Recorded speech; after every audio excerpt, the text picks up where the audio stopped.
One day, the sky suddenly darkened as if the apocalypse had arrived, and on that very day, countless strange stone pillars fell from above. Immediately afterward, a massive barrier was deployed to cover the entire world, and humanity watched in horror as the towering stone columns shot up toward the heavens. Then, the monsters known as the Calamity Spirit Beasts shattered the barrier and invaded the human world.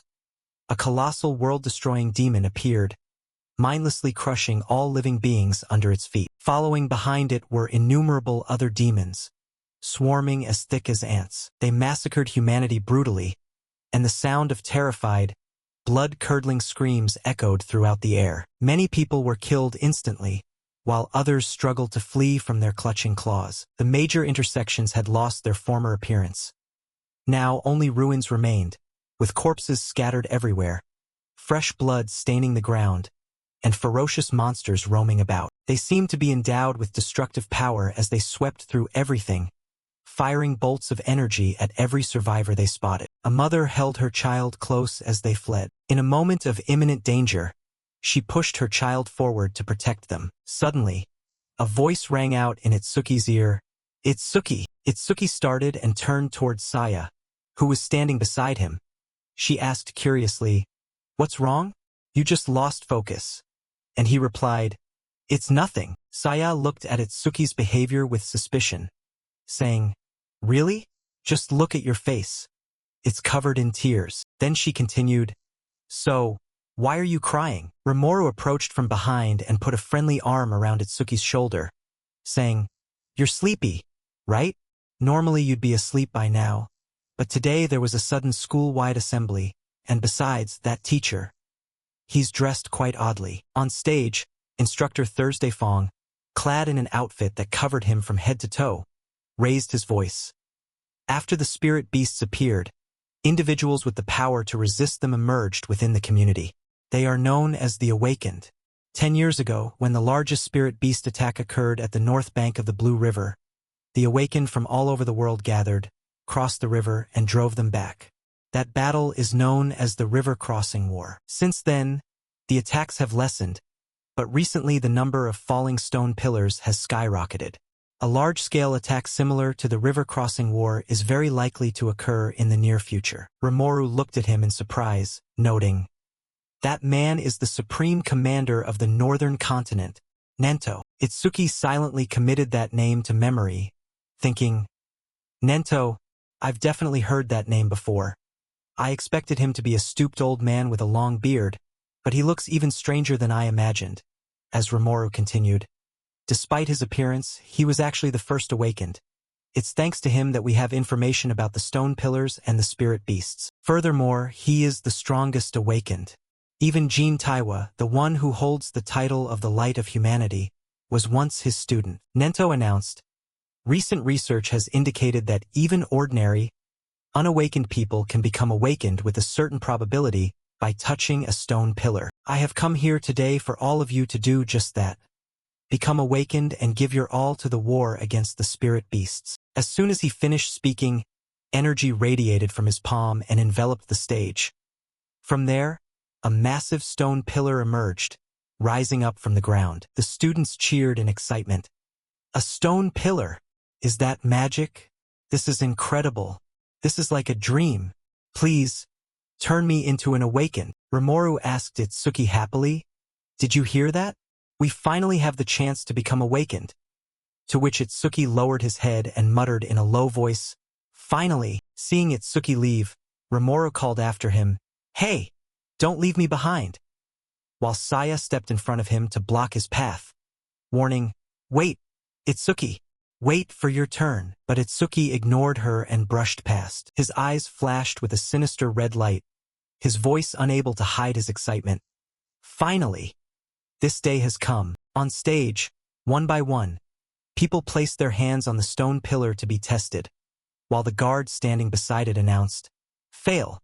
Next, the classmates expressed their worries, saying, "That guy set records in his first year, and even an athlete like him failed, so how could I possibly do it?" While a girl advised, "Maybe athletic ability has nothing to do with it. It's too early to give up." The guard's voice rang out flatly, "Next." but there were only continuous calls of failure. The group of friends gossiped. No one has awakened yet. I thought it would be easy. Is our whole school going to fail completely? The next name was read aloud. Next, Hikaru Oishi. A girl remarked, I really don't want that guy to become an awakened. And her friend agreed. He's already a bully. If he awakens, it'll be a nightmare. While a boy pointed at the stage in fear. Look, the stone pillar is changing. Bolts of electricity radiated around the stone pillar and Hikaru Oishi. He thought smugly that after this, Nento and the beauty beside him would have to pay attention to him. The information board displayed Hikaru Oishi, human level 0, class, lightning elementalist, talent, private level 2, stats, attack 5, speed 3, defense 2, mana 2, total 12. Ajiha said dejectedly, finally, someone at level 0. Total stats are usually 5, but he has 12. I guess that's better than average. Hikaru Oishi was very self-satisfied, thinking, shouldn't that old man Nento have something to say to me? The first awakened here, but he was shoved aside as Itsuki stepped forward. Hikaru Oishi was so angry the veins on his face bulged as he snapped. What the hell do you think you're doing? Touching me with your filthy hands? Do you want to die? The students below whispered. Who is that? He just cut in line. While someone recognized him, that's Itsuki from class 5. He's toast. Once Hikaru Oishi targets you, there's no escape, Ajiha whispered. I sense an incredibly intense emotion coming from that student. Itsuki reached out and touched the stone pillar, thinking to himself, I have etched every detail of that day into my mind, so that I will never forget my hatred for the spirit beasts. My resolve is completely different from everyone else's. A look of shock appeared in Nento's eyes. Behind Itsuki's back, a guardian deity with an extraordinary aura seemed to appear. The energy around the stone pillar shifted violently, and space itself seemed to freeze. A powerful force, like a giant blossoming flower, enveloped the entire stage and spread throughout the school. The group of students covered their mouths in terror, some falling to the ground. Incredible! This looks even flashier than Hikaru Oishi's awakening. That flower is over 100 meters tall. Rimuru shared the joy. Itsuki, you did it! Ajiha couldn't hide her amazement. This is a phenomenon that only occurs when the rarest class, the eraser, appears. As Nento thought with interest, I wonder how strong he will become. I'm really looking forward to this young man. Hikaru Oishi refused to accept it, the veins on his face bulging as his spotlight was stolen away. Itsuki was even more shocked, wondering, where am I? Have I awakened? In his consciousness, he was sitting cross-legged inside a blooming flower. A notification board appeared, stunning Itsuki. Itsuki, human level 0, fixed, class, eraser, talent, high-grade nirvana, fixed level. Stats increase when receiving new skills, removes all debuffs and restores fully. Skill, rank Z super mimicry, analyzes enemy attacks and allows for the acquisition of counterskills. Stats, attack 0, speed 0, defense 0, mana 0, total 0. Itsuki's face darkened. Everything is 0. A series of new notifications erupted. Learned rank Z skill, super mimicry. High-grade nirvana talent activated. All stats increased to 200. He cheered inwardly. I get it. If I learn skills through super mimicry, I'll receive stats through nirvana. Even if I can't level up, I can still get stronger in my own way. This gave Itsuki a surge of fierce confidence. I don't know what level this makes me equivalent to, but I have certainly become an awakened. I will destroy all the calamity spirit beasts. The light from the flower radiated in all directions, making everyone gasp. So bright! My eyes! Amidst that blinding light, Itsuki's silhouette stood tall and majestic. That was something Hikaru Oishi could not tolerate. Hikaru Oishi was driven mad with rage, his eyes bloodshot. This guy! It's impossible! He fired lightning through the crowd of students. A failure like you should have just stayed in your place. The electrical current snaked from behind toward Itsuki on the stage. Hikaru Oishi vowed, I will erase you with the skill I just learned, Silver Snake. As the first bolt of lightning reached him, Itsuki's information board appeared. Detected rank C skill. Silver Snake. Super Mimicry activated. Analysis progress. 27%. 57%. 69%. In a flash, Itsuki turned into a white bolt of electricity and vanished from the stage. The classmates were stunned. Where did Itsuki go? There was a flash of light and he just disappeared. When the progress reached 88%, Itsuki appeared behind Hikaru Oishi like a grim reaper. The latter broke into a cold sweat, thinking, "He's behind me? Damn it, I can't move." Itsuki's cold voice rang in his ear. "Feel lucky that you are human. If you were a spirit beast, I would have killed you 100 times over." Hikaru Oishi slumped to the ground in terror after regaining his senses, as whispers broke out around him. When did Itsuki get there? Did Hikaru Oishi collapse from pure fear? When the progress hit 100%, Itsuki thought, since it's only a rank C skill, the analysis speed is really fast. Analysis of Silver Snake complete.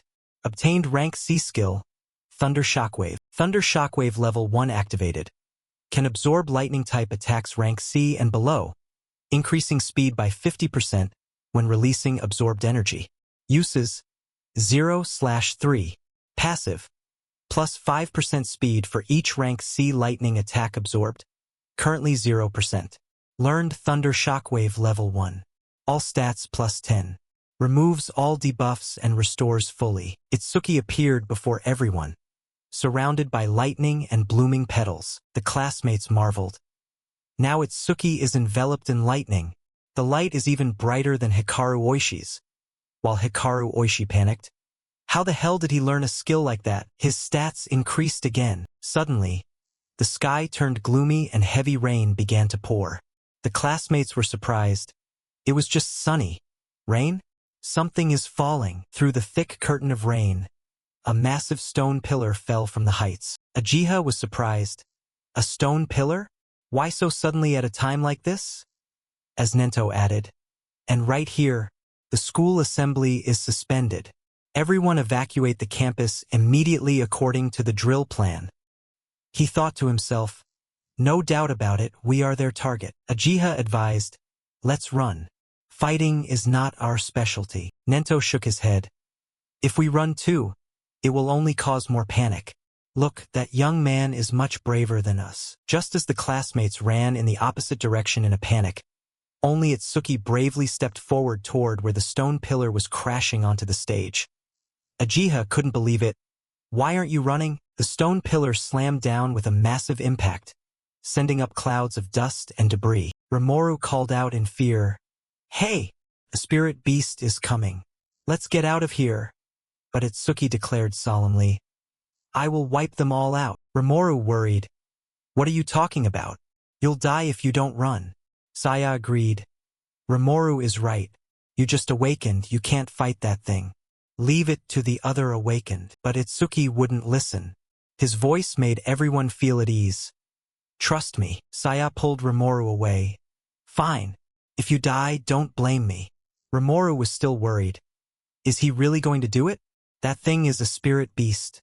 A mobile killing machine. No one knew that Itsuki was currently ecstatic. "I didn't expect my first enemy after awakening to be the same kind as the one that killed my parents. I'm so lucky." The information board for the spirit beast displayed. Bone Soldier 10369, Level 8. Talent. Level 2, plus 100% defense. If opponent's attack is higher than defense, talent is neutralized. Skill. Rank B Bone Fire. Stats. Attack 15, Speed 10, Defense 120 plus 120, Mana 30, Total 295. It stood tall before Itsuki, ready for the first battle. Itsuki was contemplating, should I try the skill I just learned? Lightning flared up around his body. With lightning speed, Itsuki charged straight at the Bone Soldier. In his heart, he vowed, I won't let anyone die ever again. A palm imbued with lightning struck out powerfully toward the Bone Soldier. A booming sound shook the stage as smoke and dust billowed high. From a distance, the classmates watched and gasped in amazement. God, this Itsuki guy is so strong. Maybe we don't need to run after all. I can't believe he blew it away with just one punch. Ajiha thought, A newly awakened rookie blowing away a level 8 calamity spirit beast. Nento praised. Itsuki's courage and power are on a completely different level compared to other level 0s. But even so, defeating a bone soldier is impossible. They possess two troublesome abilities. First is the talent that grants an incredible defense boost. Second is the bone fire skill, a flame that can incinerate anything. On stage, Itsuki was being attacked by bone fire. The bone soldier's inextinguishable blue flames enveloped him. His two close friends called out in worry, "Itsuki!" while Hikaru Oishi gloated. "He doesn't know his place. Once the bone fire touches you, you'll be nothing but ashes." A notification board appeared. Detected rank B skill. Bone fire. Super mimicry activated. Progress. 1%, 25%. Itsuki realized. The analysis speed increases every time an enemy uses a skill directly on me. Uchiha worried. Even a level 10 awakened has no chance of survival taking that move directly. But when she saw Itsuki was completely unharmed, she marveled. I didn't expect a newly emerged genius to be able to kill a calamity spirit beast before it even matures. Analysis progress. 77%, 81%. Itsuki tore off his outer shirt. Underneath, his bones showed white like those of the bone soldier. He thought to himself, so this is what it feels like to have your body burned. It must have been painful. The familiar face of his mother appeared in his mind. Half of her face had been charred by bone fire. Nento observed and realized. Itsuki still hasn't used his full power, he declared coldly. Right? Once the analysis is done, you're dead. Update notification. Analysis progress 100%. The group of friends was losing faith. Isn't this too much for someone who just awakened? I was so stupid to put my trust in that guy. But one friend still held a sliver of hope. Look, that lotus flower is appearing again. If it's Itsuki, he'll perform another miracle. Itsuki was eager. Now, what skill will I learn this time? System update. Analysis of bone fire complete. Obtained. Level 2 Black Ice Wall. Active effect. Consumes mana to continuously create ice on the body surface. Capable of blocking fire-type skills rank B and below. Passive effect. Increases defense by 10% when blocking fire-type skills rank B and below. Currently 0%. Received Level 2 Black Ice Wall. All stats increased by 20%. Removes all debuffs and restores fully. New stats. Attack 230, plus 21. Speed 230, plus 21. Defense 230, plus 210. Mana 230, plus 210. Total 920, plus 840. Itsuki was certain. Earlier, even with my full strength, I couldn't break through its defense. But now that my attack stats have increased this much, I will succeed. His body returned to perfection without a single wound. Itsuki stood enveloped in the radiant blue flower. The classmates cheered in delight. My God! He's alive! That's right. I knew he'd do it. That total recovery is nothing short of a miracle. Uchiha wondered. Does he have a recovery skill? But wasn't he just using a lightning-type skill? Nento pondered. I heard the eraser is the most mysterious class. But Itsuki is an exception. I didn't expect him to recover so perfectly. Could he recover even if his limbs were severed or his brain destroyed? I'm curious about the limits of this skill. The bone soldier continued to fire bone fire, intent on destroying Itsuki. The roaring blue flames lunged forward. The blue flower enveloped Itsuki's whole body as intense heat radiated outward. A layer of ice armor appeared around his body for protection, revealing only his eyes flashing with a dangerous red light. Just as the bone fire slashed down, Itsuki moved like a flash of lightning to get behind it. A towering, massive arm covered in lightning was raised. He had transformed into his combat form, taller and encased in complete armor. Itsuki unleashed his second attack, a bolt of divine lightning like a blade slashing across the bone soldier's body. The witnesses were stunned. He flew behind that spirit beast in an instant. Like teleportation, only an awakened could track his movements. Hikaru Oishi was terrified. I didn't see anything. Just like last time, Uchiha suspected. Is this person really a rookie? He doesn't just have tough ice armor protecting his body. He creates weapons in any shape. That is a god-tier skill for both defense and offense. Suddenly, a voice called out, making Itsuki stop. Rimuru rushed over and hugged him. Itsuki, I'm so glad you won. I was so worried. He asked with concern. Where is Saya? Only now did Itsuki realize she wasn't there. Wait. She's not here? Seeing his face looking as though he were about to cry, Rimuru comforted him. She probably went to the memorial because she was afraid of being left behind. Itsuki thought, is she angry? Uchiha marveled. I can't believe that young man defeated a bone soldier that even a level 10 awakened would struggle with. Nento reminded Uchiha. Stay here to help with the cleanup, and give a message to the principal.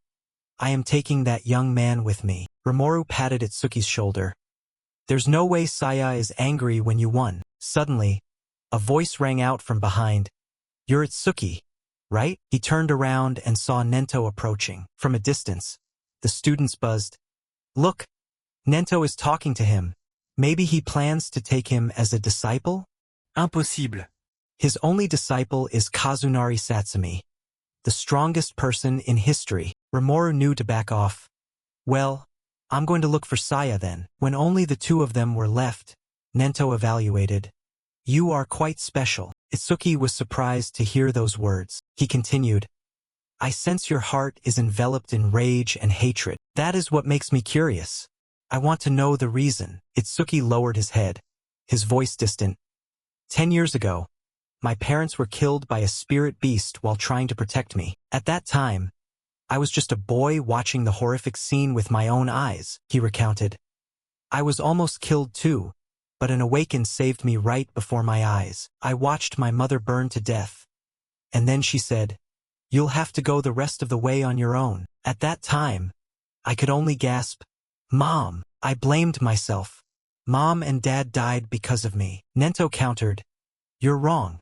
The source of everything before you that day was that cruel spirit beast. Hatred surged. Itsuki growled.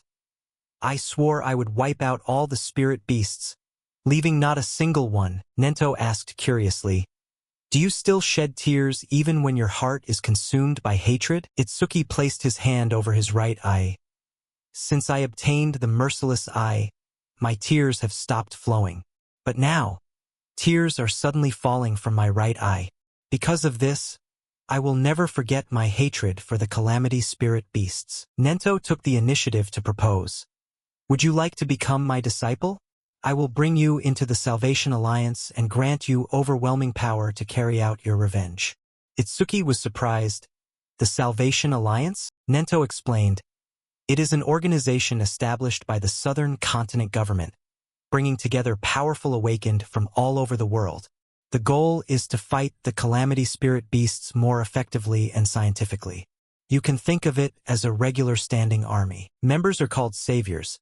They are provided with private training grounds, powerful weapons, and high salaries. Even rookies in training receive 10,000 gold per month. Itsuki was stunned, thinking to himself, 10,000 gold. With that much money, you could even buy a car. Nento reminded him, of course, this generous treatment isn't free. Saviors must always fight on the front lines and protect the people. Itsuki pondered, to be honest, I don't care about high salaries or resources. The most important thing is being able to fight the spirit beasts on the front lines. He made his decision. I want to become a savior as well. Nento revealed, every February, the Salvation Alliance holds an exam called the Salvation Alliance National Tournament, with over 10,000 participants. Candidates are scored based on their performance, and only the top 100 qualify. Itsuki immediately asked, what is the highest score record ever set? Nento hesitated.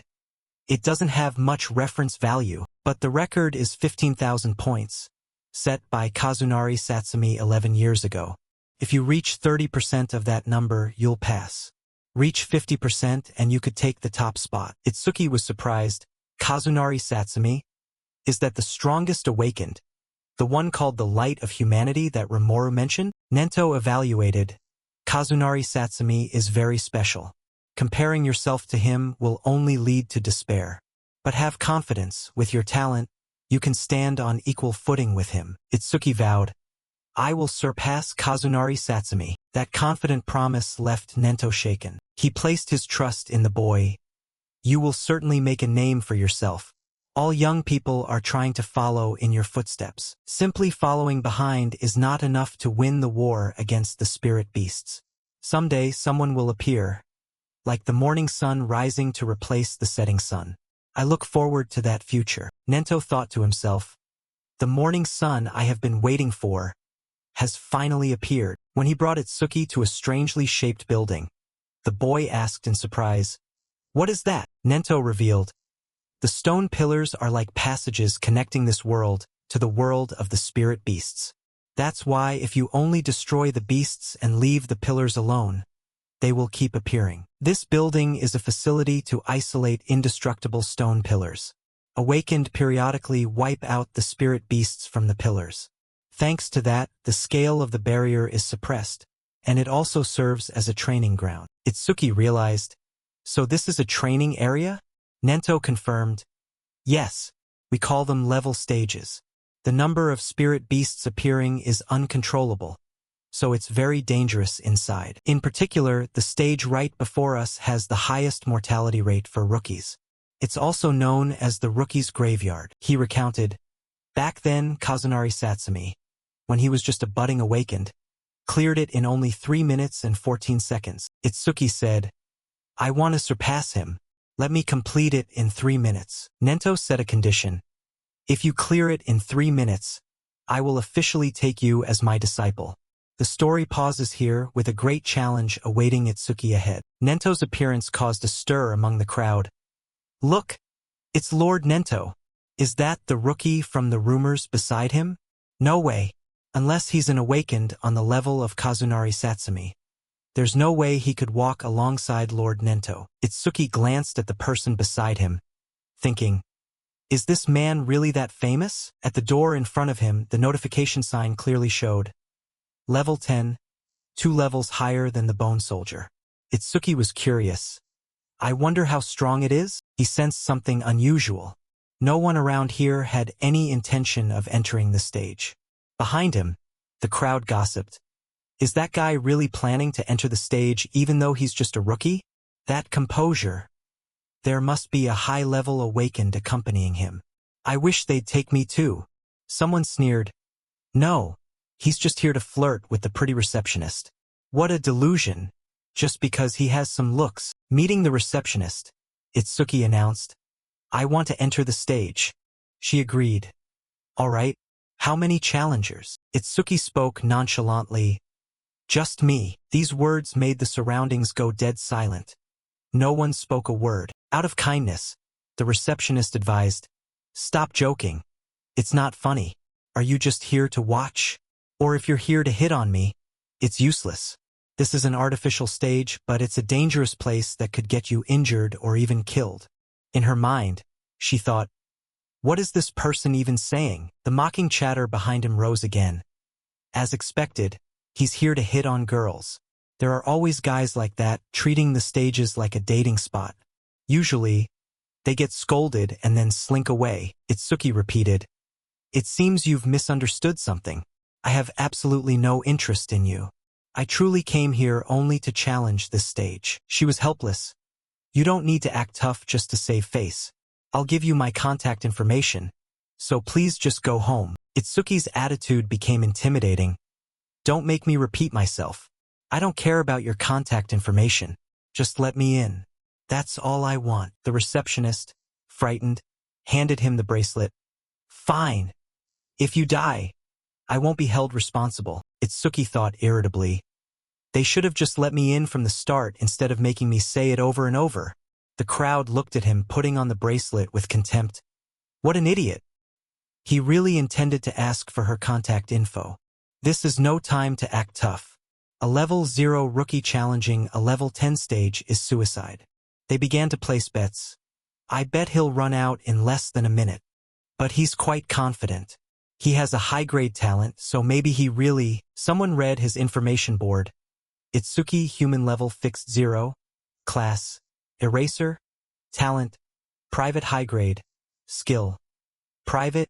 Stats. Private. The person next to him dismissed it. For an awakened, talent is only a secondary factor. The most important thing is level. If the level is low, possessing a high-grade talent is meaningless. Itsuki reached the door, looking curiously at the bracelet on his wrist. My personal information has been registered on this bracelet, so I can enter by scanning the code. The notification displayed. Request of awakened Itsuki accepted. He stretched his limbs. The deal is within 3 minutes. Let's begin. The countdown began.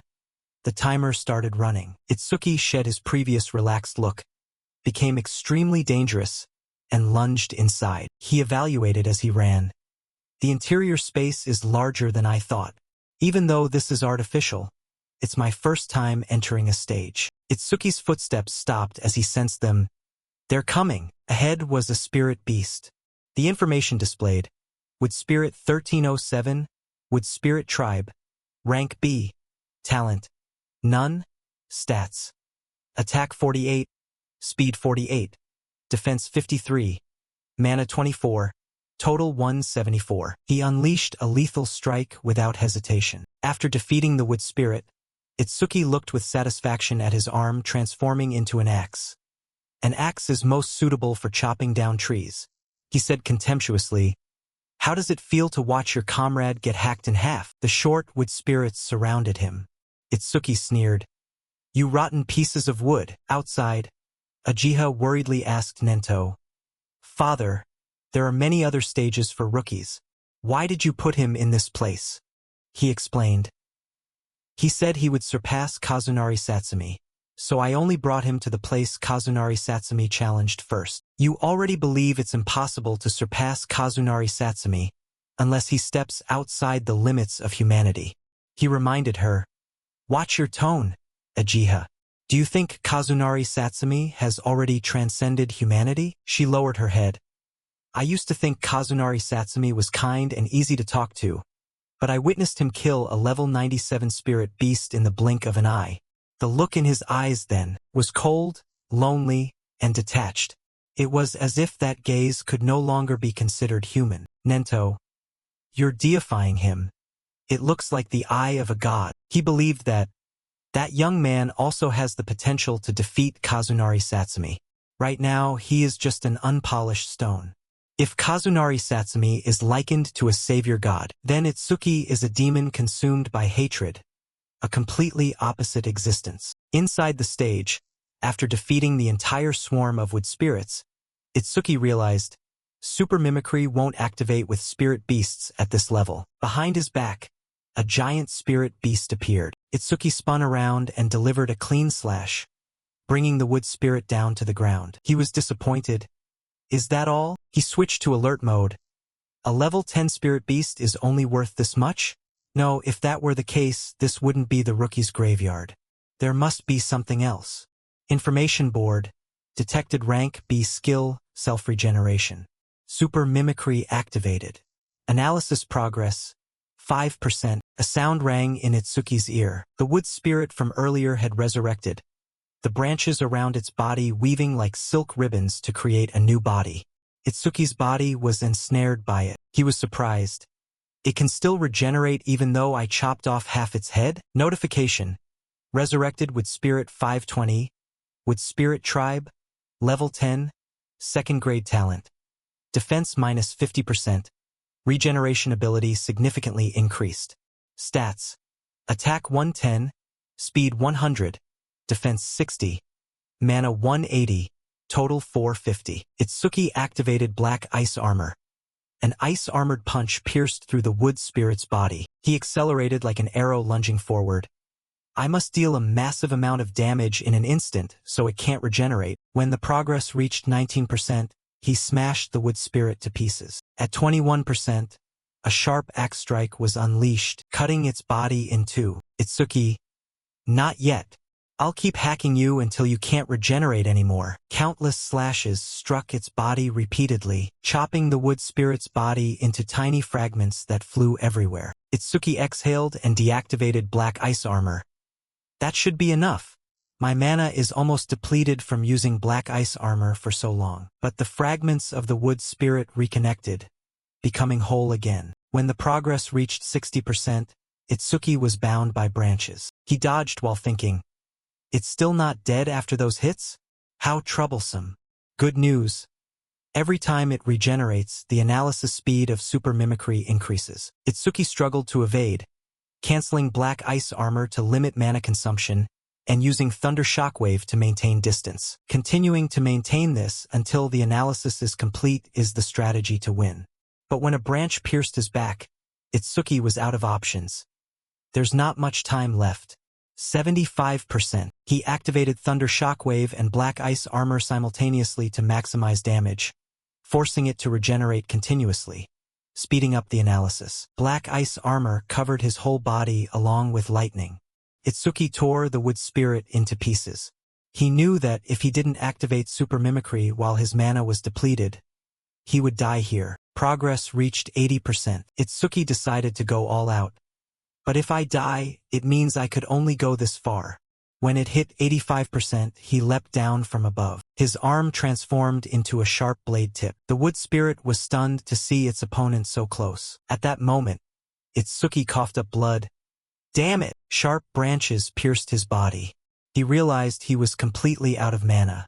However, mimicry reached 99%. Itsuki was restored. Just as I thought. Activating super mimicry doesn't cost mana. I've won this match. Analysis progress 100%. System. Analysis of self-regeneration complete. Obtained level 2 Lotus Burst. Active effect. Consumes mana to cause explosive damage to enemies within a 5m diameter. Power is proportional to the amount of mana consumed. Passive effect. Every time a creature of level 1 or higher is destroyed by Lotus Burst, the skill range increases by 1%. Obtained level 2 Lotus Burst. All stats plus 20. Removes all debuffs and heals all wounds. Activate Lotus Burst. Itsuki clapped his hands in celebration. Firepower erupted like a waterfall of flames pouring onto the wood spirit. Its body was swallowed by the savage fire. He praised, Lotus Burst. Not bad. Itsuki stood in the desolate space covered in thick smoke. This power only uses 1/3 of my mana.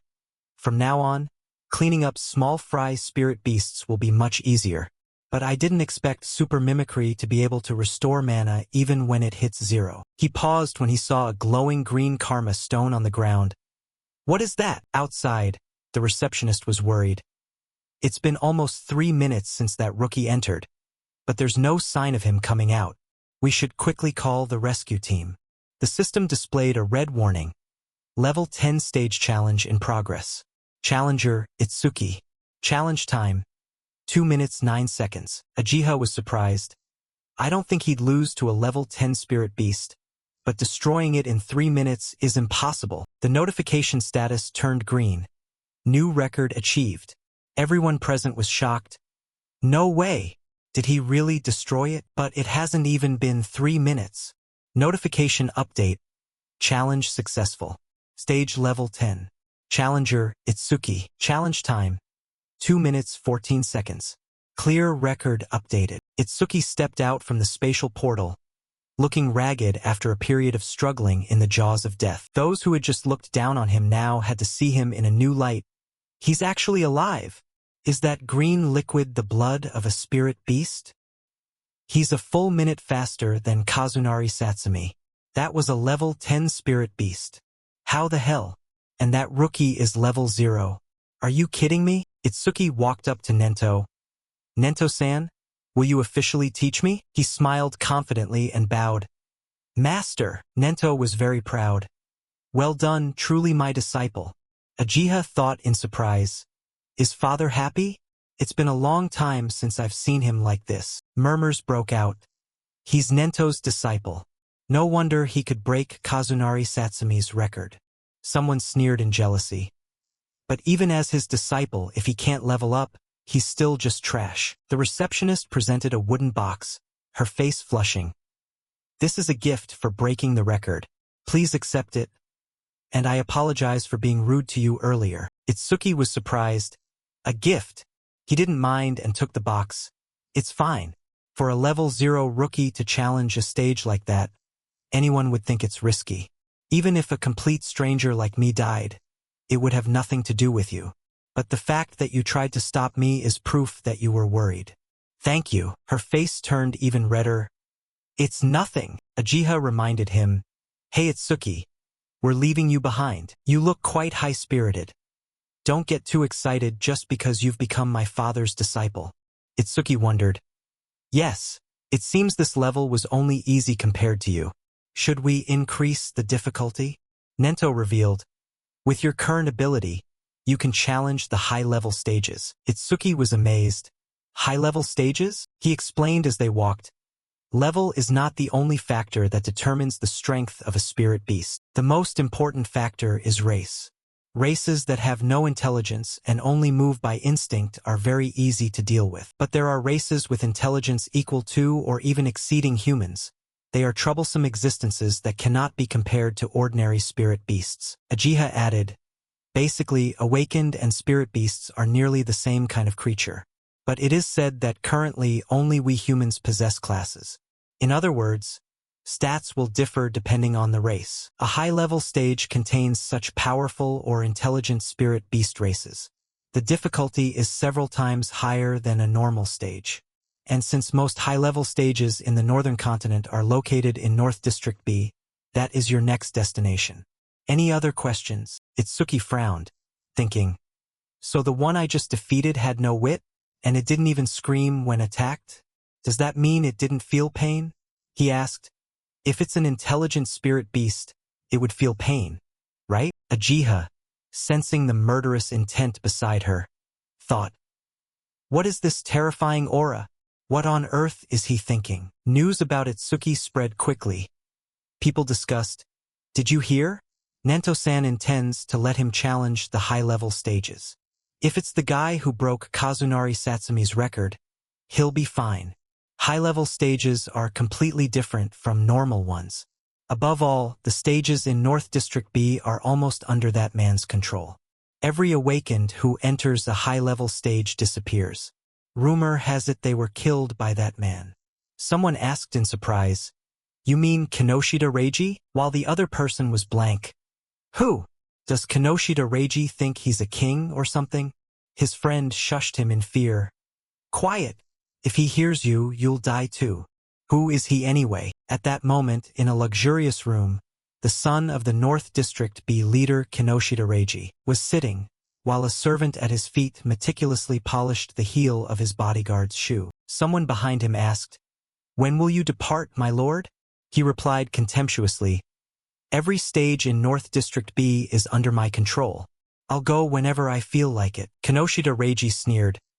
Waiting in line is for commoners. Itsuki's side had gone with Nento and his daughter to a stone bench under the shade of a tree to rest. He curiously held up the karma stone and gave it to Nento, recounting, this is from that moment. Nento wondered, you've seen a karma stone before? Itsuki did not hide it and admitted, yes. After defeating the Calamity Spirit Beast in the stage, this thing dropped. It is exactly the same. He held up the karma stone to evaluate it. Back then, it was blue. Uchiha was surprised to glance at the one in Itsuki's hand. An intermediate karma stone? For something like that to appear in a rookie's stage. Itsuki had been listening but was still vague. What exactly is a karma stone? Uchiha suddenly remembered. Right, you're a newcomer. Let me explain. She provided the knowledge to Itsuki. Another name for a karma stone is an experience stone. In short, after a calamity spirit beast or an awakened falls in battle, an invisible substance called karma, or you could say experience points, is released from the corpse. When you absorb that, you level up. Karma stones are stones that contain karma within them. Using a karma stone to absorb karma is one of the ways to level up. Uchiha was puzzled, but it's strange. Karma stones don't drop often. Why was it in this stage? Nento had the answer. It seems to be due to the influence of Itsuki's talent. The other two were surprised in unison. Talent, he explained. Normally, the karma of the defeated is absorbed by the victor. However, even after defeating 2 calamity spirit beasts, Itsuki did not level up. In other words, he did not absorb it. But karma, once manifested, does not simply disappear for no reason. If I am not mistaken, the karma from the monster that attacked the school was absorbed by the awakened present, meaning it was absorbed by us. On the other hand, a stage is an isolated space. Itsuki could not absorb the generated karma, and there was no other vessel for it. That's why it condensed into a solid mass and became a karma stone. Uchiha was curious. He really can't level up? If he doesn't level up, then how on earth did his stats increase? Itsuki hesitated. About that, Nento's attitude became somber as he reminded her, Uchiha, an awakened's talent is a secret. It must never be revealed to others. Have you forgotten? Uchiha knew she had committed a major taboo and quickly admitted her mistake. I'm sorry. Nento gave Itsuki full authority. I'll let you decide whether to sell that karma stone or keep it. I have a meeting with the Supreme Command of the 5 Great Continents, so I'll be leaving here for a while. In the meantime, Uchiha will take care of you. But before I go, there are a few things I want you to remember. Nento carefully instructed. First, keep our relationship a secret. Second, do not tell anyone about your talent. Third, until I return, conquer at least 6 high-level sub-dungeons. Fourth, if you think something is right, do your best. No matter what happens, I will always be behind you, supporting you. With his trust and support, Itsuki obediently replied, Yes, Master. In North District B, a struggle had broken out. 2 sides were arguing loudly. We were here first. Why won't you let us in? This sub-dungeon has been reserved by the son of the Kinoshita family. Go home. The opponent didn't care. So what? Just because he has a little money, does he think he can do whatever he wants? That guy isn't even here yet. You could at least let us in first. He kept rambling, unaware that danger was imminent. I don't know how rich that brat is, but if you don't let me in, I'll report you to the Awakened Association. No sooner had he finished speaking than the man was sent flying by a single punch. The person who struck was a tall young man with bulging muscles. Uga. Veins popped on his arms as his muscles flexed, and when a sharp thorn branch shot toward him, Uga simply leaned aside to dodge it. The one who had just attacked stood stunned. Impossible. My rank B skill, Earth Thorn, had no effect? Uga snarled with pure contempt. That didn't even itch. The attacker was terrified, thinking, Earth Thorn is a skill that can pierce through anything. This guy must be a monster. Uga quickly grabbed both of the man's hands and exerted force, crushing the opponent's wrists. Uga then slammed a punch into the man's face, causing blood to gush from his nose and mouth. The scene terrified the onlookers, who whispered, Those 2 at level 7 and 8 were taken out instantly without being able to do a thing? That big guy is way too powerful. While someone who knew his background noted, that's one of the 4 pillars under Kinoshita Reiji, a level 12 metal elementalist. Uga declared, I won't show mercy to anyone who dares enter a sub-dungeon without Reiji's permission. If you try to resist, you'll end up exactly like these 2. His hand remained tightly gripped around the boy's neck as he added, These guys are going to rot right here, so don't even think about trying to help them. His accomplice reminded him, Uga, don't overdo it. The trash are watching us.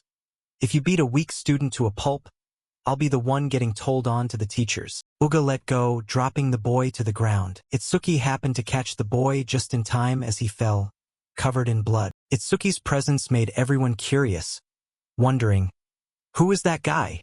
Didn't he hear that he shouldn't help them? He's a level 0, he's dead meat. While a beautiful woman beside him felt as if she had seen him somewhere before. Uga's face darkened as he warned, Hey rookie, I told you no one goes through here without Reiji's permission. If you don't want to end up like those 2, go home like a good boy. Itsuki remarked, I see. So I have to defeat you to enter the sub-dungeon. Itsuki refused, saying, No need.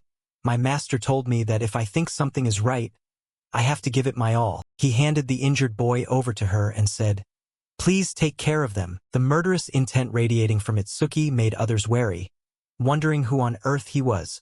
While his information remained hidden, Itsuki human level fixed 0, class, eraser, talent, private high grade, skill, private, stats, private. Uga was surprised that a level 0 would face him without fear and wondered if it was because of a rare class, but then felt a strange pressure despite being 12 levels higher, noting the stats of the metal elementalist Uga.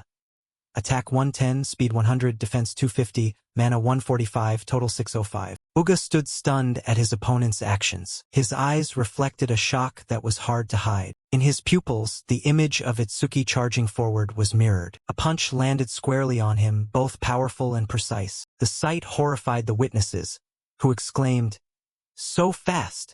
Is he really level 0?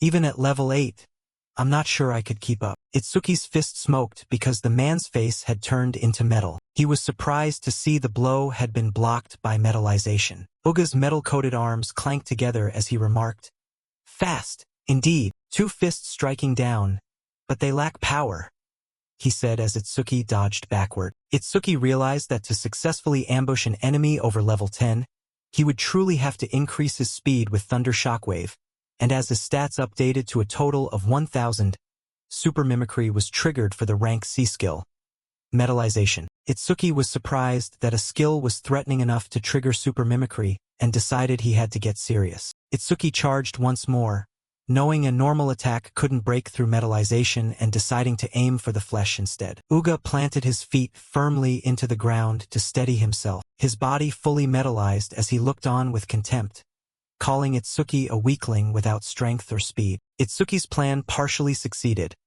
While Uga grew complacent thinking that was Itsuki's top speed, Itsuki accelerated with Thunder Shockwave, lightning enveloping his body. He raised his fist and asked, "How do you like the new skill?"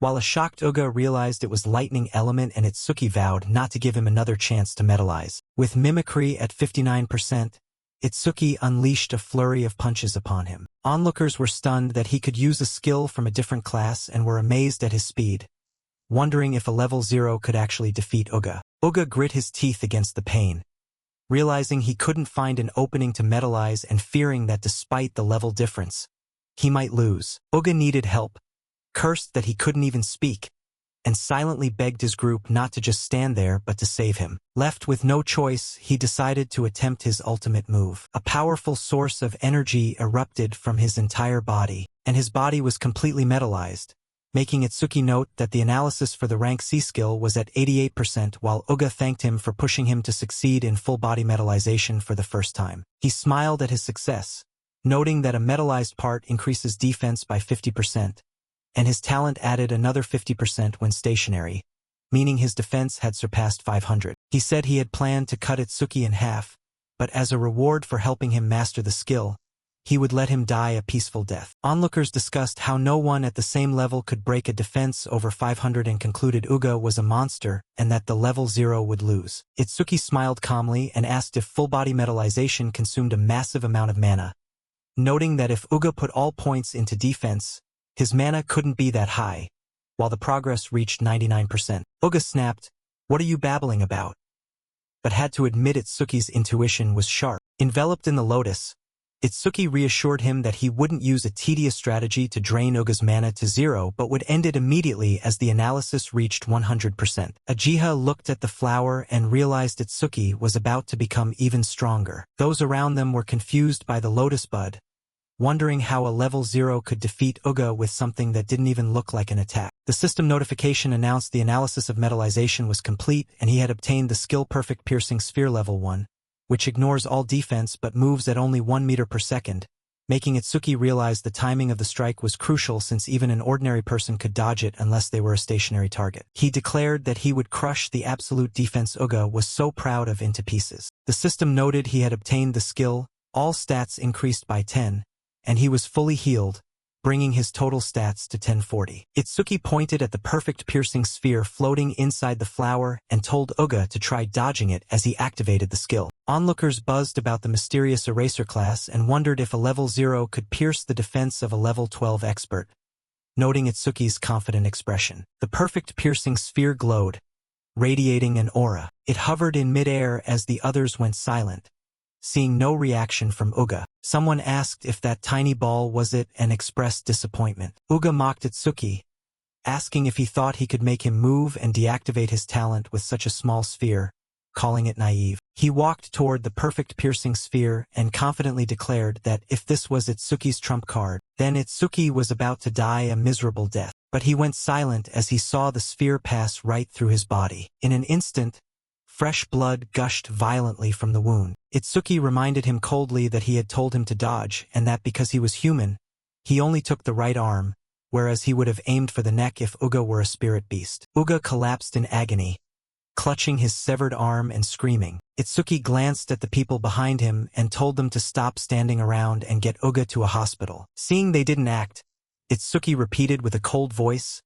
"I said get lost." They silently carried Uga away from the scene. Those remaining cheered for Itsuki's victory. Two people immediately approached to invite him to their teams, arguing over whether a team of 3 or 2 would be better for sharing experience points. Another person interrupted, asking if they really planned to challenge the Flame Rock execution grounds where the monster's defense was equal to Uga's, while another suggested that with a spearman, they could restore Itsuki's mana to fire the sphere infinitely. Itsuki was surprised and thought it was perfect since the sphere's speed increases when defeating enemies with higher defense than his own, and he could increase its speed in that sub-dungeon. Both groups looked at Itsuki expectantly, asking which side he would choose. He refused both, being used to acting alone, and said he would go by himself. Some behind him couldn't believe he would challenge a level 15 high-level sub-dungeon alone, and thought he had become arrogant. Those refused expressed disappointment, calling him self-indulgent, and left to find someone else. Choha kindly reminded him that the spirit beasts there had defense equal to Uga and questioned if he could maintain his mana consumption.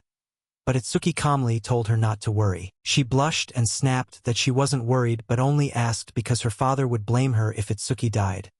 Then she left to tend to the wounded. Still uneasy, Choha added that the stone tribe lacked intelligence but moved in groups, so he should be careful with his mana. Itsuki agreed, and upon reaching the sub-dungeon gate, his request was accepted via his bracelet. Entering the sub-dungeon, he saw they were indeed more numerous than he thought. The interior was an arid desert filled with gravel. Itsuki noted it was a high-level sub-dungeon with higher stats and levels, observing a level 9 stone statue with a total stat of 460. The system noted the stone statue's talent was converting all mana into defense. He used Perfect Piercing Sphere on the first one to see if it met the internal criteria of the skill. The skill activated like a blooming flower. The sphere shot toward the stone statue and pierced through it. The notification showed the statue was defeated and the sphere's speed increased by 100%. Itsuki was relieved it worked and continued using the sphere to sweep through the enemies. 2 more giant stone statues charged aggressively.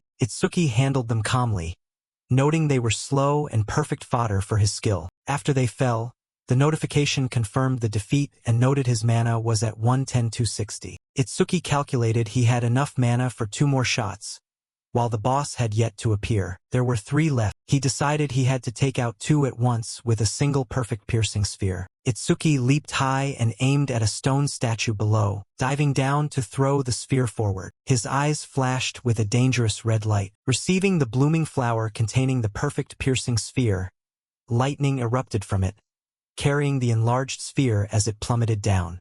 In no time, the remaining stone statue was obliterated. The notification displayed, defeated level 9 stone statue. Perfect Piercing Sphere speed increased by 100%. Itsuki collapsed in exhaustion, panting heavily as sweat poured down like rain, feeling utterly drained just as his mana hit rock bottom. That was grueling. I hope I can obtain a recovery skill someday. After resting enough, Itsuki sat up to check the system. Its velocity had reached 5 meters per second now. Could even catch up to those trying to run away. While he was absent-mindedly checking the information, a colossus was launching an ambush right above his head. One of its strikes slammed down, causing the ground to quake violently. It had activated the rank B skill, Gigantification. The information about it displayed, Stone Colossus 28, Stone Tribe, level 15. Second grade talent. Converts all mana into defense. Stats. Attack 239, Speed 60, Defense 478, Mana 0, Total 777. The sheer size of the Colossus stunned Itsuki. It was enormous. He immediately activated Thunder Shockwave, adding 50% to his speed. In a flash, Itsuki climbed onto the Colossus. He felt a seed of doubt in his heart. Could a single Perfect Piercing Sphere really take down a thing like this? That was why he had to aim for its weak point. Perhaps if he targeted the head, taking advantage of the moment the Colossus wasn't paying attention, Itsuki hurled the perfect piercing sphere at the opening in its head. Seeing the Colossus turn toward him, he quickly retreated. This is bad. The perfect piercing sphere is too small. Even if it pierces through, it won't deal enough damage. Its fist was closing in, nearly touching Itsuki's body. He grew tense. This isn't good. I can't dodge while I'm mid-air. To block this strike, Itsuki activated his black ice wall. The collision caused a massive explosion to erupt at the impact site. He was sent flying into the cliff behind him, fresh blood trickling from the corner of his mouth. He grit his teeth and gasped. This brood is tougher than I thought. New notification update. Detected skill. Gigantification. Super mimicry activated. Analysis progress. 1%. This news made Itsuki rejoice. So it was only this big because of a skill? That made things much easier. Meanwhile, Reiji's bodyguard, Tanky, received a phone call. He was shocked. What? Reiji frowned, irritably reminding him. I told you not to make a fuss in my presence. He bowed his head in apology. Forgive me. This is a completely unexpected situation. Reiji followed up. What is it? Tanky reported. It seems someone defeated Uga and forced their way into the sub-dungeon. The wine glass in Reiji's hand was crushed, his voice rising in anger. He did what? He always boasted that no one under level 30 could break through his defense. Could it be that an awakened over level 30 had arrived? Tanky replied. The number of falling stone pillars has increased sharply recently, so all awakened over level 30 are busy dealing with them. They don't have time to come here. Besides, the main challengers at the Flame Rock execution grounds are all rookies around level 10. He countered. It's impossible for a level 0 to defeat Uga. Tanky pleaded. That's true. Of course, if you give me more time, I will investigate more thoroughly. Reiji stood up and said calmly. That won't be necessary. Even if the opponent is level 30, you're still here, aren't you? The Flame Rock execution grounds is famous for its stubborn calamity spirit beasts, and conquering it is extremely time-consuming. Even if we set out now, we'll still make it in time, right? Tanky hesitated. But without knowing the opponent's identity, we should still proceed with caution. He grew displeased, irritably reminding him. I said we are going now. Don't make me say it twice. That aura made Tanky break into a cold sweat as he obeyed. Yes, sir, Reiji vowed bitterly while changing clothes. I will make them regret ever crossing the Kinoshita family. Inside the sub-dungeon, when the progress reached 100%, Itsuki knew it was time for revenge. I finally don't have to run around like a mouse anymore. The lotus flower enveloped his body into a tight bud without a single gap. Notification displayed. Analysis of rank B skill. Gigantification complete. Itsuki was surprised. He didn't get a new skill. Had perfect piercing sphere reached level 2? Let's see if it had any new effects. System reminder. Perfect piercing sphere level 2. Active effect. Fires a perfect sphere with a fixed trajectory. The sphere travels at 5 meters per second, pierces all enemies in its path, and ignores all defense stats. New point after activation. The user can adjust the size of the sphere by consuming additional mana. Passive effect.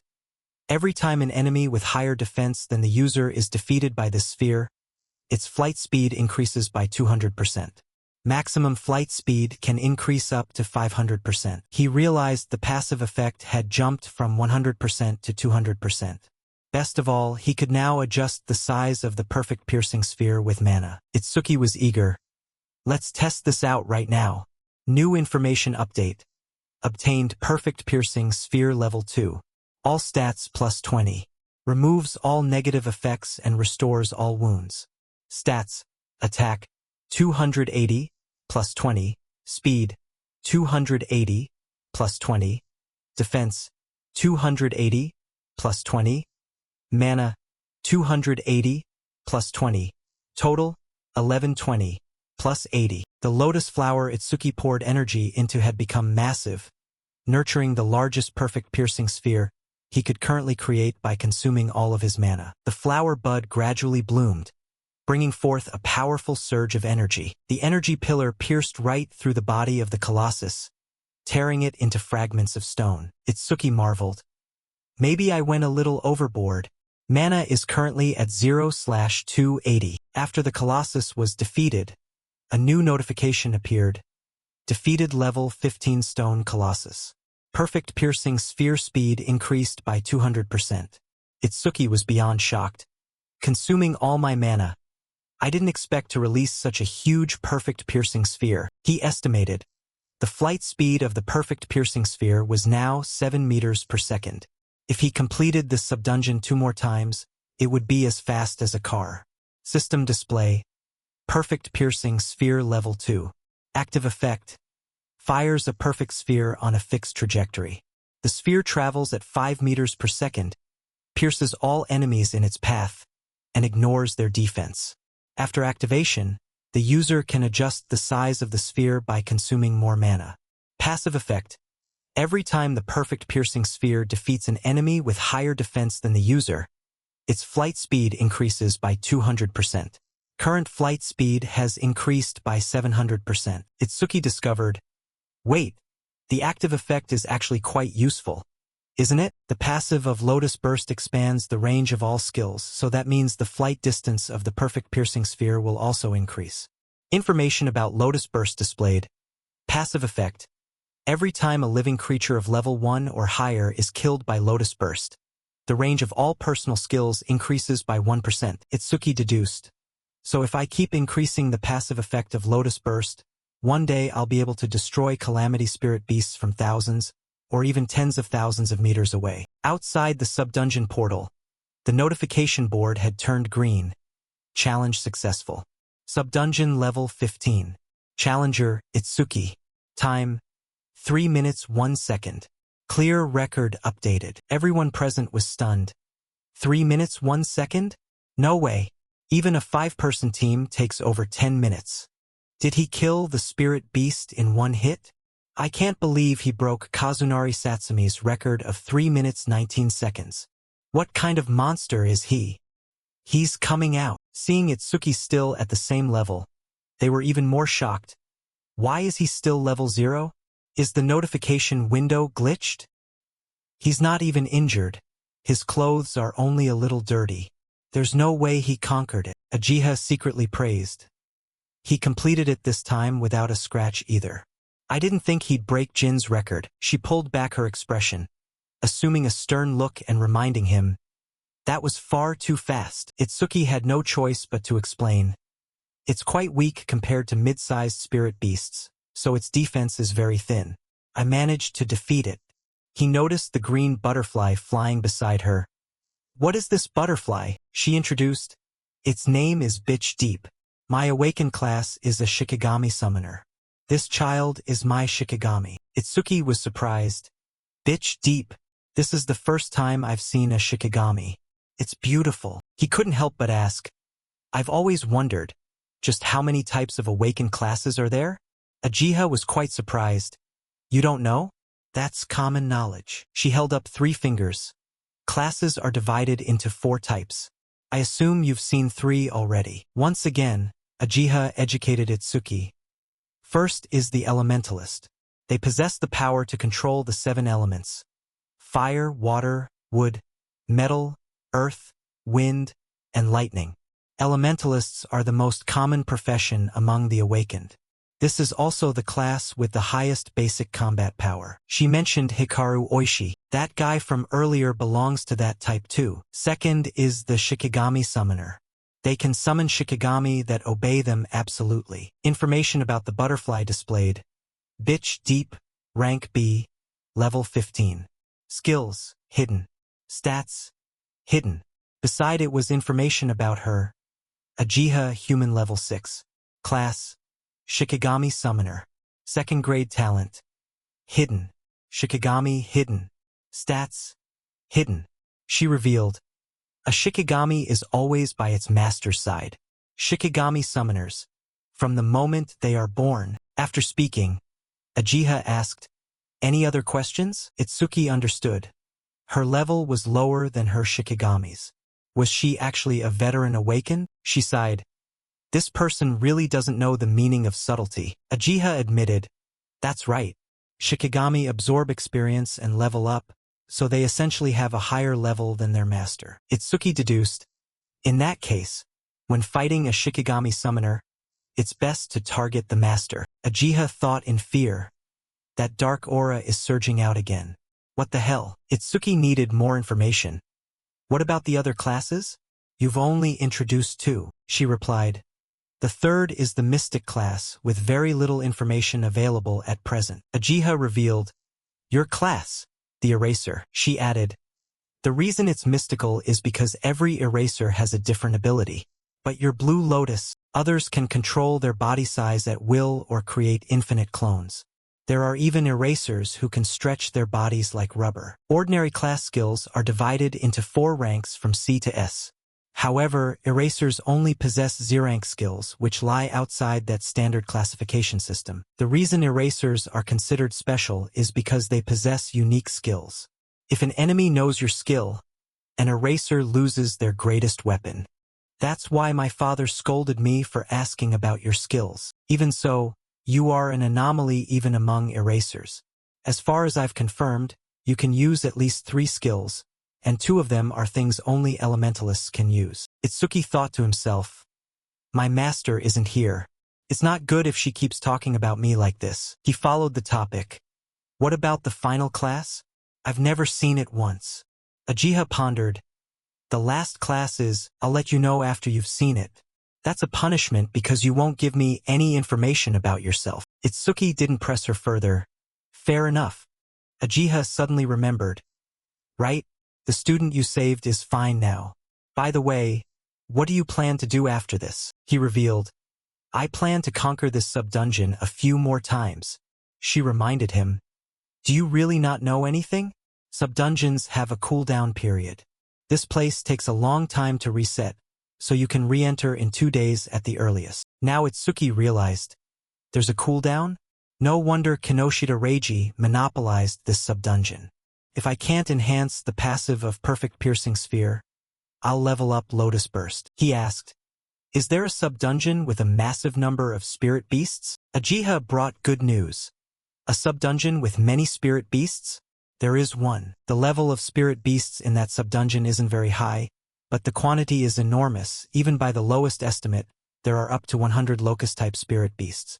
Many awakened have shrunk back upon seeing that number. She was curious. What do you plan to do without an AoE skill? OE stands for Area of Effect Attack. He replied, I'll go, of course. Thinking to himself, come to think of it, I still haven't used Lotus Burst in front of her. Does she not know I have a wide-range skill? Uchiha was out of options. Seriously, it will be very difficult for someone without an AoE skill like you. You know? Itsuki remained calm. It's fine. Don't worry. The people behind them were frightened by this news. That guy. Is he planning to go to the Locust Wilderness? Does he not know fear?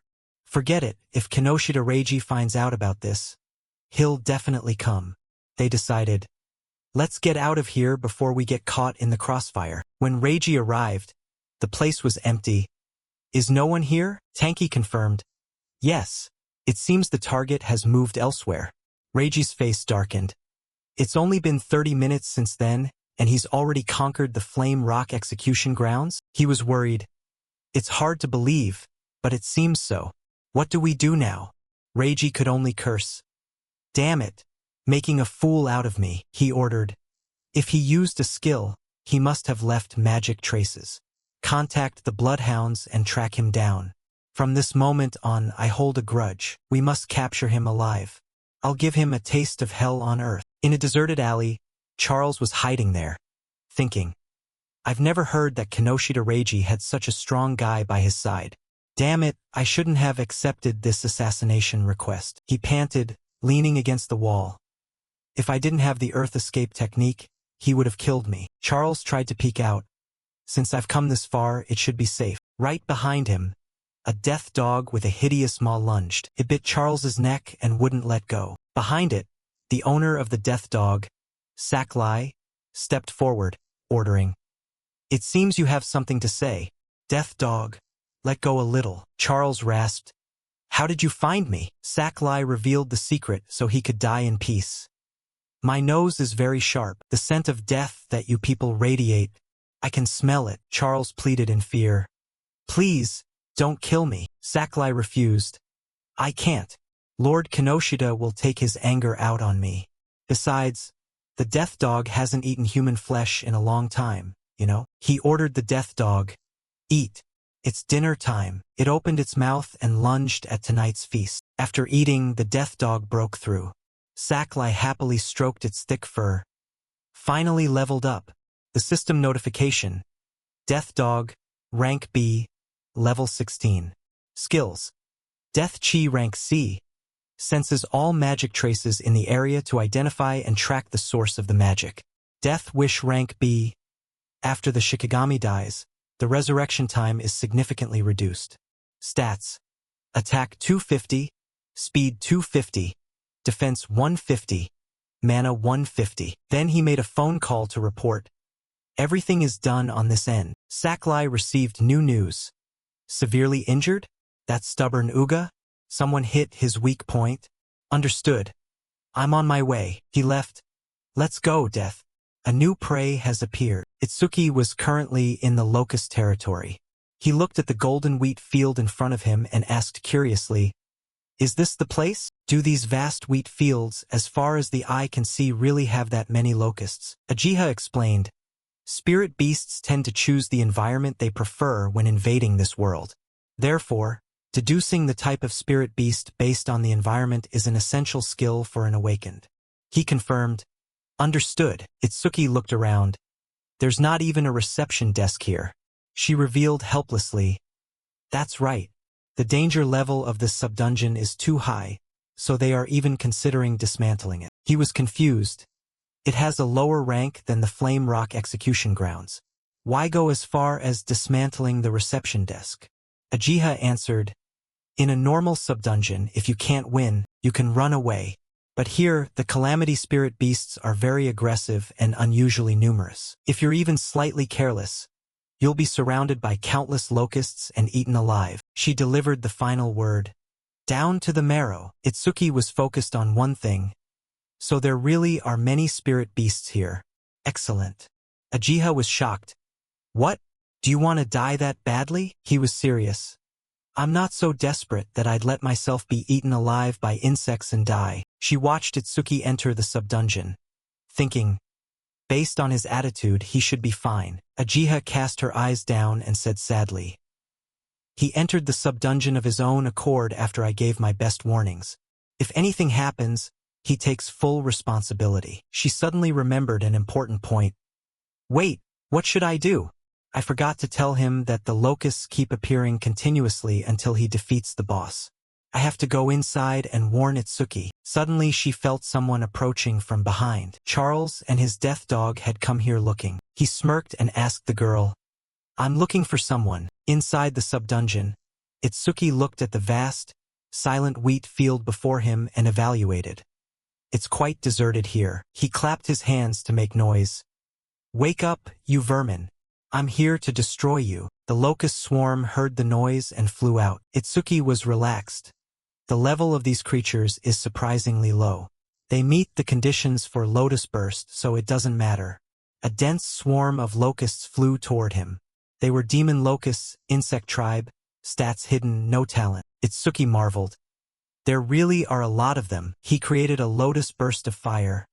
But that's even better. If they gather up, it's less trouble for me. Once they enter the range of Lotus Burst, I'll crush them all at once. Waiting until the locust swarm was thick enough, Itsuki decided, now, activate Lotus Burst. A flash of light erupted in the dark space. A series of notifications popped up as the explosion incinerated them. Defeated level 1 demon locust with Lotus Burst. Range of all skills plus 1%. Itsuki stood amidst the thick smoke and dust, having wiped out the first wave without breaking a sweat. Notification update. Lotus Burst Level 2. Active effect. Consumes mana to deal explosive damage to enemies within a 10.5 m diameter.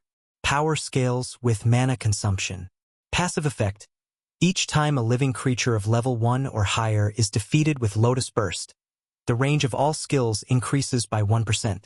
He deduced, Current total is 110%, which means I just wiped out 110 of them at once. Ha, for spirit beasts at this level, trading 10% mana for a 10% boost in firepower is a solid deal.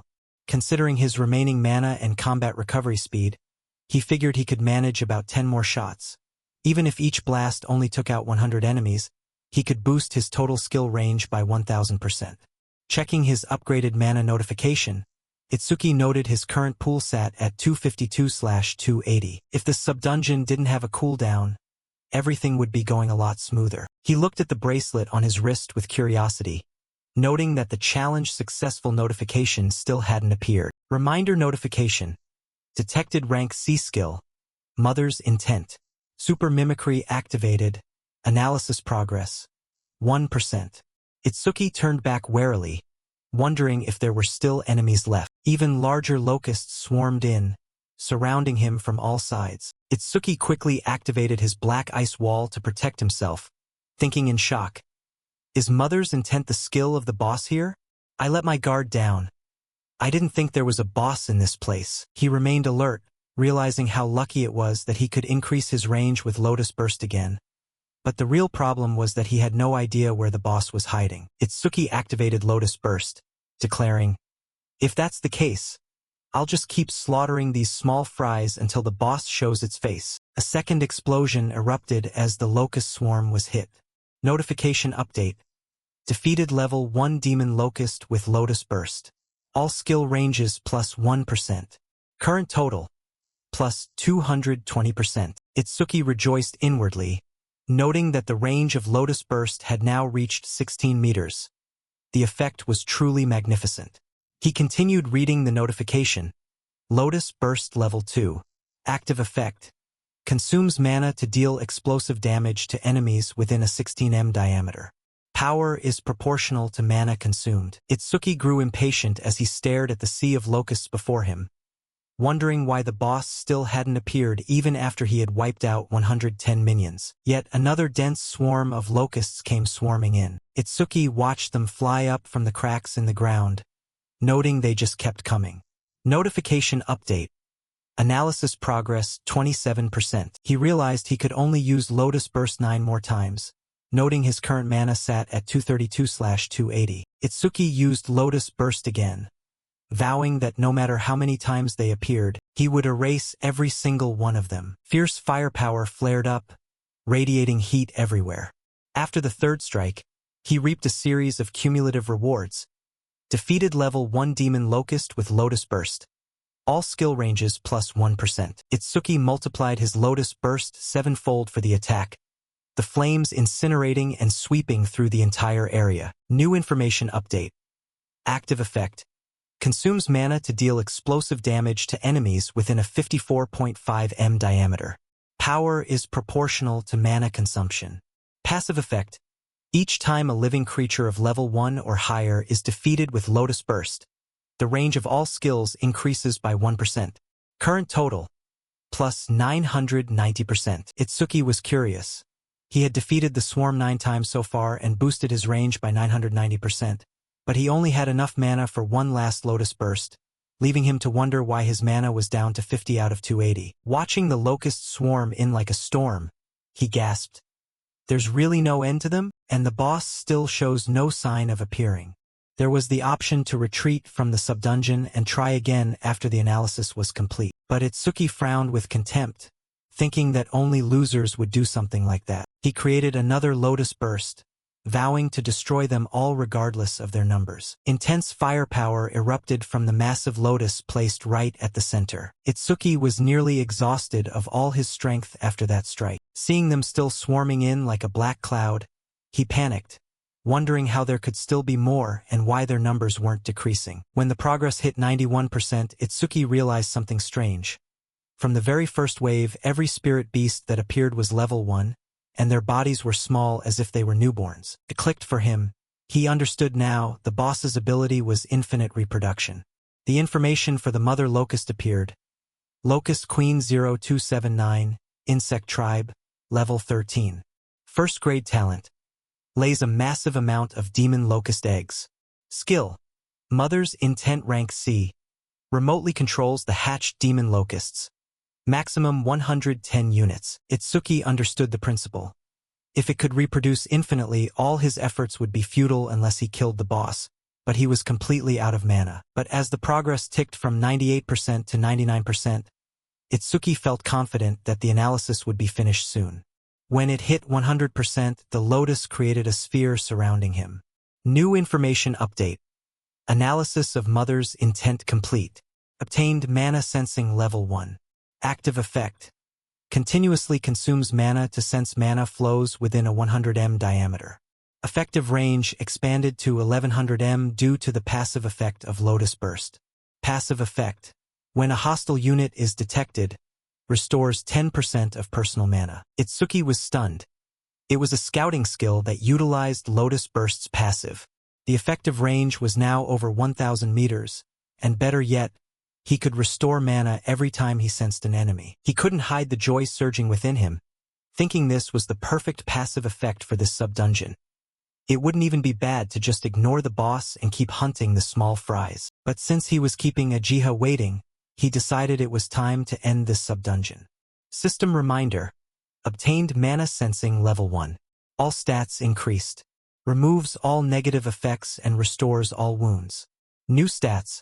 Attack 290, plus 10, Speed 290, plus 10, Defense 290, plus 10, Mana 290, plus 10, Total 1160, plus 40. Itsuki placed a hand on his forehead, and the lotus turned red as he used mana sensing to find the boss's location. Sensing waves radiated outward in concentric circles. Finally, the Locust Queen's location was revealed. Itsuki's eyes snapped open as he muttered, "There you are." He created a perfect piercing sphere to finish it. A sphere radiating dark energy emerged as Itsuki noted nonchalantly that it was trying to use its own offspring as a shield. Lotus Burst released a massive surge of lightning toward the target, and he was certain it would be useless to resist. With Lotus Burst's passive applied to the perfect piercing sphere, the flight distance would definitely reach it. Reminder notification. Perfect piercing sphere range. 120 m.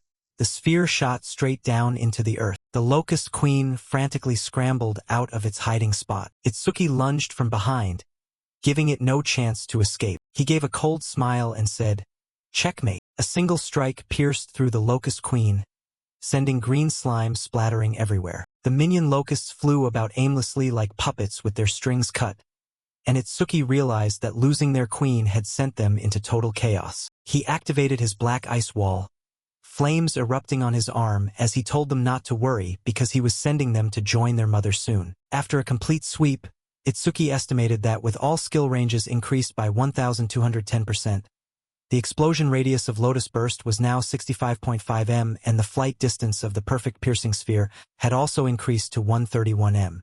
Reward update notification. Lotus Burst Level 2. Active effect. Consumes mana to deal explosive damage within a 65.5 m diameter. Passive effect. Each time a level 1+ creature is defeated with Lotus Burst, all skill ranges plus 1%. Current total, plus 1,210%. Perfect piercing sphere range, 131 m. Itsuki picked up a karma stone, thinking this was truly a bountiful harvest and that once the cooldown was over, he would challenge it again to push Lotus Burst's passive into 5 digits. The notification outside the gate displayed, "New record achieved. Challenge time, 17 minutes 7 seconds. Itsuki was surprised it took 17 minutes and figured Ajiha must be worried. He thought she might act cold toward him upon his safe return. But he knew she was actually kind and thoughtful, and he found her tsundere nature quite endearing. He walked out of the portal cheerfully, saying, "I'm back. Sorry for making you worry." Itsuki went dead silent, a murderous glint in his eyes as he took in the scene before him. Ajiha was currently being held up by the neck in Charles's iron grip. The man asked with interest. Itsuki entered alone and came out of this sub-dungeon safe. "You're the one Kinoshita Reiji is hunting, aren't you?" he continued. "Perfect timing. I was just about to make her talk. But even in this state, she hasn't said a word. She's tougher than most men." Itsuki demanded in a cold voice. "Take your filthy hand off her. If you do it now, I'll just beat you up and let you go." Charles let out a mocking laugh. telling the level 0 rookie not to be so full of himself. Itsuki lunged at him with incredible speed, his fist raised. Charles frantically ordered his beast. He's fast. Death Dog, move. Use your head to block his punch. System notification. Detected rank B Shikigami. Death Dog. Super mimicry activated. Analysis progress. 1%. From that, Itsuki deduced that the dog was a Shikigami, which meant the man in the hat was a Shikigami summoner. Charles realized he was in trouble. The boy had no wasted movements and was terrifyingly fast, which explained Uga's defeat. The big man likely didn't even have time to use his metallization. He said nonchalantly, "But I have the Death Dog and a hostage," as he tightened his grip on Ajiha's throat, making her groan in pain. Itsuki, worried for her safety, yelled her name. Meanwhile, the analysis progress reached 34%. The Death Dog broke free of Itsuki's control and lunged ferociously. Charles was confident that the dog's bite force could crush any defense under 300, and figured the best the boy could hope for was losing an arm. But the reality was far from his expectations, leaving Charles to gasp in shock. Itsuki had activated Black Ice Wall to cover one arm while creating a perfect piercing sphere with the other. He placed the Lotus Burst right under the Death Dog's throat and sent the perfect piercing sphere straight through its head. He recalled the saying that without their Shikigami, a summoner is essentially weak. Analysis progress reached 77%. Charles wondered if the rookie didn't know that Shikigami could be resurrected. His beast possessed the rank B skill Death Wish, which could significantly shorten its revival time. Seeing the Death Dog lunging from behind again, he gloated, "Just be careless and become its food." Itsuki had activated mana sensing, the waves spreading out as the progress hit 89%. He figured that keeping mana sensing active since he got it was definitely the right choice. Progress climbed to 91%. Itsuki spun around and delivered a powerful kick to the Death Dog. He glanced at Charles, thinking the analysis was almost done, and that if the Blue Lotus appeared for super mimicry, the man might get suspicious. His strength and speed surpassed the dog's, and the man wondered if the boy had a scouting skill as well, realizing he couldn't even pull off an ambush. The man used Ajiha as a threat, saying if he resisted any further, the woman was finished. Itsuki's plan was to finish the analysis without letting the Blue Lotus appear. Reminder notification. Analysis progress 100%. Analysis of Death Dog complete. Obtained Shikigami Devour Level 2. Active effect. By directly touching a Shikigami of rank H or below, you can make it your own. Passive effect. Number of Shikigami usable. 0/2. Itsuki was amazed. It turned out he could actually steal Shikigami, and he had finished the analysis without the Blue Lotus showing up. System reminder. Obtained Shikigami Devour Level 2. All stats plus 20. Since super mimicry wasn't fully activated, the debuff removal and healing effects did not occur. New stats. Attack 310 plus 20. Speed 310 plus 20. Defense 310 plus 20. Mana 310 plus 20. He deduced there was a price for skipping the Lotus and losing the healing effect, but since he had already recovered in the sub-dungeon, he could still go nearly all out. It seemed he could now steal other people's Shikigami. Watching the dog lunge with its jaws open, Itsuki formed a new plan. The lotus flower bloomed in the palm of his hand. If that's the case, Itsuki slammed the flower onto the Death Dog's head, declaring, "I'm taking your dog." The entire Shikigami was brought under a powerful controlling force. He tilted his body and delivered a massive kick to the beast. The kick sent the Death Dog crashing into the ground. Charles cursed at his useless dog, wondering what all that experience he fed it was for. He tightened his grip on Ajiha's neck, warning that if he resisted any more, he would slit her throat. Ajiha didn't want to be a burden and whispered for him not to worry about her. Itsuki raised both hands in surrender, telling him to leave her alone. Charles noted that if he had behaved like that from the start, the woman wouldn't have had to suffer. Itsuki asked coldly why he was being targeted, noting he didn't remember having a grudge against him. The man replied that the boy was still trying to dig for info but figured he could tell him since he'd meet the man soon anyway. Kinoshita Reiji was furious that he entered North District B without permission, and he introduced himself as Charles, here to capture him on Reiji's orders. Itsuki held onto the grudge, thinking of Kinoshita Reiji and deciding he had to meet the man personally to settle this. Charles reminded him they'd meet soon, right after his body was bitten to pieces. He claimed the dog was about to rip his legs off, and warned him not to use that strange ice armor if he valued the woman's life. He ordered the beast to bite the boy's legs off. Itsuki gave his own command, telling the dog to prove it was worthy of being his Shikigami. The death dog immediately bit down hard on the arm squeezing Ajiha's neck. Itsuki lunged forward and caught the gasping woman in his arms. Charles screamed in pain, wondering why his own Shikigami was attacking him. A lotus-shaped mark appeared on the death dog's forehead. Itsuki patted it and said, "Good boy." He officially declared that he would return the pain Ajiha suffered 100-fold. No, 1,000-fold. Charles, now terrified, started stammering for him to listen and explaining he was just following Reiji's orders.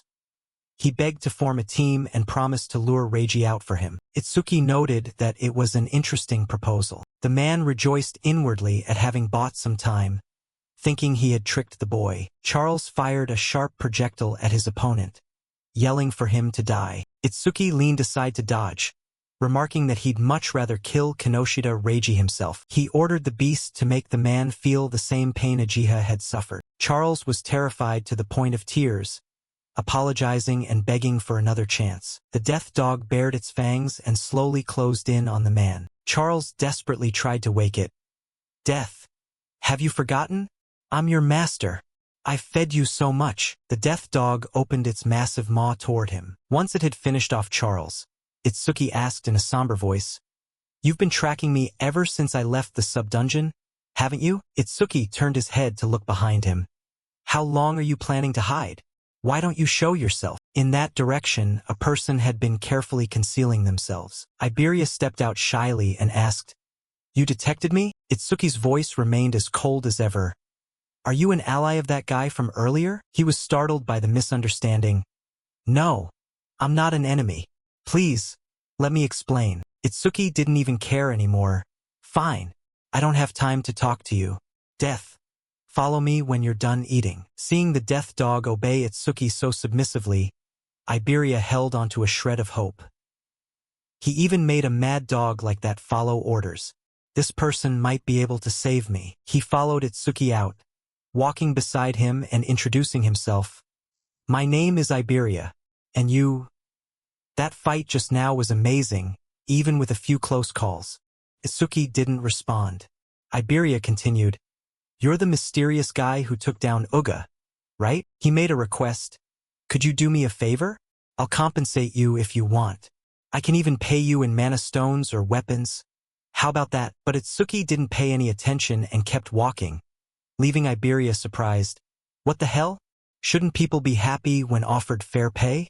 Did that old man lie to me? Back then, his father had said, "Just like in the middle of a desert, a simple glass of water is more valuable than a treasure. Rewards require finesse. Give a sword to one who thirsts for revenge.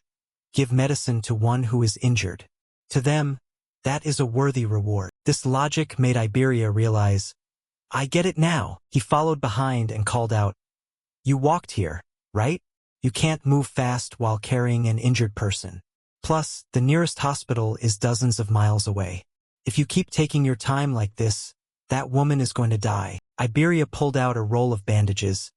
"I also have a recovery scroll." Seeing Itsuki stop, he knew he was halfway there and added, "I can save her." Itsuki turned back and asked urgently, "Really?" He replied, "I can't fully heal her, but I can save her life." Itsuki laid Ajiha on the ground for Iberia to bandage. He worriedly asked, "Is it okay to use that over her clothes?" To which Iberia explained, "This isn't an ordinary bandage. It's a rare artifact made from the ribbons of the Shadow Tribe and the hide of the Kodama tribe." Itsuki didn't understand. What's an artifact? Iberia realized he was using terms that were too technical. At your level, you must have just awakened, so it makes sense you wouldn't know. He introduced the concept. Modern weapons have no effect on spirit beasts, which is why we can't use conventional firepower against them. But blacksmiths can create special artifacts to fight spirit beasts using parts from the beasts themselves. Artifacts are divided into 4 tiers depending on the blacksmith's skill and materials: common, rare, epic, and unique. A common artifacts. Not much different from regular weapons, except they can deal damage to spirit beasts and the awakened. Rare artifacts enhance certain stats for the owner. For example, the rare sea sword increases mana speed. Epic artifacts not only raise stats but also possess special abilities. For example, the epic blood sword increases attack power and has a special effect. It absorbs blood to increase blade temperature and reduces the enemy's self-healing by 50%. Unique artifacts. The ultimate goal every blacksmith craves. They grant a massive stat boost and powerful effects. Currently, there are only 102 unique artifacts. For example, the unique Holy Sword increases attack power and speed.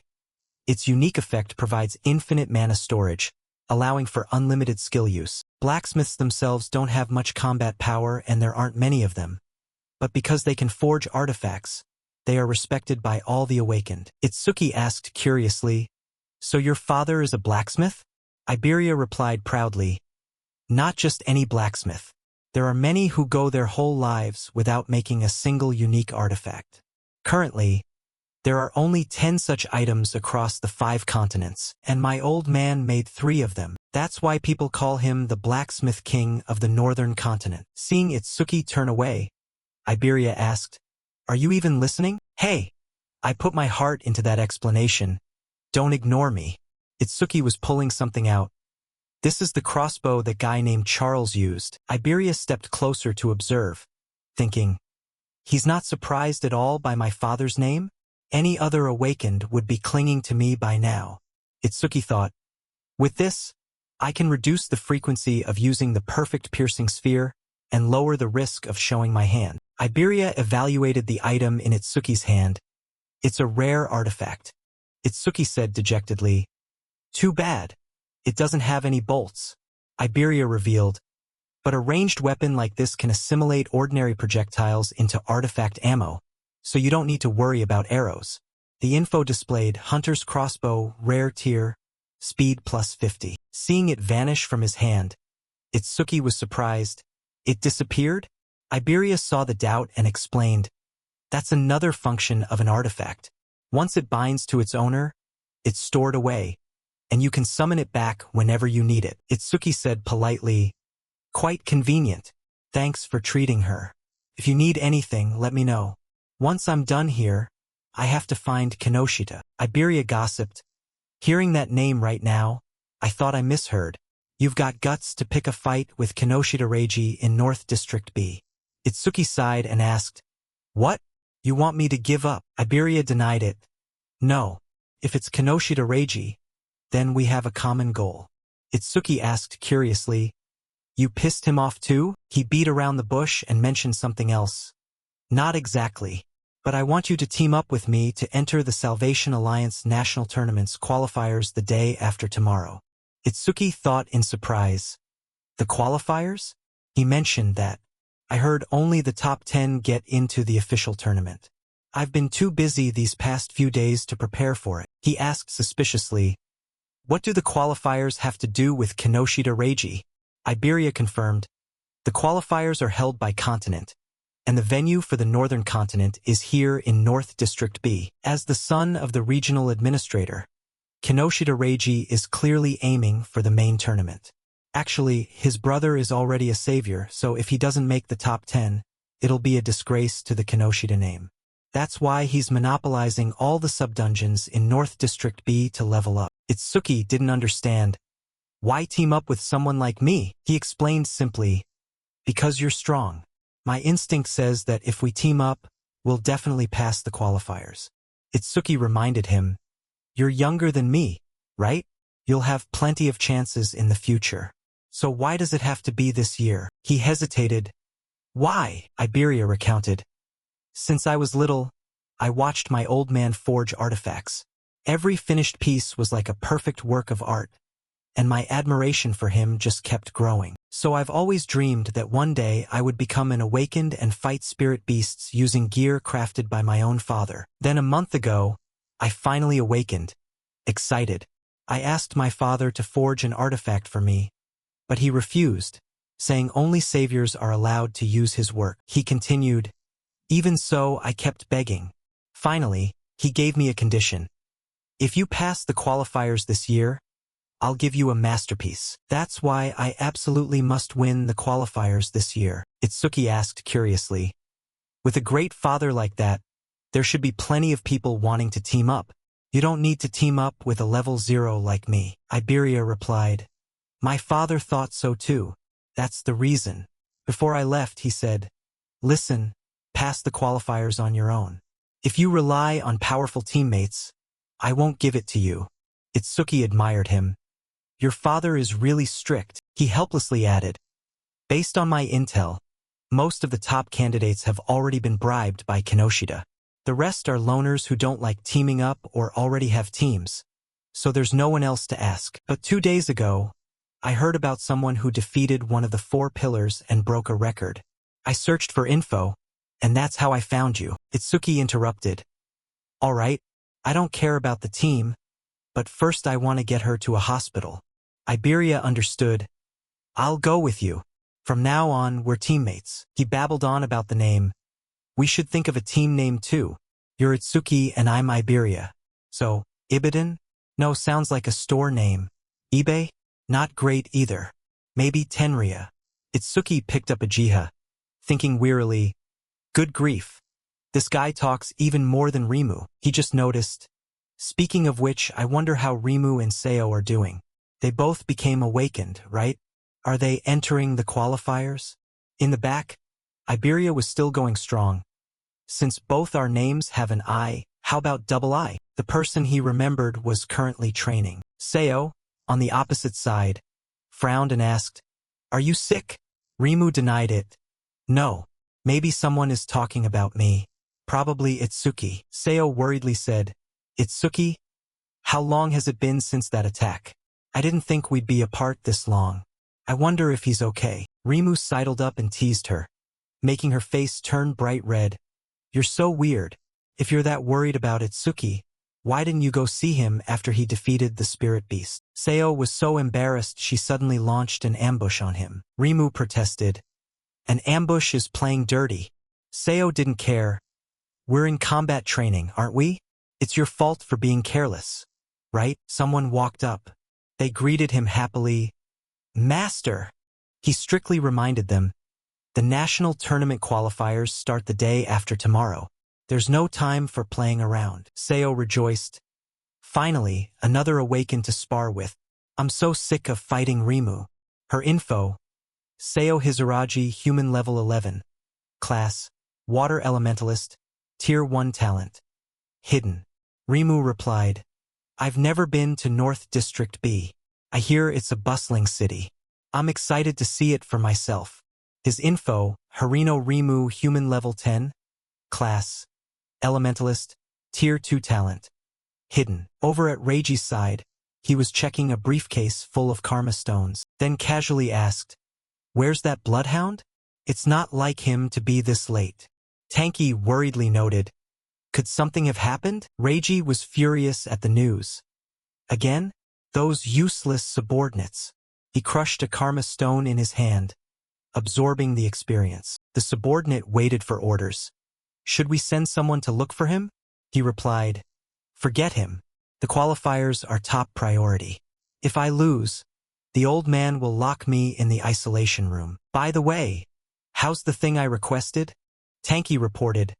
Out of the 3,113 candidates in the northern continent, we've persuaded 887. As requested, they are all level 5 or higher. He praised. Excellent. You truly are a reliable subordinate. Tanky watched Reiji absorb the power of the karma stone and said, this is the last mana stone. He was in the process of leveling up, lightning flaring around his body. Reiji said confidently, to crush the commoners, this is more than enough. Info, Kinoshita Reiji, human level 12. Class, Lightning Elementalist, Tier 2 Talent. Hidden, Total Stats, 603. Back with Itsuki, right after he went outside, he performed a teleportation. When he met Nento, Itsuki felt guilty. "I'm sorry, Master, for letting Uchiha face such danger," he replied. "There's nothing we could have done. I can eliminate him if you want." He refused the offer. "No, let me handle it." Nento was satisfied to see Itsuki being so independent. "Very well. Tell me the whole story later." Iberia, watching from the side, thought happily. So the Supreme Commander of the Northern Continent is his master. No wonder he wasn't surprised when I mentioned my dad. Nento is a mystery. I should ask for his autograph later. They were now in a hospital room. Uchiha had been treated and was resting in bed. Itsuki announced. "And that's why I decided to enter the Salvation Alliance National Tournament qualifiers with Iberia. So I didn't stop him." Nento asked about her health. "I see. How are you feeling, Uchiha?" She glanced at the butterfly on her finger. "Bitch Deep has healed me, so I've recovered. This is thanks to Iberia treating me with a rare artifact." Nento turned in surprise and asked, "You possess the Wood Spirit Bandage artifact made by Aiden. So you're his son, right?" Iberia thought in surprise. "He doesn't just know about artifacts. He knows my dad. I should act appropriately as the eldest son of the Blacksmith King." He proudly pointed to himself and introduced, "That's right. I'm Aiden's father." Itsuki reminded him, "You got it backwards." Iberia blushed with embarrassment and quickly corrected, "Sorry, Aiden is my father." Nento ignored the slip-up and cleared his throat. "Anyway, thank you for saving my daughter. After the qualifiers end, I'll have Itsuki come and greet Aiden with you. You two must have to prepare for the tournament, right? You may go. Uchiha and I will be watching tomorrow." Itsuki replied, "Yes." Iberia vowed, "Please rest assured. I will definitely show everyone that we can pass the qualifiers." Uchiha saw that her father really liked Itsuki. Back when it was Kazunari and her, he always took her to meetings. He explained the reason. Itsuki has a strong self-destructive urge when facing spirit beasts due to childhood trauma. But that urge only weakens when there are people he wants to protect by his side. "That's why I put you next to him." Uchiha pondered this. Become his best friend, become his weakness, and then become the person he wants to protect. The person Itsuki wants to protect. Before leaving, Nento reminded him, "By the way, regarding the spirit beast attack at school, it's been determined it wasn't an accident but a planned setup." "What did you say?" "The number of traitors siding with the spirit beasts is growing. Although the scale varies, there have been attacks targeting commanders on other continents. As it stands, the future of humanity looks bleak." He believed firmly that Itsuki will surely destroy it and become the light of hope. The next day at North District B, the Salvation Alliance National Tournament qualifiers began. Itsuki entered the arena, looking at the dense crowd in surprise. "There are more people than I thought," Iberia replied. "I heard that as soon as the news spread that Nento would be watching, people who weren't going to join suddenly changed their minds. The number jumped from 300 to nearly 5,000. Reiji's face darkened at the news. "Nento, that old man. He brought too many variables." Tanky reassured him, "Don't worry. They're just a rabble who joined at the last minute. They won't have time to team up, so we still have the numerical advantage. Tell our recruits to wear a red armband on their right arm so we know they're on our side." Coincidentally, Rimuru and Seo were also there. Rimuru asked, "Are red armbands in style? Should I wear one too, since Nento is watching?" Seo added, "Maybe Itsuki is too." Suryu Fujiwara, the announcer for the qualifiers, stood up to announce, "Everyone, I will explain the rules before we begin the qualifiers." He went over the rules. The qualifier venue is divided into two zones, the inner sector and the outer sector. In the first stage, you will start from the four main directions of the outer sector. First, you will compete based on the time it takes to enter the inner sector. The moment you enter the inner sector, your ranking will be recorded on your bracelet, and only the top 300 will proceed to the second round. Rimuru looked at his wrist in surprise. "The bracelet has that function?" Seo thought anxiously. To have thousands of people eliminated in the first round is brutal. Suryu Fujiwara continued. You are allowed to bring 2 artifacts, team up with anyone, and use whatever you like. Only the result matters. After round 1 ends, the rankings and the rules for round 2 will be announced. Iberia suddenly shouted, Itsuki, look! He and his gang were attracting everyone's attention. It was Kinoshita Reiji. He ordered, Understand? Anyone who runs in front of me or blocks my way dies. Iberia whispered. The ones next to him are probably the candidates he bribed. For now, let's just get to the inner sector as fast as possible. Once Kinoshita enters and drops his guard, we'll ambush him. He stared wide-eyed in shock at Itsuki's next move. He walked over to them and reminded them, I heard all of that. 2 members of the team said, Who are you? Watch out. This guy isn't wearing a red armband. Suryu Fujiwara declared. So, round 1 begins. The number of young people wanting to join the Salvation Alliance is growing, which is heartening. But quantity is meaningless without quality. Hiten Akira discussed from the side. In our time, there were quite few candidates over level 15. He added, Very few. Info, Hiten Akira, Scarlet Heaven Starstone. Other info hidden. Suryu Fujiwara recalled, The year you participated, there were only 2, right? He replied, That's why I said it would be boring without rookies like Kazunari Satsumi. I hope there are. The man said nonchalantly, Don't be ridiculous. A once-in-100 years genius like that doesn't just appear out of nowhere. Hiten Akira turned to Nento and asked, I heard that in the northern continent, there's a student who defeated a level 8 bone soldier right after awakening and became your disciple. Is that true? Suryu Fujiwara was stunned. Defeated a level 8 right after awakening? Impossible. Yet Nento confirmed, It is indeed true. He asked with interest, Is that person among them too? Suryu Fujiwara thought.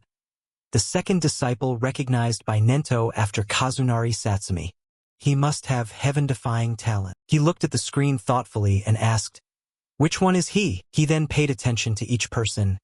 Rimuru, level 10, Golden Elementalist, ordinary second-tier talent. Not him. Seo, level 11, has a first-tier talent, but she's a water elementalist focused on support. Probably not her either. It must be this girl, Habane Hana, a wood elementalist. But she has an unusually high level of 16. Seeing Nento remain motionless, Suryu Fujiwara doubted. No? But Hana is the highest level candidate. Hiten Akira was surprised. There's a level 0 candidate this time. He added, Every year there are people who join out of curiosity, but get crushed immediately and withdraw. Reiji's side was mocking. A level 0 candidate? Really? Tanky asked contemptuously. Are you lost, kid? He took out the man's weapon and put it on his arm. Reiji's smile became strained. That's Charles's. Who the hell are you? Itsuki asked solemnly. You're looking for me, right? He realized. Is this low-level trash the one who defeated Uga? Are you kidding me? I get it. You came here on someone's orders to annoy me, right? Reiji ordered his subordinates. Kick him out. Tanky obeyed. Leave it to us. We'll make him regret insulting you. They surrounded Itsuki in the middle, intending to bully him with numbers. But he teleported away. I don't have time to talk to trash like you. He then landed in front of Hiten Akira, thinking to himself, 2 level SAXS and 2 level 7s. I don't even need to look to know the result. If you beg for your lives now, you might survive. Iberia prepared himself. I can take down one, but no matter how strong Itsuki is, taking down 4 at once. He touched the box on his hip. That means I have no choice but to use that. Honda stepped in front of him and said contemptuously, I thought there would be some tough opponents waiting, but it's just a level 0 piece of trash. Itsuki stepped forward somberly and ordered him, Get out of the way. At first, the man was stunned because it was the first time someone had treated him like that. Then Honda laughed and the others joined in. Hiten Akira rejoiced. Good. I like that attitude. He declared, If you're about to die, I'll save you. Honda's side reached for his head. I'll crush your head to see what's inside. A straight punch to the face knocked out several of his teeth. Itsuki repeated for the last time. I said get out of the way. Hiten Akira was stunned. An opponent with a higher level than himself, and he took him down in an instant? His accomplices were shocked. Honda is level 7. How did that rookie? The one next to him reassured. He's condensing a fireball in his hand. Don't panic. He only caught him off guard. He activated the rank B skill full power ignition, declaring, I'll burn you to ashes. Seeing the fire approaching, Iberia was terrified. Too fast.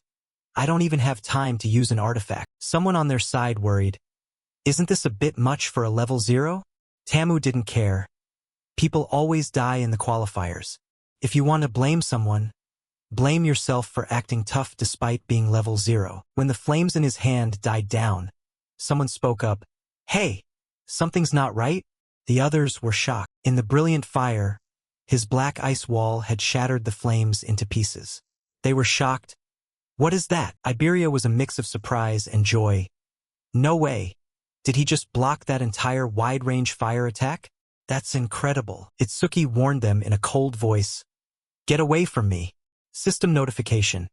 Black Ice Wall successfully defended against a rank B fire-type skill. Defense increased by 10%. Attack 310, Speed 310, Defense 341, Mana 310, Total 1240, plus 31. He thought to himself, Defense increased by 33. I need to confirm whether the passive effect of Black Ice Wall still triggers when defending against the same skill from the same target more than once. Tamu was terrified to see Itsuki completely unharmed. Was that his ice-type skill? There isn't even a water elementalist here. How can he use an ice-type skill like that? He challenged his opponent. Try that move again. I won't block it this time. The man continued to manifest a fireball. Are you insulting me? A real man never goes back on his word. Itsuki replied nonchalantly, Yeah, I promise. He unleashed an even stronger move. Rank B skill, Overheat Fire Cannon. This time I'll definitely finish you off with my most powerful strike. A rolling wave of fire crashed down toward where he stood, radiating intense heat that made Itsuki realize the firepower was stronger than before. Yet it was still a fire-type skill. Within that blazing fire, his figure vanished. An accomplice warned, You overdid it. Tamu was confident in his firepower. That hit could take down a level 8. He thought with regret. I spent all my mana on that. It was the finishing blow. A bit of a waste on a level 0 opponent. But this show is over. Before he could bask in his pride for long, Tamu recoiled in fear. What? He appeared right in front of the man. So, if it's the same skill from the same person, the passive effect of Black Ice Wall doesn't trigger again? I see. Itsuki stated leisurely. Confirmation complete. It's time to end this. Tamu slumped to the ground in terror. He blocked my ultimate skill that easily? It's impossible. Sama, behind him, was generating fire to resist. Yeah, that ice skill is strong, but I've already found its weakness. He poured his strength into increasing the firepower to stop Itsuki. This guy's rank B skill is continuous fire. When attacked by multiple fireballs, Itsuki realized, trying to overwhelm me with numbers? Activate Black Ice Wall. Where he stood, the firepower erupted into a violent explosion. Sama believed, even if he has a powerful skill, a level 0's mana capacity must have a limit. If we can drain his mana until he can't create that ice shield anymore, we'll win. However, Itsuki's hand clamped tightly onto his, making the flames die out. Sama broke into a cold sweat, unable to believe it. What? He closed the gap in an instant, enveloping his body in the Black Ice Wall. He reminded him, even after defending against so many fireballs, the passive effect only triggers once. Every muscle on the man's body tensed up. If your advantage is speed, then ours is power. Itsuki asked contemptuously. Are you actually using any strength right now? First, he gifted Sama an uppercut straight to the throat. You look like you're suffering, so I'll make this easy for you. As the man collapsed, Itsuki calculated. Defense increased by 33 points, not 234. So it's calculated based on the base defense value before the enhancement. System update. Black Ice Wall defended against a rank B fire-type skill. Defense plus 10%. Defense 310 plus 62 from Black Ice Wall. Itsuki glanced at the remaining two elementalists left. Come at me. I'll use you to boost the passive effect of Thunder Shockwave. They assumed the other two were down, leaving no room for doubt. This guy is faking his stats. Let's get out of here, he mocked them. You think I'll just let you go? The two of them charged at once. Damn it, then I'll take you down. This isn't a fire attribute. Don't think that trick will work. They used the rank C skill Silver Snake, and electricity surged forth. System update. Absorbed rank C lightning type skill with Thunder Shockwave. Speed increased by 5%.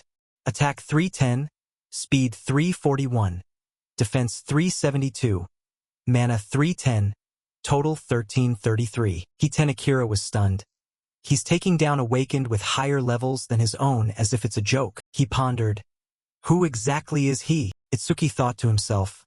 So the passive effect of Thunder Shockwave is the same as the Black Ice Wall? It doesn't stack for skills from the same target. Iberia looked at the people collapsed on the ground and stammered. They're all down, he admired. I thought this would be a tough fight. I didn't expect Itsuki to be this strong.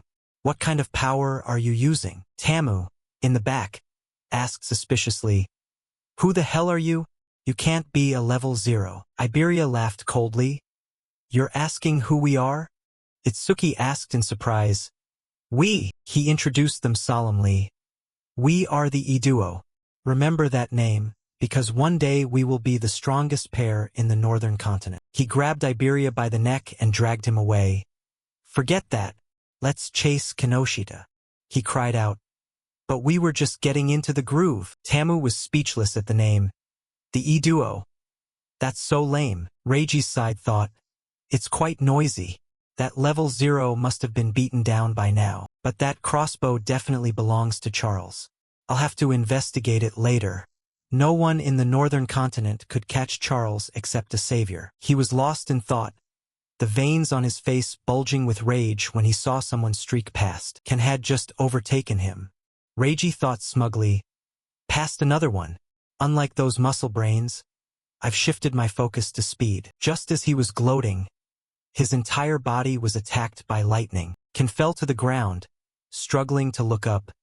Attacking us at maximum speed?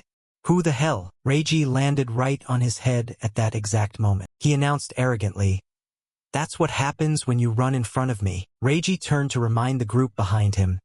Get your acts together. I need to conserve stamina for the second round. Don't waste my time with trash like this. Nento observed the situation and asked, Is that the son of the North District B Administrator, Kinoshita Reiji? Suryu Fujiwara judged. Truly arrogant. I wonder how he was raised. He was out of options. But he hasn't broken any rules, so we can't do anything. Reiji's side was recovering strength. Thanks to them handling all the trouble, my stamina is almost restored. The crowd standing behind didn't dare to step forward. Reiji looked at the building ahead, thinking confidently. With this, I can breeze through the second round. So the inner sector is up ahead? This is too easy. Behind his back, thunder rumbled down. Someone called, Kinoshita. He startled and glanced back, not expecting a variable in such a critical moment. Reiji turned to the crowd behind him and asked, Who dares to call my name like that? They were terrified. Not me. Don't look at me like that. I didn't do anything. Someone in the back realized. It's him, the level 0 rookie. They formed two lines to make way for him to walk through. Reiji had a bad premonition. Level 0. Don't tell me. Seeing him approach, he had the answer. It really is him. Reiji was annoyed with his subordinate's competence. Seriously? Did he take them all down? Impossible, a level 6 and a level 7 couldn't handle him. He assumed. I see, he probably bribed them. Reiji spoke up. How long have you been following me? You level 0 piece of trash. Itsuki went straight to the point. You're staying here until we're done. Iberia felt lucky. Basically, Itsuki had carried him here, and every opponent they faced was defeated instantly. Without Itsuki, he would have been eliminated halfway. He turned away without giving him a second glance. I'm busy. I don't have time to mess with you. But I've prepared a few opponents for you. He ordered his subordinates. You guys handle him, they were contemptuous. What?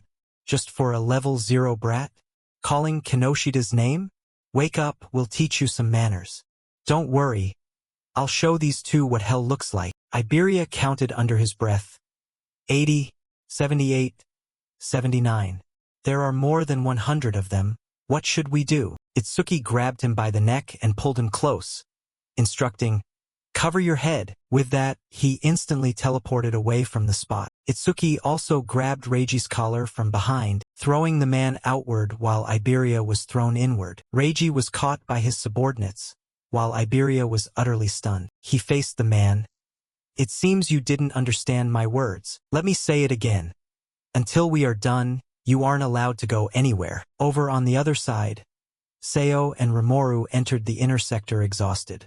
The notification displayed, she's ranked 4th, and he's 5th. Rimuru slumped down to rest. Those guys with the red armbands were part of this too. They still haven't learned their lesson and are still trying to block our path. Seo added, if we hadn't stuck together, we probably would have been taken down before reaching this place. He was disappointed. But I thought we were the fastest. I didn't expect someone to be even faster than us. Gakuj, ranked 3rd, thought unhappily. I didn't expect to only be 3rd. Cheyenne Akagami, ranked 2nd, teased his opponent. Are you hungry already? You just ate. She directed her gaze toward the first place. Above all, look at the winner, Kana Hanyu. She's level 16. Seo thought to herself. Itsuki must be acting alone, and if he was obstructed like we were. Rimuru's mouth hung open in shock. Look, someone is flying this way. Hearing that, she narrowed her eyes and looked over. He landed on the ground with a thud. System notification. Iberia has reached the inner sector, ranked 6th. At that moment, Iberia called out the name worriedly. Itsuki! Rimuru was stunned. Did he just say Itsuki? Seo confirmed. Yeah, I heard it too. They looked into the distance and saw his heroic silhouette facing 100 people. Rimuru thought, that back is unmistakable. It's Itsuki. In the pouring rain, he repeated, I told you until we are done. I'm not letting you go anywhere. Suryu Fujiwara was curious. That rookie is just one step away from the inner sector. Why does he keep pestering Kinoshita Reiji? Ajiha cast her eyes down sadly upon seeing his situation. He suggested to Hiten Akira, help him if he gets into trouble. He thought to himself, Itsuki just burst out with incredible speed. I wonder if I could have done that at his age. Over there, Reiji said gloomily. You keep getting in my way over and over. Get ready. What's about to begin isn't just a battle. It's a total humiliation for you. In other words, this was a 100-on-1 gang fight. Itsuki didn't care about the round's ranking. Pass the qualifier later. Right now, avenging Ajiha is my top priority. Reiji shouted the command. Kill him for me. Everyone, activate your abilities. The aura surged toward him, while Itsuki stood there calmly, the wind and rain making his coat flutter. A fire-type user lunged. I won't let anyone else take the credit. I'm taking your head. Rank C skill Fire Fist. Seeing Itsuki block his strike with just one hand, he was stunned. What? He countered, slamming a punch straight into the opponent's face. The fire-type man slammed into the ground, his teeth and lips mangled together. The crowd that was charging and stopped. He took him down with one punch? Someone reassured them. Don't panic. We have the numbers. We can't lose to a lowly level 0. They regained their spirit. That's right. Everyone, charge together. Itsuki said nonchalantly. The more, the merrier. Black Ice Wall defended against a rank B fire-type skill. Defense increased by 10%. He created area of effect damage with Fire Lotus Burst. Let's end this show quickly. Activate Lotus Burst. Intense heat radiated as spirals of fire coiled around Itsuki's arm. A blast was fired toward the crowd, blowing them back in an explosion. Rimuru, who hadn't seen him in a long time, was stunned. That's Itsuki's skill. Seo and Iberia were speechless. Gakuj noticed the commotion over there. What the hell was that explosion? Cheyenne stroked the cat in her lap, unbothered. An explosion of that scale is just a mosquito bite to me. Kana hugged her sword in a corner alone, seemingly lost in thought. Suryu Fujiwara looked at the tremors there in horror. Was that explosion cast by a level 0 boy? Firepower aside, how can he use a skill that doesn't belong to his class? Hiten Akira went silent at the shocking sight. Ajiha thought to herself, I didn't expect Itsuki to have an AoE skill. That's why he was so confident in the Locust Land. How many trump cards is he hiding? Itsuki was calculating. 30% firepower should be enough. My opponents are human, so I have to restrain myself so they don't die. Reiji stared blankly at the devastation before him. My side is wiped out, and the enemy is untouched. He coldly turned to settle the score with him. It's your turn next. Reiji staggered. There were over 100 of us, and you took them all down in an instant? What are you? Why are you obsessed with me? Itsuki found it truly ridiculous. Obsessed? You're the one who targeted me first and seriously injured my friend. Today, I'm returning the pain you caused her. The man unleashed his power. I am a son of the prestigious Kinoshita family of North District B. Every subdungeon around here belongs to me. I don't have to struggle against spirit beasts. By using the karma stones my family provides, I can easily reach levels that commoners never dare to dream of. Our foundation is different. I will kill you.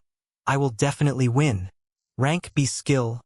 Purple lightning cannon activated. System notification. Detected rank B skill. Purple lightning cannon. Super mimicry activated. Analysis progress. 1%. He lunged directly at Reiji, ramming into him. Reiji clutched his stomach, trembling in pain, thinking, he dodged it? This speed. Is he really level 0? I can't win this match. He needed backup. What are you doing? Help me. Tanky understood. The rules are broken, but I don't need to care about face anymore. He was confident. Tanky is a level 35 awakened.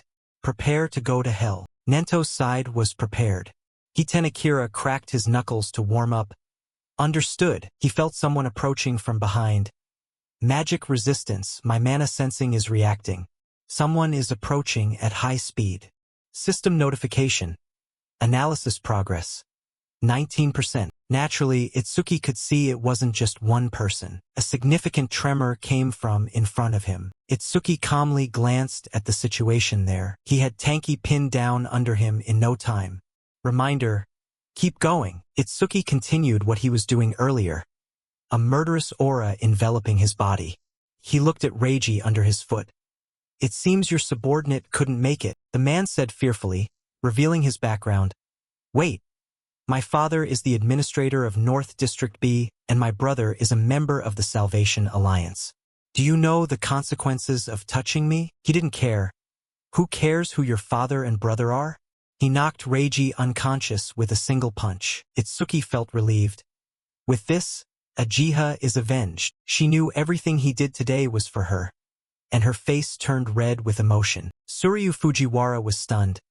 That boy actually defeated Kinoshita Reiji. Why is he looking this way? Itsuki calculated. If I stop the analysis at 99% now, I can recover my stamina when entering the second round if the mimicry reaches 99%. System notification. Analysis stopped. A call from Seo came from behind him. Itsuki. He was surprised to hear that voice. Itsuki turned around and saw Seo. She had been standing there waiting for him. Hurry up and get inside. You're going to be eliminated. Seo's voice was incredibly gentle. He stepped inside and greeted her. Long time no see. System notification. Itsuki has entered the inner sector, ranked 7th. Iberia and Rimuru lunged at him, hugging him. Itsuki! I missed you, you bastard. I'm so glad you're okay. The two of them looked at each other, sparks flying. Rimuru asked unhappily, Who are you? Why are you crying over Itsuki? He said nonchalantly, Me. He introduced himself proudly. I am Itsuki's teammate, Iberia. Rimuru turned to Itsuki and barked. I never heard you were forming a team with anyone else. You traitor. Seo was amazed. It's rare for Itsuki to make friends. Iberia countered. Itsuki is a traitor? Are you two a couple or what? What's your team name? The other replied, Team name? Who cares about that? We're not kids. You have one. Iberia asked smugly. Of course, the other coaxed. Tell me then. Itsuki had to stop them. Stop before things get worse. But it was too late.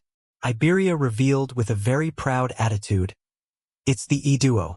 We really agonized over that name. Oh, that name made Rimuru laugh uncontrollably. Team E, that's so bland. He snapped. What are you laughing at? It's a great name, Suryu Fujiwara announced. The number of people in the inner sector has reached 500. Those who haven't arrived are eliminated. Round 2 will begin soon. In round 2, you will fight spirit beasts alone in the test zone for 1 hour. Rimuru was taken aback. By himself? While Iberia turned serious, noting, finally, we've reached the second round. Hiten Akira had been waiting specifically for this moment. It's finally here.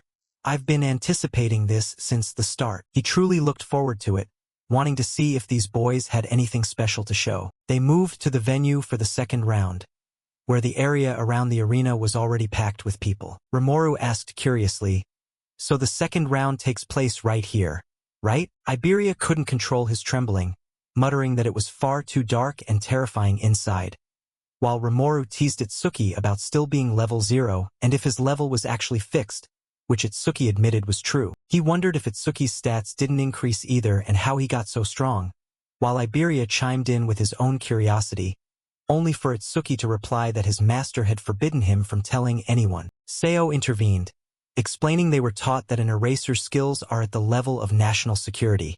Then she turned to Itsuki and told him he didn't need to pay them any mind. Suryu Fujiwara appeared and asked, Is everyone ready? Iberia was stunned to see the man walking toward them. The group of people marveled at the figures standing above them, recognizing Suryu Fujiwara, who organized the national tournament every year, Hiten Akira, a veteran of the river-crossing war with the strongest physique, and wondering if the masked man was the legendary Nento, calling it a meeting of legends. He spoke up, Listen closely.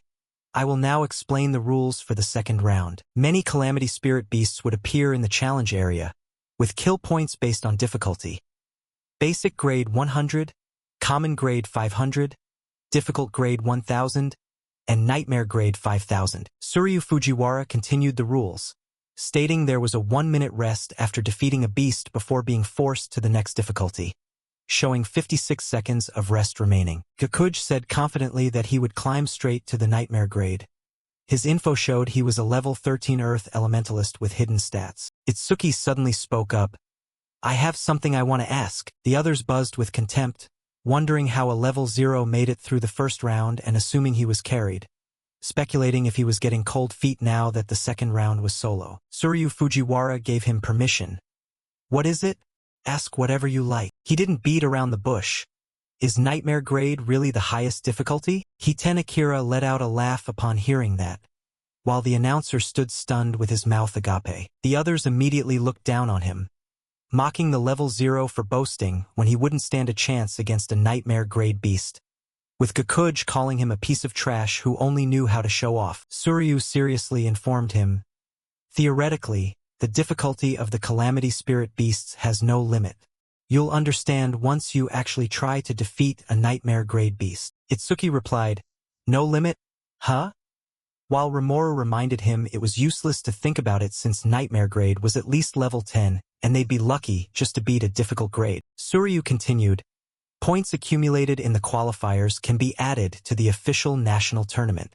In other words, whether you can join the Salvation Alliance later depends heavily on today's performance. Rimuru was delighted that the points counted for the main tournament, while Itsuki silently decided he had to use that to surpass Kazunari Satsumi's record of 115,000 points. He decided to take this opportunity to surpass him. The reminder notification rang out. Everyone, enter the challenge area. The second qualifier begins. As he entered, he realized the challenge area wasn't much different from a normal subdungeon. Countless glowing red eyes stared at Itsuki from the darkness. They stepped out. The system noted 10 level 1 Calamity Hounds, basic grade, worth 100 points, and Itsuki was glad to finally be fighting spirit beasts. System notification. Activated Black Ice Wall. He intended to win quickly, thinking he couldn't raise his stats with these things so he should just finish it fast. Itsuki's image was broadcast on the large screen, and Suryu asked Hiten Akira if he was watching the boy again, while the latter replied he also wanted to see Kana Hanyu fight. Hiten Akira noted, "This young man is more interesting." His eyes didn't leave the screen as he noted something was coming, while the other man wondered if there was really anything surprising. Inside, Itsuki killed the entire pack of Calamity Hounds in one go. The system displayed a time of 1 second and 100 points earned. Suryu was shocked. 1 second? It usually takes a few minutes. And the other man replied happily, "I told you, didn't I?" Hiten Akira remarked, "This boy is more interesting.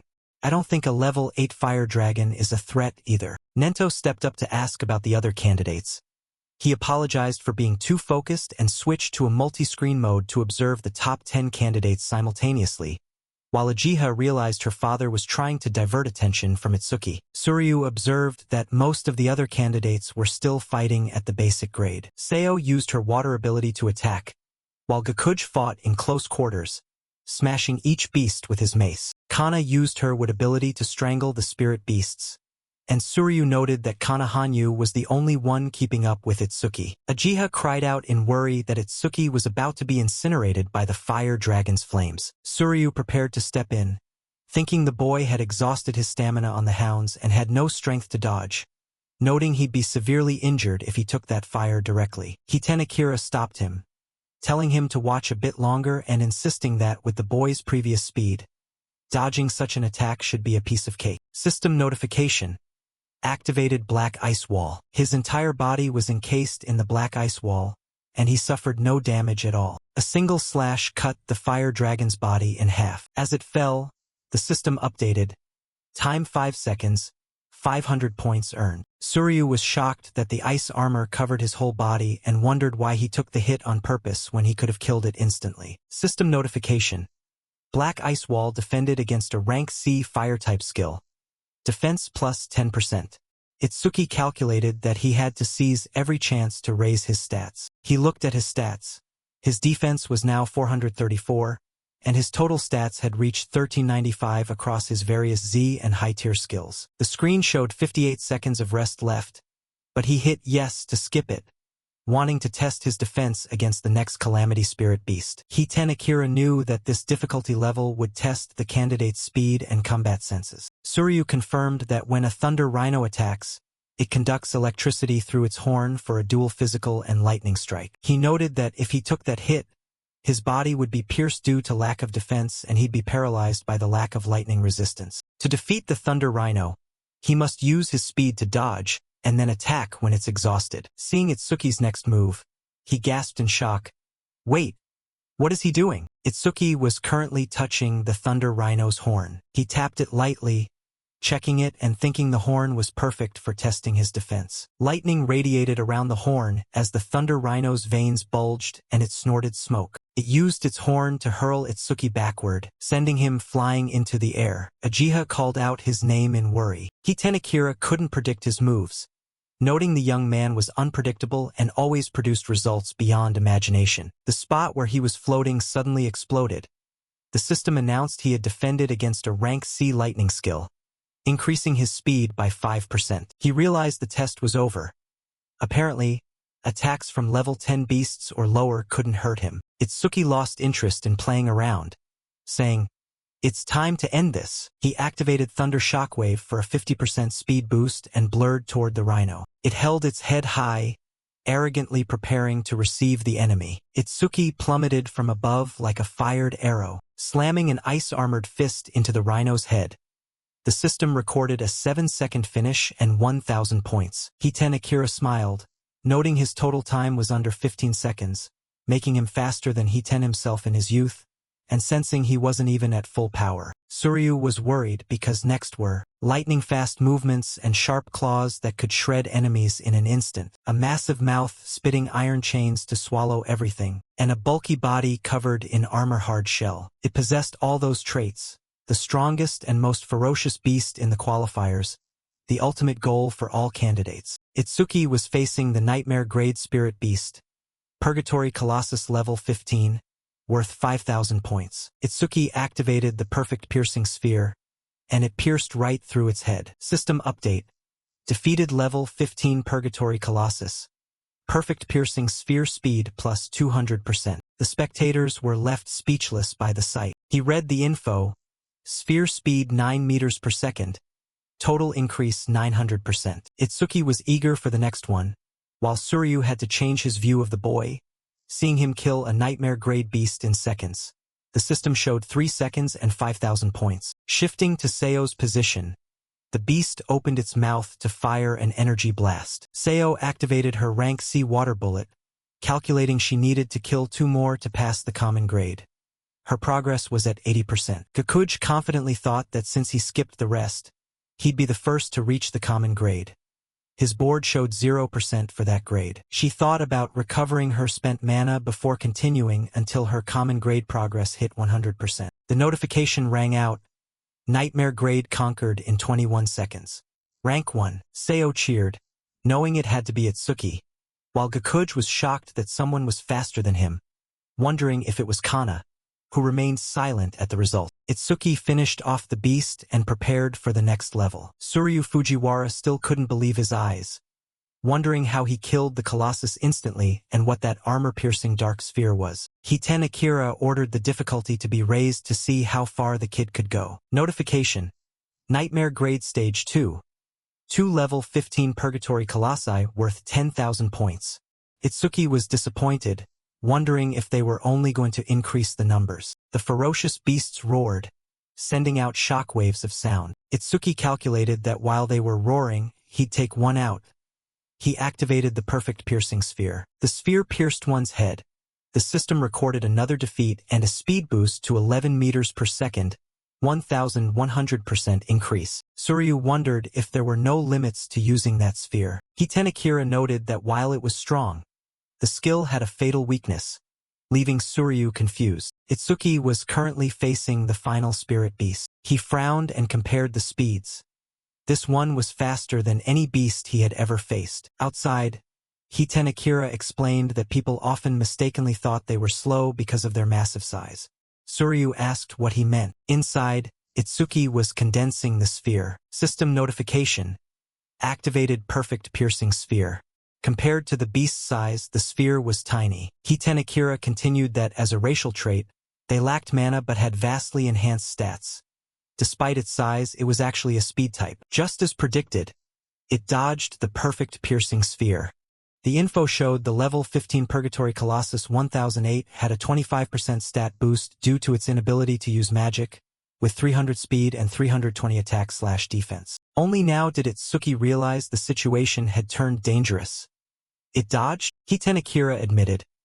It's true that Dark Sphere deals massive damage, but its flight speed isn't particularly fast.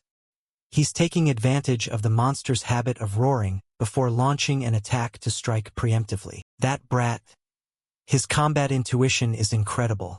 But if he can't increase the flight speed of that black sphere, he probably won't be able to clear this stage. A single punch from the spirit beast sent Itsuki flying into the distance. He was slammed into the rocky cliff behind him, causing a shockwave as thick dust rose and the cliff face buckled inward. Itsuki struggled to drag his aching body. It can dodge at mid-range. Outside, Suryu speculated. He knows it won't hit, yet he still tries to use it. That means he must be hiding another trump card. Akira thought to himself, is that really it? They noticed a strange expression on Itsuki's face. Why was he smiling? It was because he now had a solution. Too fast.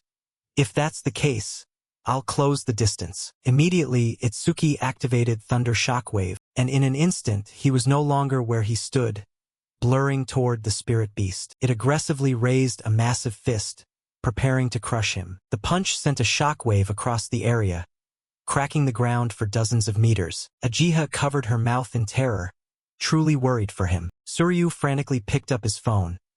This attack is completely different from the Thunder Rhinos. If he takes a direct hit, even he won't come out in one piece. Call the medical team. Hurry, this time. Nento stopped him. Wait, Hiten Akira had also seen it. True. The power of that punch is terrifying.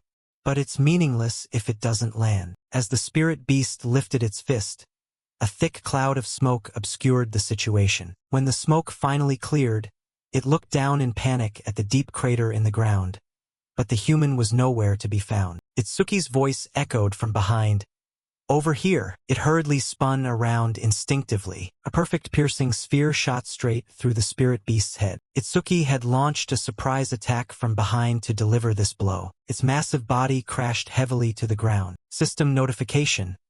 Defeated level 15 Purgatory Colossus. Perfect piercing sphere speed plus 200%. Perfect piercing sphere speed, 13 meters per second. Flight speed value increase, 1,300%. Elapsed time, 12 seconds. Points earned, 10,000. Suryu teased Ajiha. It's rare to see Ajiha become so heated. She shyly avoided the subject. I was just praying for everyone's safety. Listen, if a young person carrying the future of humanity dies, it would be a huge loss for us. His family would also be very sad. I just want everyone to be safe, that's all. I absolutely don't think Itsuki looked cool defeating the Purgatory Colossi or anything. Itsuki would react the same way, so don't misunderstand. It's not like that at all. Suryu reminded her. Ajiha, you've become much more talkative since the last time we met. Nento was speechless hearing him remark on his daughter. Suryu turned to ask Hiten Akira, by the way, how did you know Itsuki dodged that attack? Hiten Akira replied, that brat. His speed isn't much different from the Purgatory Colossus, but when that electricity ran through his body, his speed increased significantly. When that happens, the Purgatory Colossus can't hit him. He wondered. He succeeded in defeating 2 of them, but there were some dangerous moments. With his current score, he's definitely secured first place. If it were me, I'd stop here. But Itsuki was setting his sights higher. If I want to surpass Kazunari Satsumi, the strongest human, I have to keep attacking. I can't rest for even a second. System updated the info on the spirit beasts attacking Itsuki. Nightmare grade phase 3 level 15 Purgatory Colossi. Kill points, 15,000. As usual, he activated the perfect piercing sphere, and 1 beast was decapitated. Itsuki counted silently. 1 dead, Hiten Akira praised. He chose to continue. Truly the one I have my eye on. Suryu Fujiwara suddenly remembered. Speaking of which, you went straight to phase 3 too, didn't you? The other replied. So did you. He compared them. Even for you, the one with the strongest body, phase 3 was the limit. I wonder how Itsuki will handle this. Inside, Itsuki was facing the ferocious spirit beasts. A fist reached out to grab him, but Itsuki vanished. He teleported above its head. I'll boost my speed with Thunder Shockwave and close the gap when I jump behind it. As the perfect piercing sphere fired, Itsuki counted. That's the second one. System update. Defeated level 15 Purgatory Colossus. Perfect piercing sphere speed plus 200%. Perfect piercing sphere speed, 17 meters per second. Flight speed value increase, 1,700%. Itsuki moved to handle the next beast. The third one he was currently inside its mouth. Sharp teeth were about to bite down. The spirit beast's mouth slammed shut without a gap, but its head was gone in an instant. Itsuki was settling the score from inside. Let's see me pull your guts out. Activate full power Lotus Burst. The spirit beast's mouth began to glow with fire. Fire power erupted from within, and its body exploded into fragments. System notification. Defeated level 15 Purgatory Colossus with Lotus Burst. All skill ranges plus 1%. Current total, plus 1,101%. Elapsed time, 13 seconds. Points earned, 15,000. Suryu Fujiwara couldn't believe his eyes. That was the skill that blew away all those candidates in Phase 1. Itsuki thought to himself as he saw the notification. Mana at 310, my mana has completely hit rock bottom. But as long as the Calamity Spirit Beasts keep appearing, the passive effect of mana sensing will replenish my mana. System display, mana sensing level 1. Passive effect. When a hostile unit is detected, restore 10% mana. Facing Itsuki were high-level spirit beasts. Nightmare grade phase 4. 4 level 15 Purgatory Colossi. Kill points, 20,000. Current mana, 124/310. Detected 4 hostile units, restoring 40% mana. Suryu Fujiwara commented, Phase 4 has begun. If he clears this, he'll surpass you in the past. Hiten Akira admitted, True, only Kazunari has cleared Phase 4. No one else has. I want to see how far this kid can go. Inside the qualifier, he was somersaulting to dodge the beast strikes. Each time the flight speed of the perfect piercing sphere increased, Itsuki noticed a pattern. Accuracy increased as well. If I can push the speed just a bit higher, I'll be able to hit them without closing the distance. My mana is limited, so I can't afford to waste a single perfect piercing sphere. These spirit beasts were linked together by iron chains. He frowned upon discovering this. Iron chains! The spirit beast tilted its head and pulled the chain, which meant the perfect piercing sphere thrown at the other one's head missed. His hand reached out and caught Itsuki. Once caught, he thought, No, I can't find any leverage in this position. The spirit beast's hand squeezed tight, intending to crush Itsuki. His bones were crushed, the pain making him cough up blood as cracks appeared in his skeletal structure. Done with him, it hurled Itsuki into the distance. Covered in blood, he slammed into the ground. Suryu Fujiwara worriedly yelled, Akira! Go help him! He was stunned, unable to believe it. Is this as far as he goes? Hiten Akira recalled his own past appearance.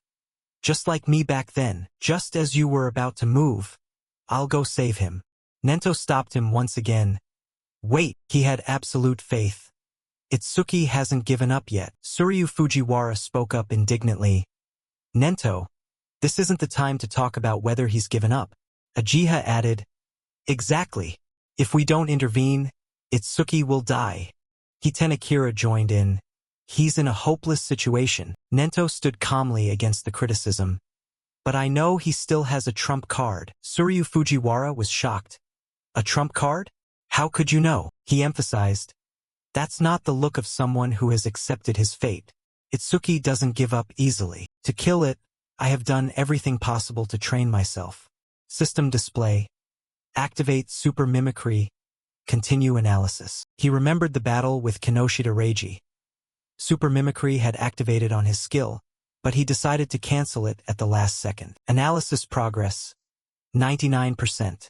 Canceling the analysis then was to be ready for a situation just like this. When progress hit 100%, the system reminded, Analysis of rank B skill, Purple Lightning Cannon complete. Obtained Lightning Rupture Level 2. Ajiha cheered happily.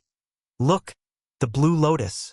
Suryu Fujiwara, seeing this for the first time, couldn't help but be curious. Is that another one of his skills? But how does that lotus help in this situation? Hiten Akira suspiciously glanced at her expression. Ajiha was very happy. Did she know something? Itsuki's notification updated. Lightning Rupture Level 2. Active effect. Can absorb lightning-type attacks of rank B and below. When releasing absorbed lightning energy, personal speed increases by 100%. Absorption capacity. 0/5. Passive effect. Each time a rank B lightning attack is absorbed, speed increases by 10%. Current total. Plus 15%. His hand was covered in black armor. He clenched his fist and began absorbing the power. System notification. Obtained Lightning Rupture Level 2. All stats plus 20. Removes all negative effects and restores all wounds. The spirit beast's descending fist was blocked by the Blue Lotus. Itsuki had no time to play with it anymore. That was enough of a warm-up. From now on, I'm going all out. His stat info refreshed. Attack, 330, plus 20. Speed, 330, plus 20. Defense, 330, plus 20. Mana, 330, plus 20. Total, 1320, plus 80. Suryu Fujiwara was stunned. He was beaten to near death, but fully recovered in seconds. That healing power, it's better than a spearman's. From that crazy AoE move to this. Just how many broken skills does he have? As the perfect piercing sphere tore through its head, the system reminded, defeated level 15 Purgatory Colossus. Perfect piercing sphere speed plus 200%. As another was destroyed, the same notification repeated. System display. Successfully cleared Nightmare Grade Phase 4. Elapsed time, 31 seconds. Kill points, 20,000. Watching their corpses fall behind him, Itsuki felt confident in his current power. No matter how many purgatory colossi appear, I will still win. Itsuki charged into a Colossus massacre. System notification. Defeated level 15 purgatory colossus. Perfect piercing sphere speed plus 200%. The next perfect piercing sphere flew through a colossus's head. Perfect piercing sphere speed, 27 meters per second. Value increase, 2,700%. The next one was pierced through the chest. Successfully cleared nightmare grade phase 5. Elapsed time, 57 seconds. Kill points, 25,000. The next was pierced vertically from below. Successfully cleared nightmare grade phase 6. Elapsed time, 1 minute 34 seconds. Kill points, 30,000. This scene was enough to terrify those watching through the screens. Looking at the pile of colossi stacked high, someone couldn't help but exclaim, "This place is a wasteland." I'm starting to wonder who the real monster is, Itsuki or the purgatory colossi. Itsuki noticed. Where is the next phase? Hey, the purgatory colossi aren't appearing. Suryu Fujiwara hadn't regained his composure. Unbelievable. I can't believe what I'm seeing. He pressed the red control button at his side, then spoke into the mic to announce, "Itsuki, it's over. You've defeated all the purgatory colossi we prepared." Looking at the small mountain of corpses, Suryu Fujiwara repeated, "You've cleared all the purgatory colossi we prepared." Itsuki couldn't believe it. "I killed them all? I thought there was no limit to the difficulty." He walked over the heap of giants' bodies. "I don't remember how many I killed or how many points I earned. Since I hit the limit, the gap between me and Kazunari Satsumi probably isn't that large. Moreover, I achieved the other goal of increasing the flight speed of the perfect piercing sphere, so that's not bad." System notification. You defeated 11 level 15 purgatory colossi. Perfect piercing sphere speed plus 1,100%. Perfect piercing sphere speed, 38 meters per second. Value increase, 3,800%. Itsuki compared it. 38 meters per second is faster than a normal car. Suddenly, strange surges of energy appeared behind him. Itsuki quickly glanced back, on high alert. Finding no danger, he exhaled. "I thought there was another one, right? I completely forgot. Since I can't level up, the experience from the spirit beasts killed here will turn into karma stones." Behind him was a massive karma stone, as big as a person. Suryu Fujiwara was startled. "Is that a karma stone? Why would it appear in the assessment area? If it's blue, it contains at least 10,000 experience points." Nento revealed, "Itsuki cannot absorb experience points, so any experience released will turn into a karma stone like that." Hitenakira realized, "I thought his fixed level was because he was hiding his stats, but it turns out he really can't level up." Suryu Fujiwara understood. If Itsuki teams up with someone and enters a sub-dungeon, that teammate could absorb all the experience. "I'm glad that kid is human. If he were a spirit beast, I wouldn't dare imagine it." He took the karma stone, and it shrunk to the size of a palm. Itsuki walked toward the gate. "I've done what I needed to do. Time to head out." The heavy gate slowly creaked open. Suryu Fujiwara cheered. "He's coming out." As Itsuki stepped out, the system displayed, "Itsuki has completed qualifier round 2. Points earned, 106,600. Elapsed time, 3 minutes 55 seconds. Rank 1. He walked toward him and proposed, "Itsuki, I watched your performance. You truly have potential. Wanna come with me? I guarantee I'll recommend a mentor worthy of you." Itsuki refused without hesitation. "I appreciate the offer, but I already have a master, so it's not necessary." Suryu Fujiwara asked suspiciously, "Don't you understand? So what if you have a master? No ordinary person can guide a young talent like you. It would be much better to follow me. I have the connections and resources." Hitenakira reminded him. "He said he doesn't need it. If you keep forcing it, you'll make him hate you." The other man was stubborn. "Do you think I'll give up that easily? Are you going to let Itsuki's talent be ruined by someone else?" Itsuki had an impression of him. "You dealt with Kinoshida's subordinates back then. Hitenakira said casually, "Don't worry about that. I only handled the rule breakers. Besides, he is Nento's disciple. There's no reason to try and persuade him anymore, right?" Suryu Fujiwara was shocked. "What did you say? Whose disciple?" Itsuki spoke to him politely. "Thank you for that time." The man still couldn't believe his ears. "Itsuki is Nento's disciple?" Nento confirmed it from behind. "Yes, that's right." He froze. It turned out the monster that suddenly appeared was Nento's disciple. Itsuki finally had time to greet Nento. "Master." He was very satisfied with today's performance. "Well done. I watched your performance very closely. You aren't injured anywhere, are you? If you are, I'll have Ajiha heal you." Ajiha blurted out unhappily. He was even planning to challenge Stage 7. "You'd better not bring any wounds back here," Itsuki explained. "I'm not injured, just running low on stamina. A bit of rest and I'll be fine." Suryu Fujiwara felt more psychologically balanced after hearing that. If he's Nento's disciple, then it makes sense. Another disciple of his also wiped out all the calamity spirit beasts we prepared. "Do you know who that person is?" Itsuki asked. "Did Kazunari Satsumi reach Phase 6 too?" Suryu Fujiwara denied it. "No.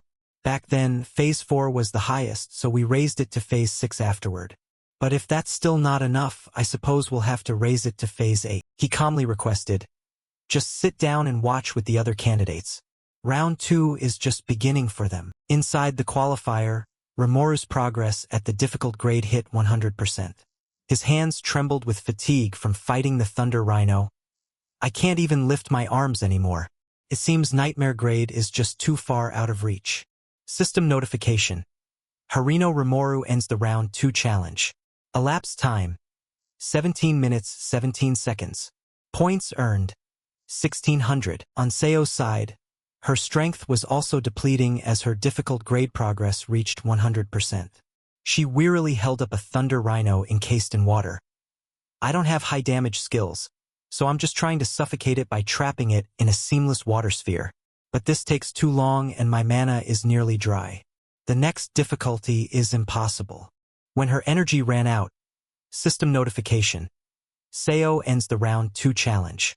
Elapsed time: 19 minutes 1 second. Points earned: 1600. Itsuki was surprised. Rimorou and Seo are giving up at the difficult grade. "I thought they could keep going." Suryu reminded him. "Don't think everyone is as strong as you. Most candidates can't even clear the common grade. Those two defeated the Thunder Rhino so quickly. They'll definitely be in the top 10. He wondered.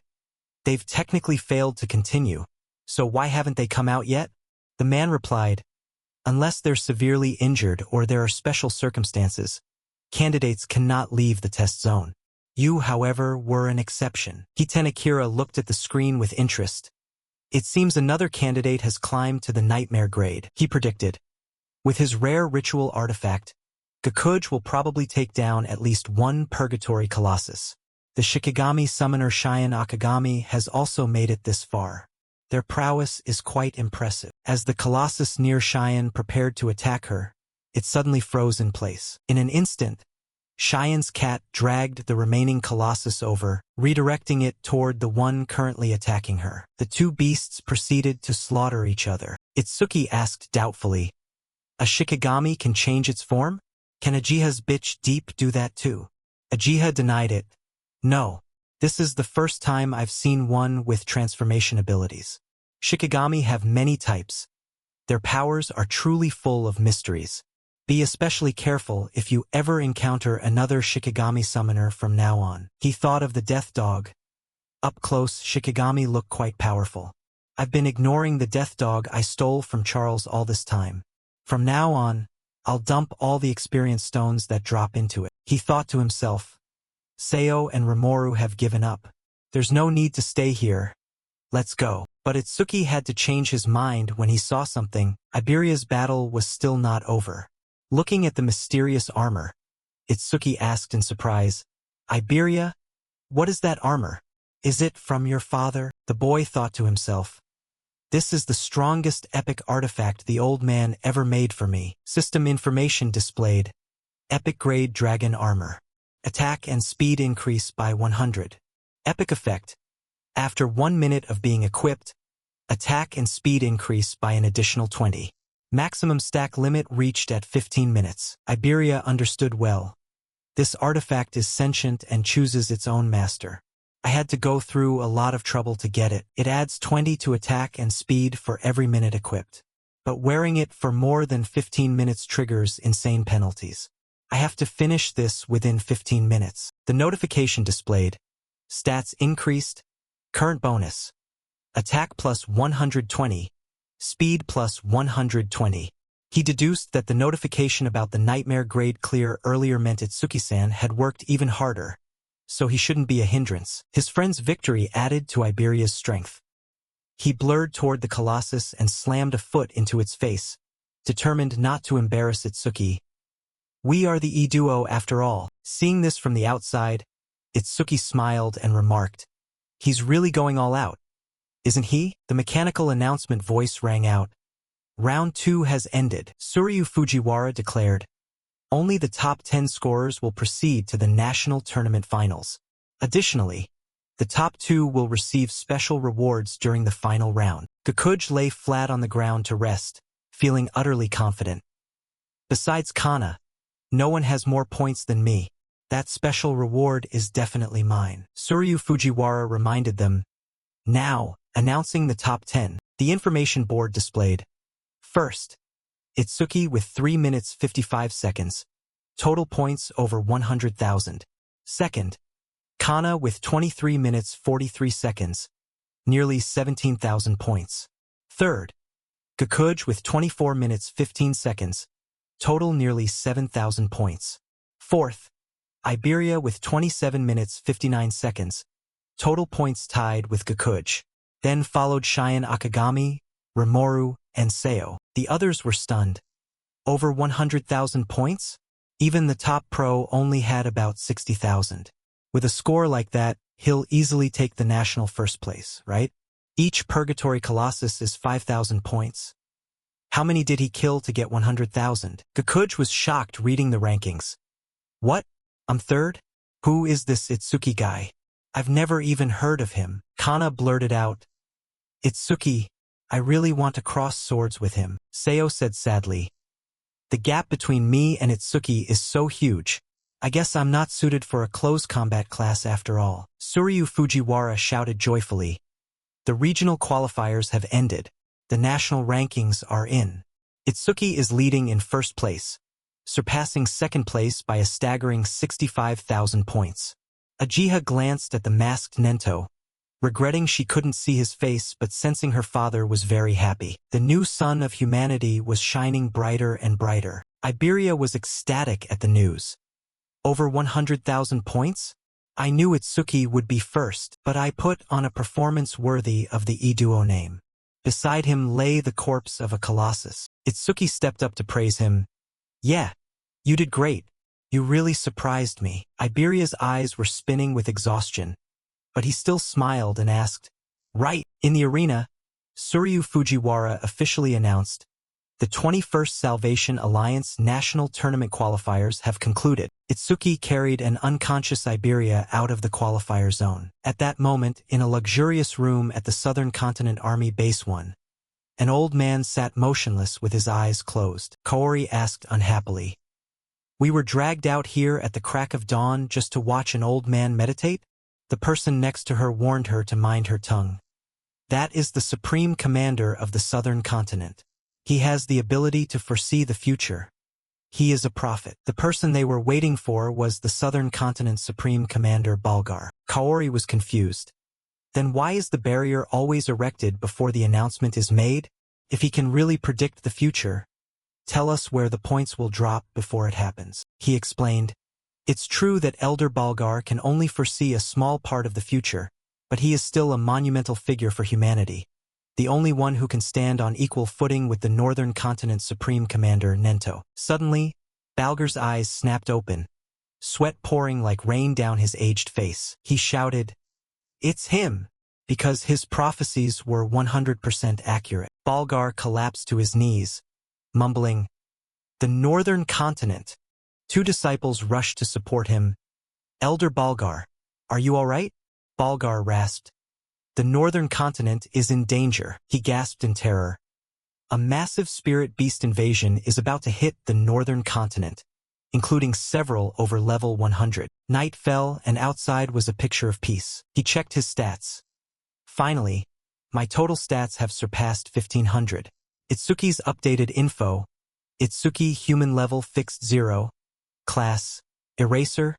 Talent, high-grade Nirvana. Skills, rank Z Super Mimicry. Level 2 Lightning Rupture / Thunder Shockwave. Level 2 Black Ice Wall. Level 2 Lotus Burst. Level 2 Perfect Piercing Sphere.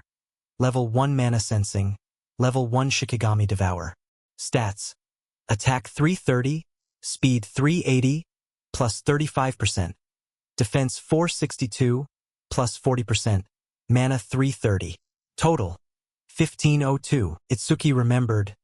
I heard that every time you level up, you get 50 stat points. System reminder. Level up, received 50 stat points. Please decide where to allocate them. He calculated 1,500 is roughly equivalent to level 30 for a normal awakened. Speed and defense can increase infinitely through skill passives. When the notification updated, speed plus 10%, defense plus 10%. Itsuki thought about mana. My mana also recovers infinitely thanks to Mana Sensing's passive. But attack is the only thing I have no way to increase. No way at all. A voice called from behind. Cooking's done. He turned his head to look. Rimuru, wearing an apron, called out, Itsuki, I made many of your favorite dishes. Beside him was Seo. He felt secretly happy. This is enough for now. Super Mimicry might eventually snag a skill that raises the attack stat. They gathered around a lavish meal, with Nento sitting at the head of the table. Itsuki remarked, It's been a long time since I've had Rimuru's home-cooked food. Itsuki glanced around. Where's Iberia? Still sleeping, Ajiha reported the situation. I treated him earlier and all his wounds are gone. But it seems he pushed himself to the absolute limit, so he's still in a deep sleep. Rimuru added, Even so, I'm still amazed.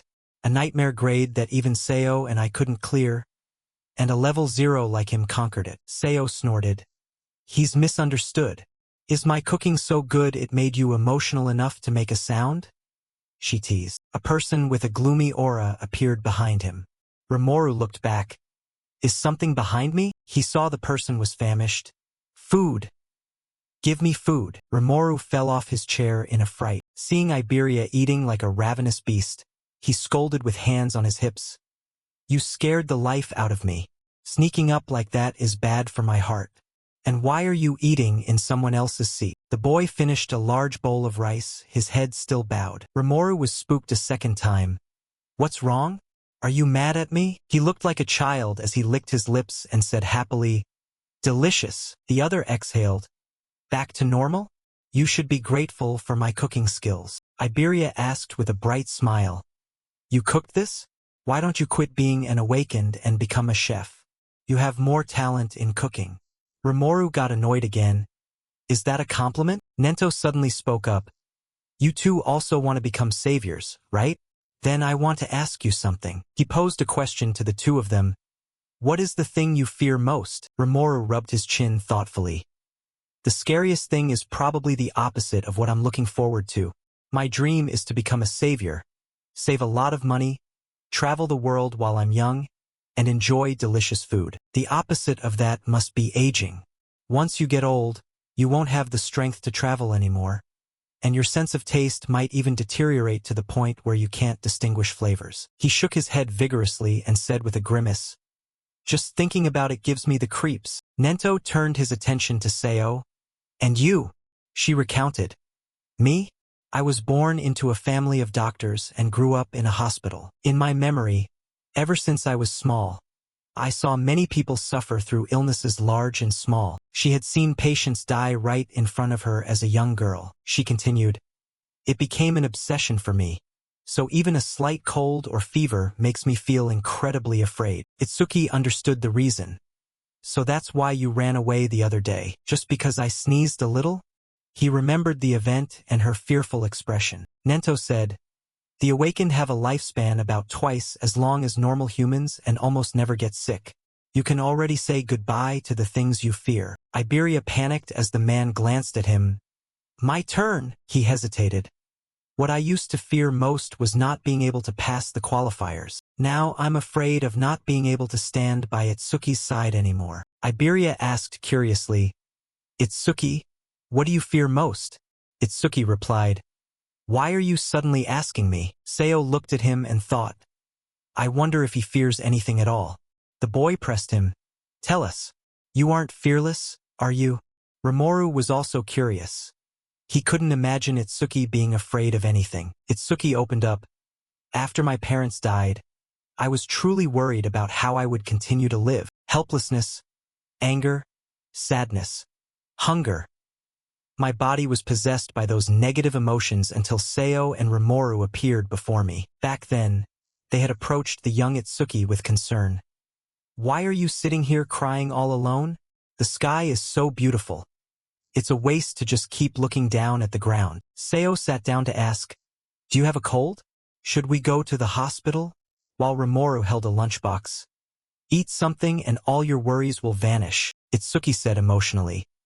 The warmth I received from those two pulled me out of that negative world. After that, I met my master, Ajiha, and Iberia too. Like having more teammates, everyone present looked at Itsuki gently. He compared them. Or like my family from before. I haven't felt this sense of security in a long time. Sometimes I wish this moment could last forever more than anything else. I have always been afraid of having to live life all alone. Ajiha blushed and thought, Itsuki's current atmosphere. It's very calm and peaceful. It's completely different from that spine-chilling feeling from before. Iberia hugged him emotionally. Itsuki, I will absolutely never leave your side. Itsuki denied it. No, that's not what I meant, Nento explained. The reason I asked was to confirm whether, when you become saviors and face real danger, you will regret choosing this path. For a savior, regret is the one thing you must absolutely never allow to happen. Remember this well. A death without regrets is the goal of every savior. They agreed in unison. Yes, I will etch that into my heart. He stood up, left them with one last word, and departed. Then finish your meal quickly and go rest. Seo and Rimuru have to head back to District B tomorrow. The next morning, they saw their two friends off. Iberia waved. Treat me to your home cooking again next time. Rimuru agreed immediately. Sure. Leave it to me. As long as you don't cause trouble for Itsuki. Seo waved goodbye. See you at the national tournament. Watching him sob beside him, Itsuki asked curiously, Since when did you and Rimuru get so close? Nento turned back to urge them. We should head back too, he suddenly thought. Speaking of which, there was something I wanted to ask Seo. I suppose I can ask during the national tournament. Itsuki was surprised to see someone running toward them from a distance. Ajiha, why does she look so hurried? Nento asked. What is it? She panted, rushing to deliver the news. There is a top-secret report from the southern continent. He had a bad premonition. What kind of report? Ajiha couldn't speak freely there. This top-secret info has a very high security clearance. It can only be revealed to saviors over level 50 and continental commanders. Nento gave his permission. It's fine, go ahead. It's okay for these two to know. Continue. Ajiha got straight to the point. A new prophecy has just been delivered by the Southern Continent Commander, Elder Balgar. It appears that a large-scale attack by the Calamity Spirit Beasts will take place in the Northern Continent within the next 3 days. Itsuki was shocked. Elder Balgar? Is that prophecy reliable? To which Iberia replied that as far as he knew, Elder Balgar was the most renowned prophet across all 5 continents, and his prophecies were almost guaranteed to become reality. Ajiha suggested that her father should leave the northern continent immediately, but Nento surmised there must be a reason for such a massive offensive, noting it was highly likely that he, the Supreme Commander, was their target. Therefore, if I stay here, I will certainly serve as an excellent decoy. Ajiha disagreed, arguing that he wasn't a combat specialist and shouldn't take such a risk if he knew he was the target, suggesting they evacuate to the central continent first.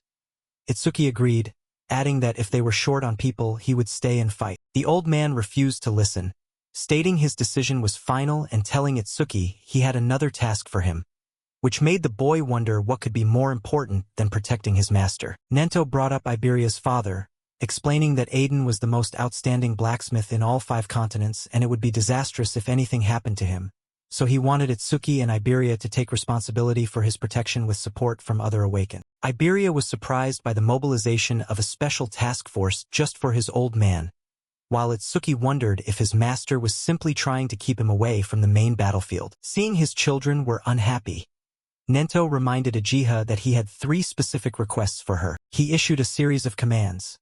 First, to notify the residents of the northern continent about the upcoming attack and have Awakened below level 50 evacuate civilians to safety. Next, to put all Awakened above level 50 on high alert to deal with the spirit beasts at any moment. Finally, have Hiten Akira come here. In this sparsely populated North District 1, we won't have to worry about civilian casualties during the fight. We will face them head-on right here. The next day, Uchiha reported that she had arranged everything as instructed and that Hiten Akira would arrive soon.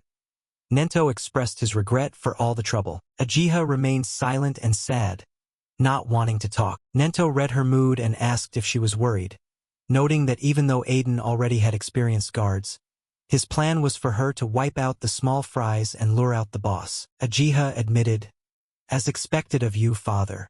You see through everything." He revealed the prophecy stated a spirit beast of level 100 or higher would appear, making it inevitable that they would have to reveal all their trump cards. Uchiha understood that if Itsuki fought such a beast with his current style, his power would be exposed and the enemy would prioritize eliminating him. Nento added another reason. Looking at his battles so far, it seemed Itsuki lacked raw attack power, and rumors said Aiden possessed an artifact that could boost it. If he can absorb that artifact, from attack and defense to mana, Nento predicted, a perfect Awakened who possesses everything will be born. The first day of the prophecy, 8 p.m. In every district of the northern continent, the curtain rose on the invasion as stone pillars fell like rain. In North District B, Itsuki picked up his pace and asked Iberia how much further it was to his house, and the boy estimated it was about 100 kilometers away. Itsuki urged him on, saying it wouldn't be strange for a spirit beast to attack at any moment, and they needed to reach Aiden urgently. Suddenly, Iberia pointed in terror and screamed, "Itsuki, look!" Itsuki stopped in his tracks as he saw a black cloud covering the sky, with bursts of firepower crashing down. Iberia yelled that the stone pillars were falling right into the urban areas. They could only watch as a pillar slammed into the high-rise buildings. Itsuki thought grimly that since the news was just released, people must still be evacuating. If spirit beasts arrived during such panic, massive casualties were unavoidable. A spirit beast was approaching, and someone screamed for people to run, cursing that the pillars had arrived even earlier than Elder Balgar had predicted. Iberia was anxious, noting that the barrier was forming and that if they left the civilians, there would be many deaths, but helping them would hinder their mission. Itsuki pondered that Iberia was exhausted from the long trip yet hadn't asked for a rest once, clearly worried about his father. He assumed if he suggested saving the people, Iberia would refuse. To his surprise, Iberia requested, "Itsuki, please go support them. The spirit beasts inside the barrier are at least level 20. If no high-level Awakened help, many people will die." Itsuki agreed. Understood. Change of plans. We'll eliminate the spirit beasts inside the city first. In the city, a massive foot of a spirit beast slammed down with a loud boom. It was a fire puppet, level 21, its entire body engulfed in flames. Yama encouraged his team, noting they were level 15s and 16s and it would be hard, but they still stood a chance against a level 20 beast. Yama, possessing the rank C skill Stone Shield, tried to stay calm and told the others not to break formation, promising to block its attacks. As the firepower approached, he yelled for the others to find an opening and counterattack. A single punch from the beast sent Yama flying backward. The impact shattered the wall behind him.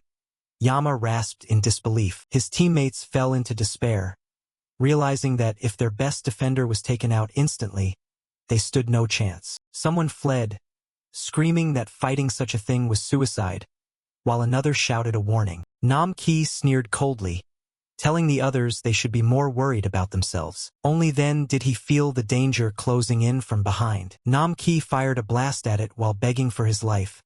He used the rank C skill water cannon. Looking at the crater before him, Nam-ki wondered when the thing had gotten behind him, realizing he had blurted out pathetic words in fear.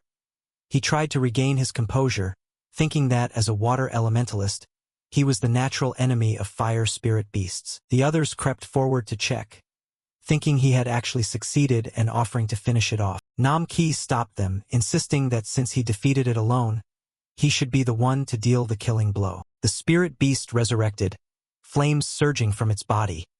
A terrified Nam-ki screamed at his teammates to kill it. Seeing the sea of fire approaching, they felt their end was near, wondering what that giant flame was. At the ultimate second, Itsuki appeared and used black ice wall to create a shield and block the firepower. Iberia stood behind him and announced they should leave this place to the E-duo. Itsuki instructed Iberia to evacuate the civilians while he handled the beast, and the boy replied with a bright, "Understood."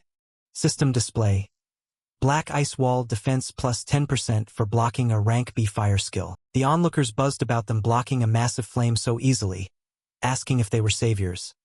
Itsuki replied that they weren't yet, but one day he would be stronger than Kazunari, which Nam-ki dismissed as arrogant talk from a kid. Iberia criticized them for needing to be saved by a kid, while Nam-ki stubbornly insisted he hadn't asked for help. A spectator was shocked, wondering if a common awakened could really face that beast and if the ice armor was an artifact. Itsuki thought back to his master's warning before they left. Nento had reminded him that while his black sphere caused massive damage, it took time to cast and wasn't very fast against truly strong beasts, warning that if he missed the first shot, the enemy would be on guard. Therefore, try to avoid using that move in future battles.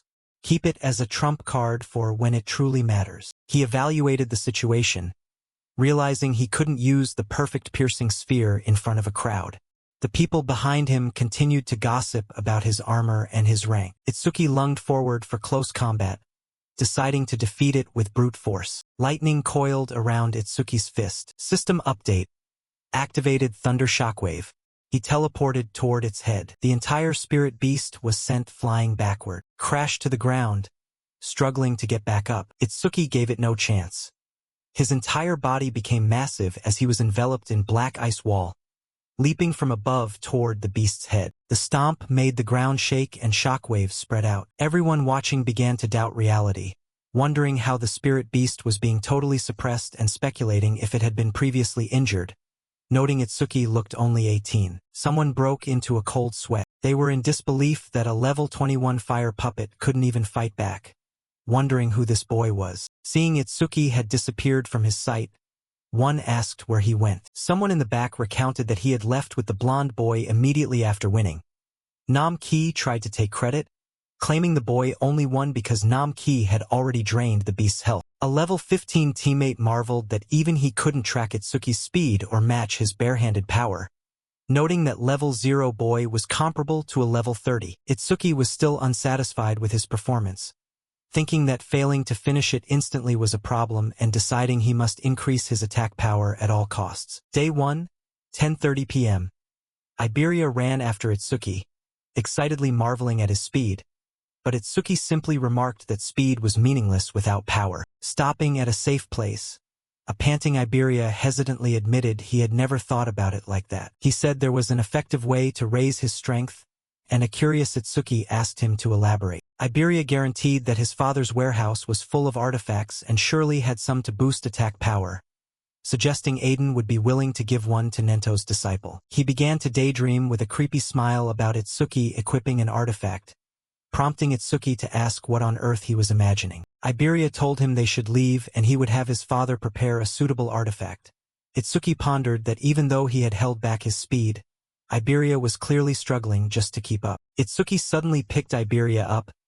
The boy was startled and asked what he was doing, only for Itsuki to tell him not to push himself since he wouldn't have the strength to fight if they encountered a beast. With that, he leapt away with Iberia in his arms, while the boy complained that he wasn't ready. He remarked that he was too fast, but Itsuki didn't slow down, saying they had already delayed too much. Day 1 of the prophecy, 11:05 p.m. A wooden house stood in the deep forest under the moonlight. They arrived shortly, and Iberia stretched his sore limbs, complaining that his arms felt like they were falling off. Itsuki observed the house and asked why he lived so deep in the woods when the city was safer, and the boy replied that his father found the city too noisy to focus on crafting. He warned not to let the dilapidated look fool him, as the defenses were top tier with dozens of traps. Itsuki realized that was why he had sensed faint mana fluctuations and activated his mana sensing. Iberia led the way, telling Itsuki he wouldn't trigger anything if he followed closely. Itsuki silently thought he could avoid them himself using mana sensing anyway. Iberia strode ahead confidently, while Itsuki hesitantly tried to warn him about a specific spot, but the boy was too busy feeling proud about leading the way. A small switch was hidden under the leaves. Iberia stepped on it carelessly. Realizing he'd triggered a trap, he panicked, saying he'd forgotten about it in his excitement. Itsuki asked in disbelief if this was really his house. The ground began to shake violently. Iberia cursed that it was the most troublesome trap, while Itsuki noted the mana fluctuations were growing stronger. An epic-grade iron golem rose from the ground. Attack 500, speed 300, defense 500, mana 200. Itsuki was stunned and blurted out, wondering if the man even possessed humanoid artifacts. The iron golem threw a punch at Iberia before he could react. Itsuki rushed over, shoved him aside, and faced the golem head-on. He used his fist to block its strike. He couldn't hold it for long and was blown back, skidding across the ground to a halt. He realized an artifact had a higher attack than him, and he couldn't destroy it with his sphere since it was his friend's father's property. A tense Itsuki asked Iberia if there was a way to stop it, and the boy told him to aim for the core stone on its chest. He explained it was its power source and destroying it would stop the golem. Itsuki looked and immediately spotted the core stone. Itsuki activated Thunder Shockwave, his body covered in electricity, as he told himself that even if he was weaker, he was faster. He suddenly fired a powerful current at the iron golem. He easily dodged as it repeatedly slammed its iron fists toward him. Taking advantage of the golem's single-minded attack and lack of defense, Itsuki blurred behind it to confuse its reflexes and seized the opportunity to pluck the core stone from its chest. Without its power source, the iron golem went still as expected. As Itsuki held up the stone and asked Iberia if that was enough, a black silhouette appeared behind him with glowing red eyes, preparing a sword strike. Iberia screamed for Yosuke to stop. Sensing the anomaly, Itsuki turned just as the sword was swinging down. The man stopped just in time upon hearing Iberia. Itsuki stared at the blade nearly touching his face, wondering when the man had arrived. Yosuke explained to Iberia that he thought some bandits were breaking in. Itsuki stared at him, thinking that he hadn't sensed any mana fluctuations when he was being targeted. Yosuke looked back and asked who he was. Seeing the sword disappear in an instant, Itsuki was again surprised, thinking the blade had vanished. Iberia stepped in front of Itsuki and introduced him to Yosuke as his strong level 0 teammate, but Itsuki cut him off to ask where his father was. Iberia asked Yosuke where the old man was, and the man replied that the master was behind them but warned them to be careful. He said the master was in a bad mood, just as Aiden approached silently with a furious expression. Seeing him, Iberia immediately boasted that he had passed the qualifiers. He reminded him of their deal and how he had cleared the nightmare grade and ranked 4th, asking to choose an artifact. Without a word, Aiden slapped Iberia hard. With tears in his eyes, the boy clutched his face and asked why he'd been hit. Red-faced with rage, Aiden yelled for him to hand over the dragon armor, accusing him of stealing it. Iberia stubbornly yelled back that he only borrowed the epic artifact and asked if he really had to be hit. Aiden pointed a finger and warned that wearing it too long causes irreversible damage, threatening not to go easy next time. A huffy Iberia threw his bag down, snapped that he would never use his father's artifacts again, and stormed off. While Itsuki was staring blankly after Iberia, Aiden called his name, and he introduced himself as Tenma Itsuki. Itsuki went straight to the point, explaining the prophecy of the spirit beast invasion and that his master ordered him to escort Aiden. The man cut him off, saying he'd already heard about it. Aiden spoke with a hint of contempt, wondering why Nento, who rarely took disciples, would take such a normal-looking teenager. But then he suddenly froze, his eyes bulging in shock. He couldn't believe Itsuki's level was a fixed 0 and checked his information. Tenma Itsuki, human, level fixed 0, eraser class, stats and skills hidden. Aiden asked if he was using an artifact to hide his stats, but the boy said not exactly. He realized that must be why Nento wanted that specific artifact. Aiden approached, noting Itsuki's master always demanded something in return, but Itsuki said he was only told to escort him and hadn't heard about a reward. He was surprised to hear that Nento had contacted Aiden and demanded a specific artifact in exchange. Itsuki insisted he would protect him even without a reward. Aiden stopped him, curious why Nento would insist on a defective product when he had so many other items. Itsuki asked what he meant by defective. Aiden remembered creating the artifact as a masterpiece meant to push an Awaken's attack power to the absolute limit. Unique grade critical hit crystal, doubling attack on critical hits with a 99% crit rate. He recalled the moment a crack suddenly appeared in the artifact. He pulled the artifact out and explained further that its rank had become undetermined and a mysterious effect had been added. Glitched critical crystal. Rank. Undetermined. Effect. Attack power is multiplied by 10 when landing a critical hit. Critical rate. 0%, plus 1% every time an enemy with higher attack power than the user is defeated. Glitched effect. The critical rate resets to 0 every time the user levels up. So the critical rate 1 works so hard to build would vanish. With every level gain, it's completely useless for a normal awakened. Exactly. That's why I refused when he asked for this piece of junk. But looking at your stats, I understand why now. Itsuki held the artifact in his hands. He stared intently at the item in his hand while Aiden continued speaking. You're pretty special, aren't you? I don't know how you get stronger, but since you don't level up, this artifact is a perfect match for you. Power from the artifact exploded around Itsuki, but the outpouring of energy was so intense it made him let out a roar, veins bulging across his face. Since he kept defeating spirit beasts, his critical rate would gradually reach 100%, but in the future, with his attacks being multiplied by 10, world-destroying Iron Fist equipment. Glitched critical crystal, critical rate, 0%. As the power subsided, Itsuki gradually returned to normal and began to ponder his strategy. So the critical rate only increases when I defeat an opponent with higher attack stats. That's going to be a bit tough, but I'll come up with a strategy after we get through this sweep. Glitched critical crystal, rank. Undetermined, effect. Attack power is multiplied by 10 when landing a critical hit. Critical rate, 0% plus 1% every time an enemy with higher attack power than the user is defeated. Glitched effect. The critical rate resets to 0 every time the user levels up. Aiden looked at him seriously. It looks like it's been equipped properly. It really is compatible with you. To be honest, I've had a lot of trouble with my low attack power, so this helps a lot. Thanks, Aiden. After speaking, the man turned and walked away with a wave of his hand. I create the artifacts, and everyone else uses them to fight those calamitous spirit beasts. We're both doing this for the survival of humanity. There's no need for thanks. Unless someone knew my location beforehand, there's no way the beasts would attack such a remote place like this. For now, you should get some rest. But before he could take more than a few steps, a violent noise erupted behind Aiden, making him jump. A massive meteor plummeted straight toward the forest where they were taking shelter. It created a terrifying pressure, forcing everyone to shield their faces and back away. Iberia immediately ran out, shouting in a panic. What was that? What's going on? He turned pale, unable to believe his eyes. A barrier? A barrier appeared right in front of them. Why is there a barrier here? Aiden thought to himself grimly. Only the commanders-in-chief of the 5 continents knew his location. So was a stone pillar falling here just a coincidence? Or, Bakudo immediately went on high alert, spreading his arms to shield the others. Get back! The spirit beasts are coming. They're heading right this way. Itsuki stared at the barrier with a sharp, cold gaze. I can feel it.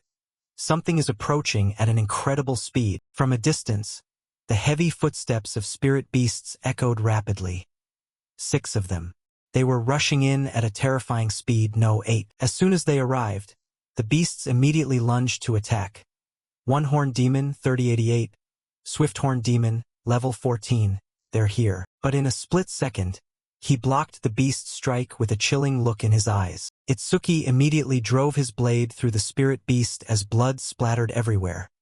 Activating Black Ice Wall. The beast was taken down instantly, but the others continued to swarm in for the attack. He nimbly dodged the spirit beast's onslaught. Against enemies of this level, no matter how many there are, I can wipe them all out in an instant with Lotus Burst. On the other side, Bakudo continued to fight the horde of beasts without rest. Yusuke could withstand the shockwave from Lotus Burst, but Itsuki glanced at the log cabin behind him, feeling worried. Aiden and Iberia are hiding in the house right back there, and if I use Lotus Burst carelessly, those two might be caught in the explosion. Then, he accelerated like a bolt of lightning, charging straight through the pack of spirit beasts ahead. In an instant, they were all cut down. I guess I really am just suited for solo play. Suddenly, Itsuki looked toward the forest and immediately grew alert. Another mana fluctuation, and this one is stronger than the previous ones. Higher-level spirit beasts were approaching.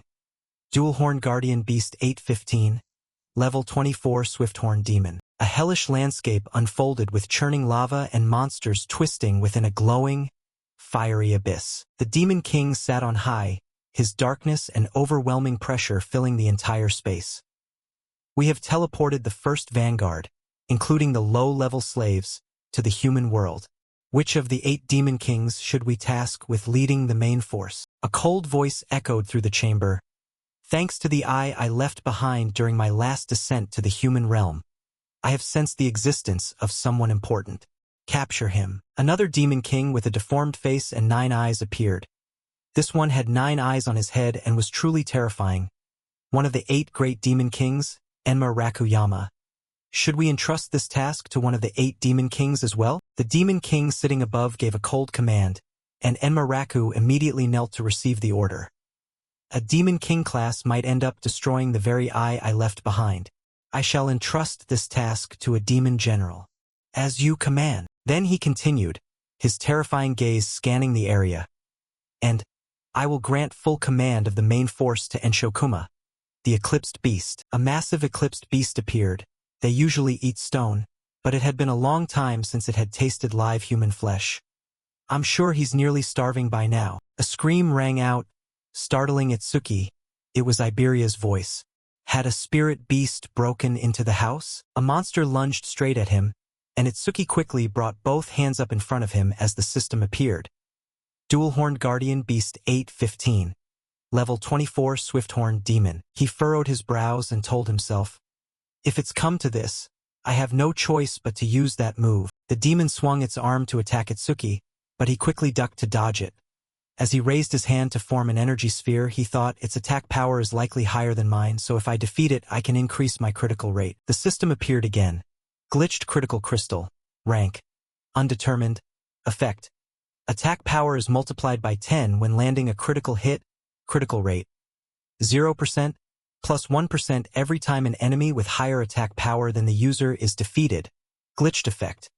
The critical rate resets to 0 every time the user levels up. A beam of purple-black light shot straight into the sky, activating Azure Sphere, piercing orb. The system announced, critical rate plus 1%. Itsuki clenched his fist in thought. It actually increased, just as I thought. A monster slowly emerged behind him. An alert appeared. Glitched critical crystal critical rate. 1%.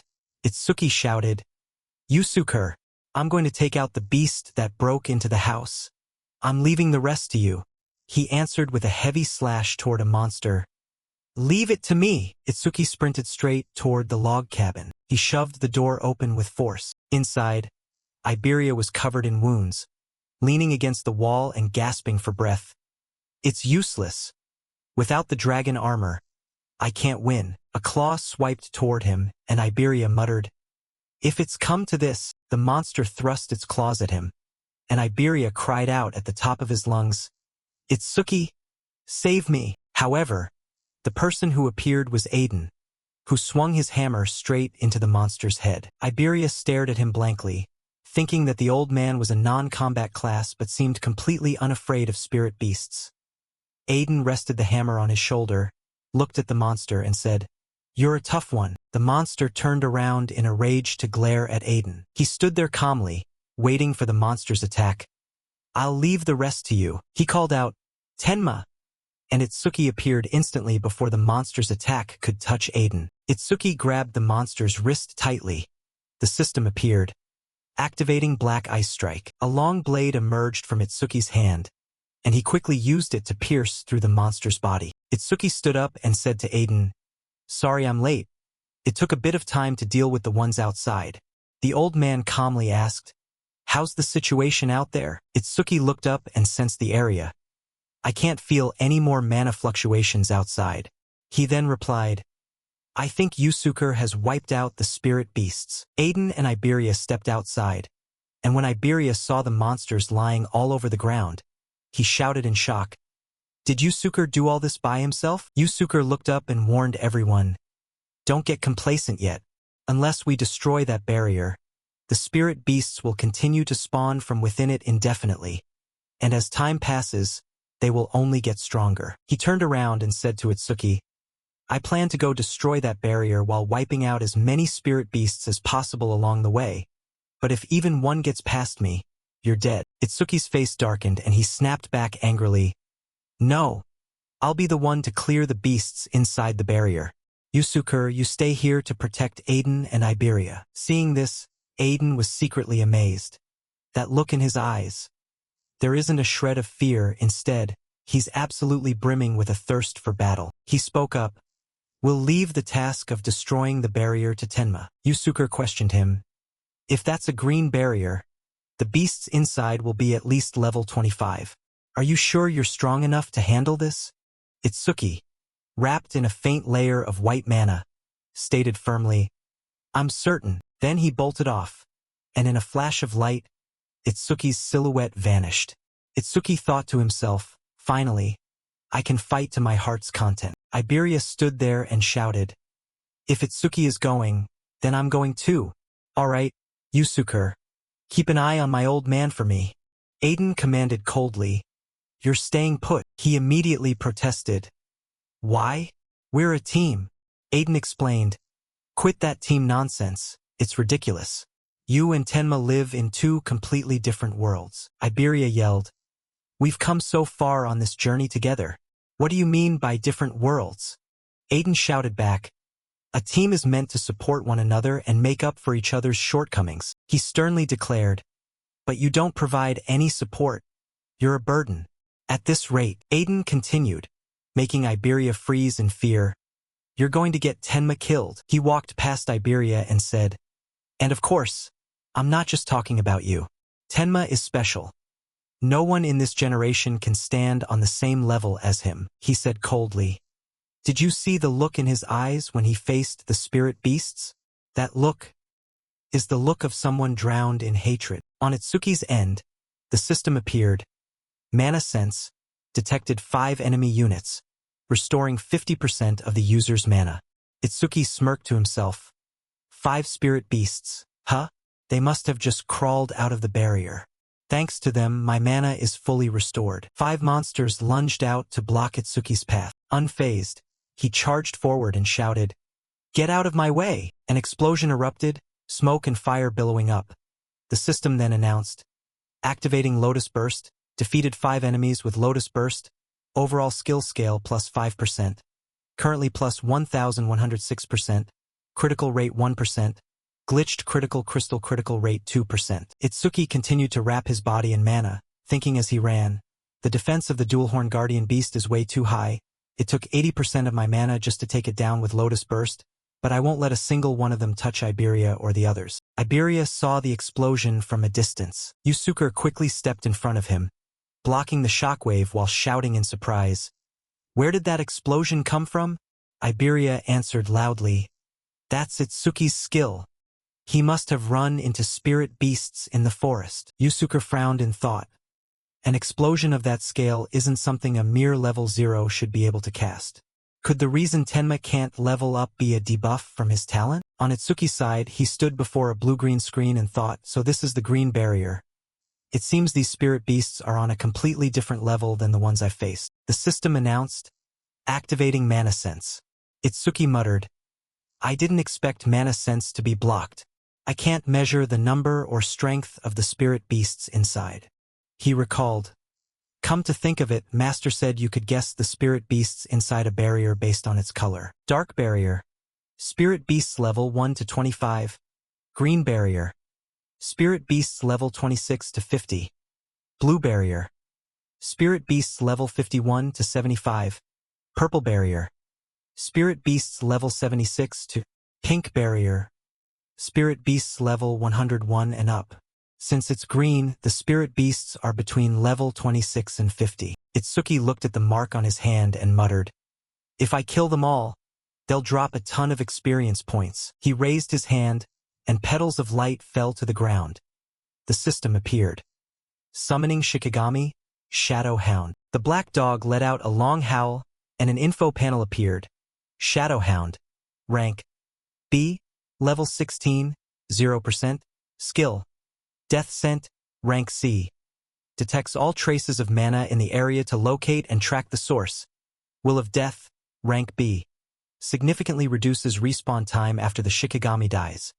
Attack 250, Speed 250, Defense 150, Mana 150. Itsuki stroked it and said, "I'll give all that experience to you." He continued inside with it, adding, "But until I give the order, don't you dare touch them." He coldly declared, "Every spirit beast here is my prey." At a garden, Prophecy Day 1, 11:30 p.m.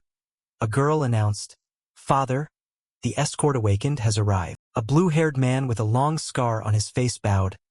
"Lord Izumi, from this moment on, I, First-Class Savior K. Kirajima, will serve as your guard." He was a level 63 wind elementalist, First-Class Savior K. Kirajima. The man immediately replied, "Thank you for coming." The girl wondered. Besides him, 5 third-class saviors and 3 second-class saviors have also arrived. "Has Akira Hiten not gotten here yet?" He replied, "I've assigned him to guard the surrounding area." The girl adjusted her glasses and reported, "When we spoke on the phone 6 hours ago, he said he was on his way here. However, when I tried calling back 1 and 3 hours later, I couldn't reach him." She continued, "Massive stone pillars have been falling across the northern province since 8 p.m. tonight, so perhaps he ran into some trouble on the way." The man with a lantern on his head was Nento Izumi. He replied, "An ordinary spirit beast wouldn't be able to threaten him. After all, he is one of the 6 pillars of the special class savior team." He said, "Keep trying to contact him. Only a special class savior can stand against the spirit beasts appearing here." The girl immediately answered, "I understand." Kay suddenly spoke up, "Aren't you overestimating special class saviors a bit? No matter how strong Weijin T and Akira Hiten are, they're still human." He arrogantly declared, "I don't believe there's such a massive gap between them and those of us at first class.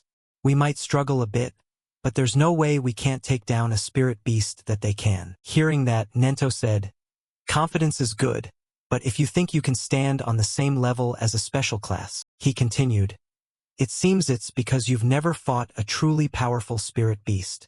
Suddenly, a massive fireball appeared in the sky. Kay immediately gripped his sword and shouted, "It's a stone pillar! A spirit beast is coming!" Nento stood up and said calmly, "It's finally here." The girl said loudly, "It's no use, you can't compare to Hiten." Kay replied snidely, "If even a special class can't do it, they aren't worth relying on.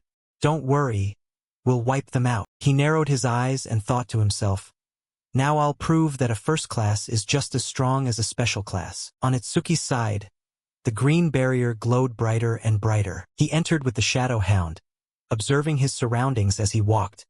The landscape inside the barrier wasn't much different from the outside. He looked into the distance and thought, "But there's an aura here that makes me uncomfortable." The system announced, "Activating Mana Sense." Itsuki pondered, "I can feel the mana fluctuations inside the barrier from here, but as expected, I can't get a clear read on the situation outside. It seems the inside and outside of the barrier are separate spaces." The system appeared again. Mana Sense detected 5 enemy units, restoring 50% mana. Itsuki thought, "All right, I've got the general location of the 5 enemy units I just found." He ordered the Shadow Hound, "Wait here. If you see any spirit beasts trying to run away, you can eat them." It immediately sat down obediently. Itsuki praised, "Good boy." A notification appeared, activating Thunderbreak. lightning shockwave.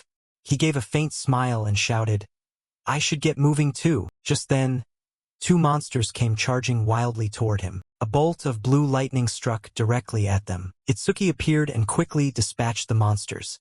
A notification appeared. Activating black wall, black ice wall. Another bolt of lightning tore through another monster. Lightning bolts continuously tore the monsters' bodies apart. Itsuki charged straight at a massive monster that was baring its claws. He leaped high into the air, creating a purple-black sphere in his hand. The system announced, activating Azure Sphere, piercing orb. The sphere was immediately fired, flying straight through the monster's body. He landed on the ground, and a notification appeared. Critical rate plus 1%. Damaged critical crystal. Critical rate 3%. Itsuki pondered. His critical rate had increased again, now sitting at 3%. As he ran straight toward the light pillar at the center, he calculated that statistically, for every 100 hits, there would be about 3 critical strikes, so he might soon witness his first critical hit.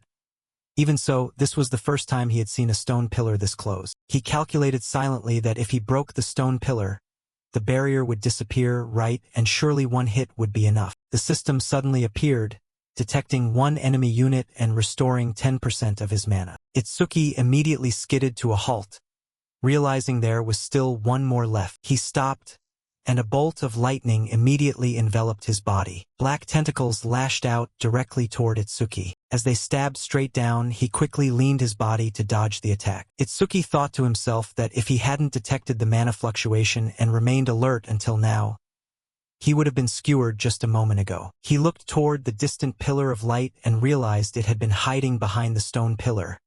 This was it. A blurry figure emerged, and Itsuki silently assessed that it was a different type of spirit beast from the ones before. Meanwhile, outside the green barrier, Iberia stared with wide eyes, still unable to recover from the shock of the explosion.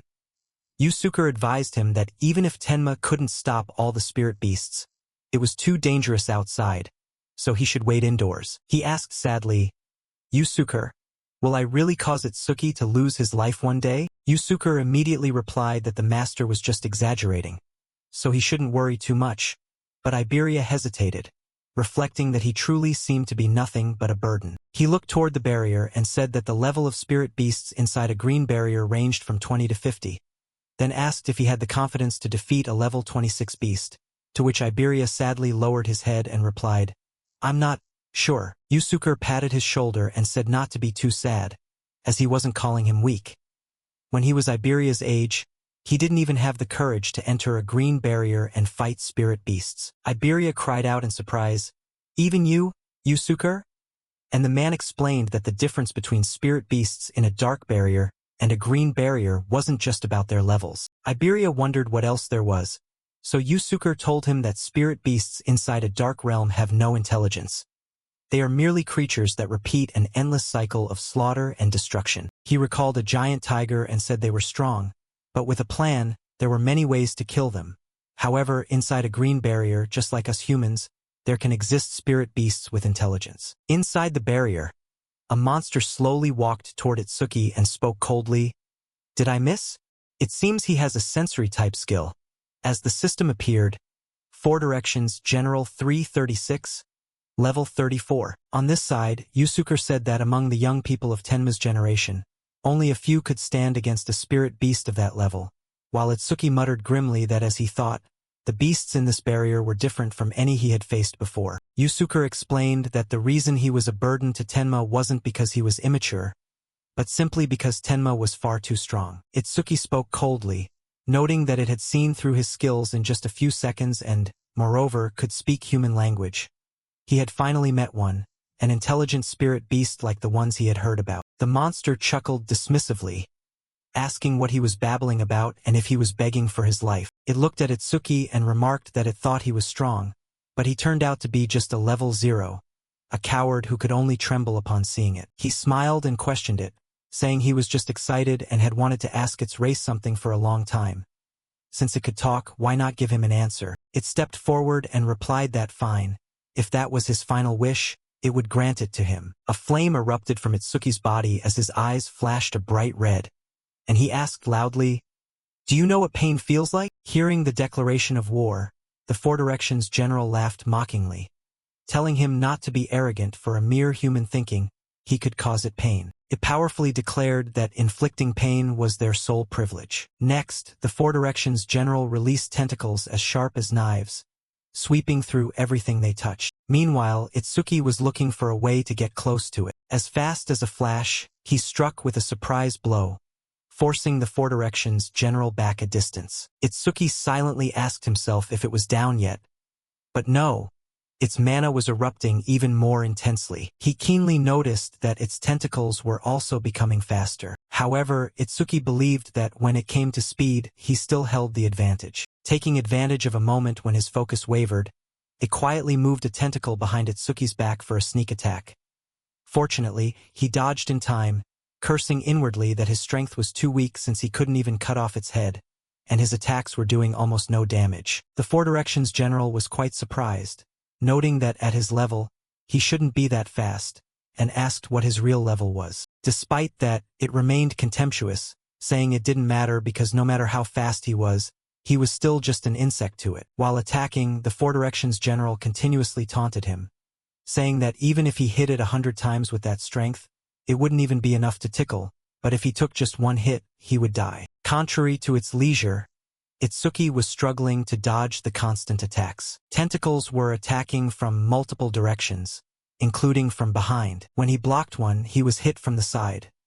Finally, he couldn't hold out anymore and was knocked down painfully. Itsuki was pinned firmly against the base of a tree by a tentacle. Even so, he managed to break free and challenged it, saying if it could do it, then just try. The Four Directions general immediately realized that the state he was in was just a speed-enhancing skill, and said it would see how long it took before he ran out of mana. After observing, Itsuki silently assessed that those tentacles weren't a skill but a part of its body, which was why super simulation wasn't activating. In his heart, he lamented, wondering how many hits that had been, the 18th or maybe the 19th. It laughed mockingly, saying it was useless, as Itsuki's mana was now down to only 97 out of 330. Itsuki was in a dire situation. He had used his skills continuously and his mana was almost gone. His stamina was also depleted, and if this continued his speed would drop, so he decided to pour everything into an attack. Therefore, he calculated that by increasing his attack frequency, he would win if he could land even a single critical hit. Immediately after, Itsuki utilized the glitched critical crystal, rank, undetermined, effect. Attack power is multiplied by 10 when landing a critical hit, critical rate, 0%, will add 1% when an enemy with higher attack power than the user is defeated, glitched effect. The critical rate will reset to 0 every time the user levels up. He told himself that he had to attack more, and to land a critical hit he just had to keep swinging his fists. Then, Itsuki tried to take advantage of an opening to strike the Four Directions general directly. It also immediately retaliated by plunging a tentacle into his abdomen. Beside that, the Four Directions general mocked him, saying that continuously rushing at it like that made him a true fool. It even teased him, asking what was wrong and if he hadn't intended to make it feel pain. Seeing Itsuki still moving, the Four Directions general praised him, noting he was still alive and that his defense stats must be quite high. It seemed that was a trap he had set as he spoke. It's finally here. And at that moment, the system appeared with a notification from the glitched critical crystal that his next attack would be a critical hit. Sure enough, the destructive power of Itsuki's punch was now on a completely different level. A terrifying scream escaped from its mouth. Just one punch sent the Four Directions general flying far away. He couldn't believe what had just happened, wondering how he could suddenly punch so hard. He was equally surprised, noting it was even stronger than he had imagined. Not only that, but after the critical hit, all sorts of emotions were surging from deep within his chest: satisfaction, focus, and contentment. He had never felt like this before. Furthermore, even though blood was flowing from his stomach, he didn't feel any pain at all. Beyond that, Itsuki even felt that it was quite comfortable. Only then did he ask the Four Directions general if it felt pain after that blow. It couldn't accept it, wondering what was wrong with this guy, as humans were supposed to be low-level, fragile creatures. Clearly, it was over level 40, and showing fake stats was definitely cheating. "Hey, what are you doing?" This time it was Itsuki's turn to taunt, saying that until now spirit beasts had no intelligence, so even when they died they rarely screamed. He flashed a bizarre smile, saying that a scream from a spirit beast that could feel pain would surely sound very pleasant to the ears. The Four Directions general screamed in terror, "No way! Are you going to crush my head? You aren't human." As soon as he finished it off, 1% was immediately added to the critical rate. Itsuki breathed a sigh of relief that it was finally over. Glitched critical crystal, the critical rate had increased to 4%. Suddenly he felt different. As the danger passed, that special feeling was also disappearing, and the pain from his wounds was taking over. Simultaneously, the barrier had become transparent, which meant there were no more spirit beasts left inside. Itsuki thought to himself that if he smashed this thing, now only the stone pillar remained. Right after, he decisively threw a punch, noting it was softer than he had thought. A moment later, Itsuki gradually became exhausted and sat down. He told himself that before heading back, he needed to check one thing. Then Itsuki muttered a call. Sure. Instantly, a beast appeared as soon as he finished speaking.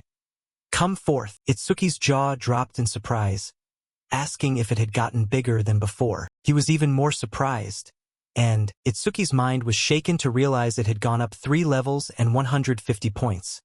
Specific info: Shadowhound rank B, level 19, 14.8%, skill, Death Scent, rank C. Detects all traces of magic in the area, locating and tracking their origin. Will of Death, rank B. Significantly shortens respawn time after the Shikigami falls in battle. Attack 250, Speed 250, Defense 150, Mana 150, 150 points unallocated. His mood visibly brightened, realizing that when it leveled up, its body also grew.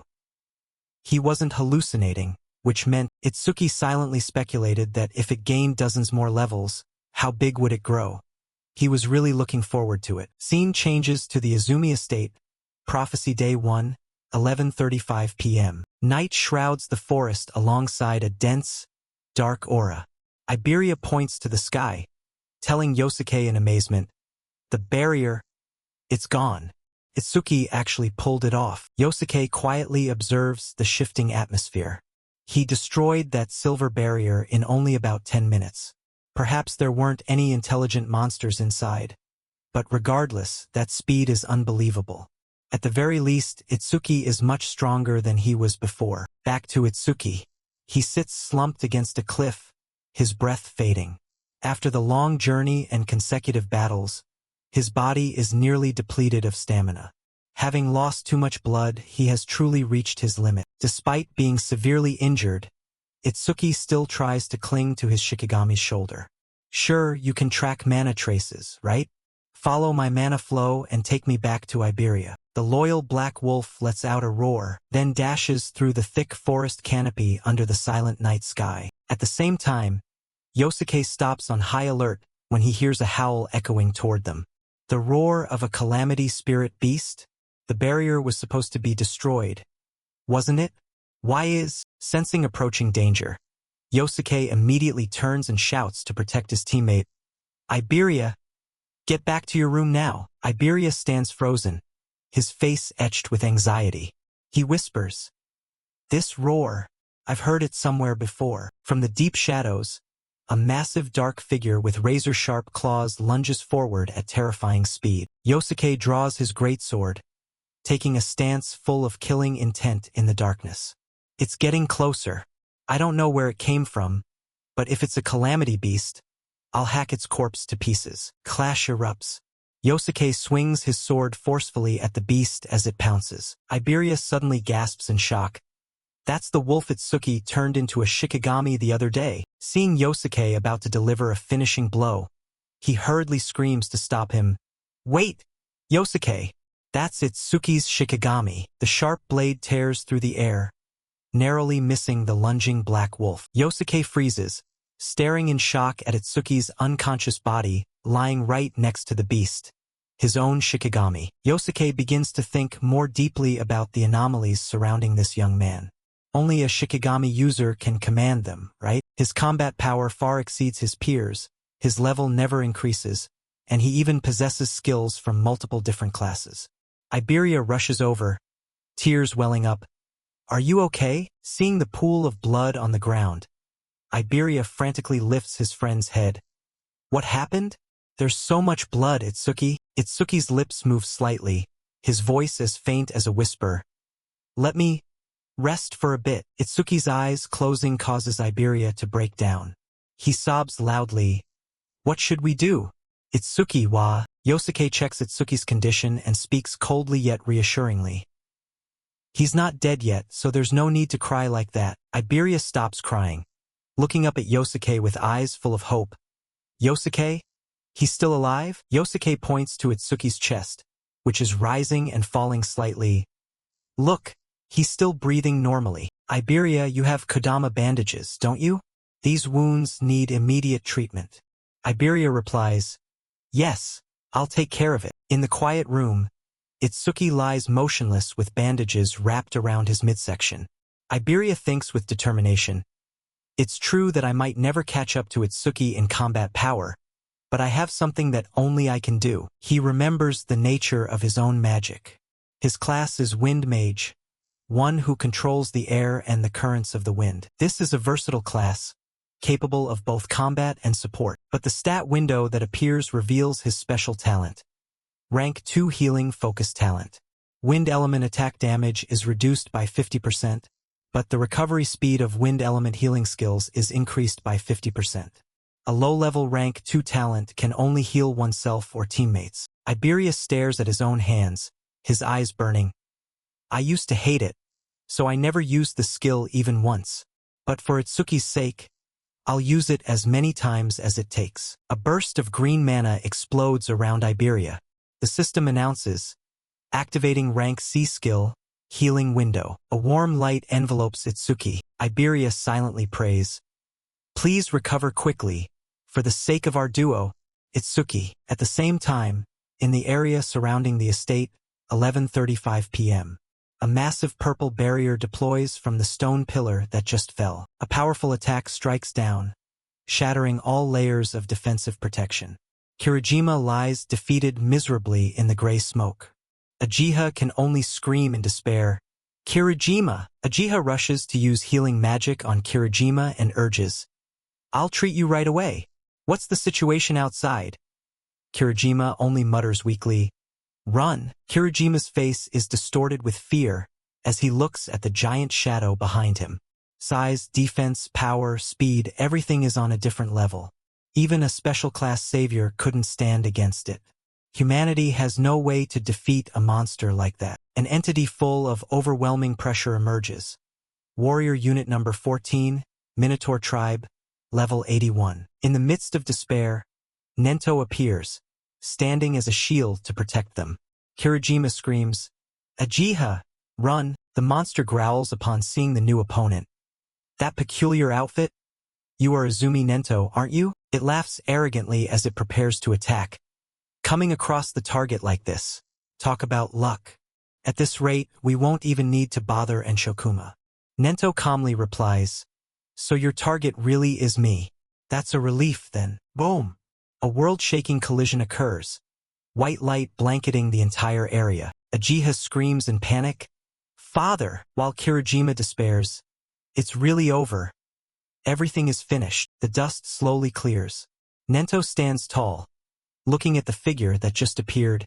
You're late. A male with glowing red eyes and skyrocketing killing intent reveals himself. Akira Hiten. Akira Hiten steps forward to shield Nento. Sorry. Just leave this one to me. The monster laughs loudly with contempt. Haha, I don't know where you crawled out from, but you've got a big mouth. Kirijima tries to warn them in a panic. Watch out! That thing is strong. Without a single wasted word, Akira Hiten concentrates his power into his fist. Whoosh! An attack tears through space. Black blood splatters everywhere as the monster is blown apart. Kirijima's eyes widen, completely stunned by the horrific scene. Looking at the back of the man who just acted, he gasps. So this is the power of a special class savior? Kirijima realizes the truth while trembling. I used to think special class was just human, but this isn't human anymore. A monster with power that defies common sense. Ajiha cheers. We did it. So we've overcome the crisis. Right? Akira Hiten Conley Ripley. No, This is where everything actually begins. Immediately, the sky turns a threatening color. Prophecy Day 1, 11:40 p.m. The barrier near Izumi Nento's estate shifts from purple to red. A massive, hairy creature appears within the flames of the red barrier. How will Enshokuma torture humanity? A demon with flaming hair laughs savagely. I really want to see that scene right here. He is the Flame Demon King, level 37. A stark white monster roars behind him. He follows up, "You agree with me, don't you?" That one is the White Demon, level 49. An authoritative hidden figure commands, "Don't do anything unnecessary. Our mission is to capture that person. If we fail, you understand the consequences, don't you?" The powerful leader reveals himself. Frost General Shepherd King, level 87. The Flame Demon asks curiously, "Why were we sent to the same barrier as Enshokuma instead of the target?" The Frost General explains calmly, "If all three of us were in one barrier, it would turn purple and attract too much attention. The red barrier Enshokuma creates will draw in the powerful humans nearby. That way, we can complete Ringa's mission without interference." One of the 8 great demon kings, Enshokuma. The demon kings look toward the estate. While Enshokuma draws attention, head straight for the destination. "You know where the destination is, right?" The demon king affirms, "It's fine. Ringa will guide us through the evil I left behind in the human realm." Of course, he can see the coordinates of the evil eye, and even eavesdrop on what it sees. And currently, that evil eye is in the same place as our target. The clock strikes Prophecy Day 1, 11:35 p.m. Itsuki lies motionless. In his subconscious, he sees his younger self standing before his mother.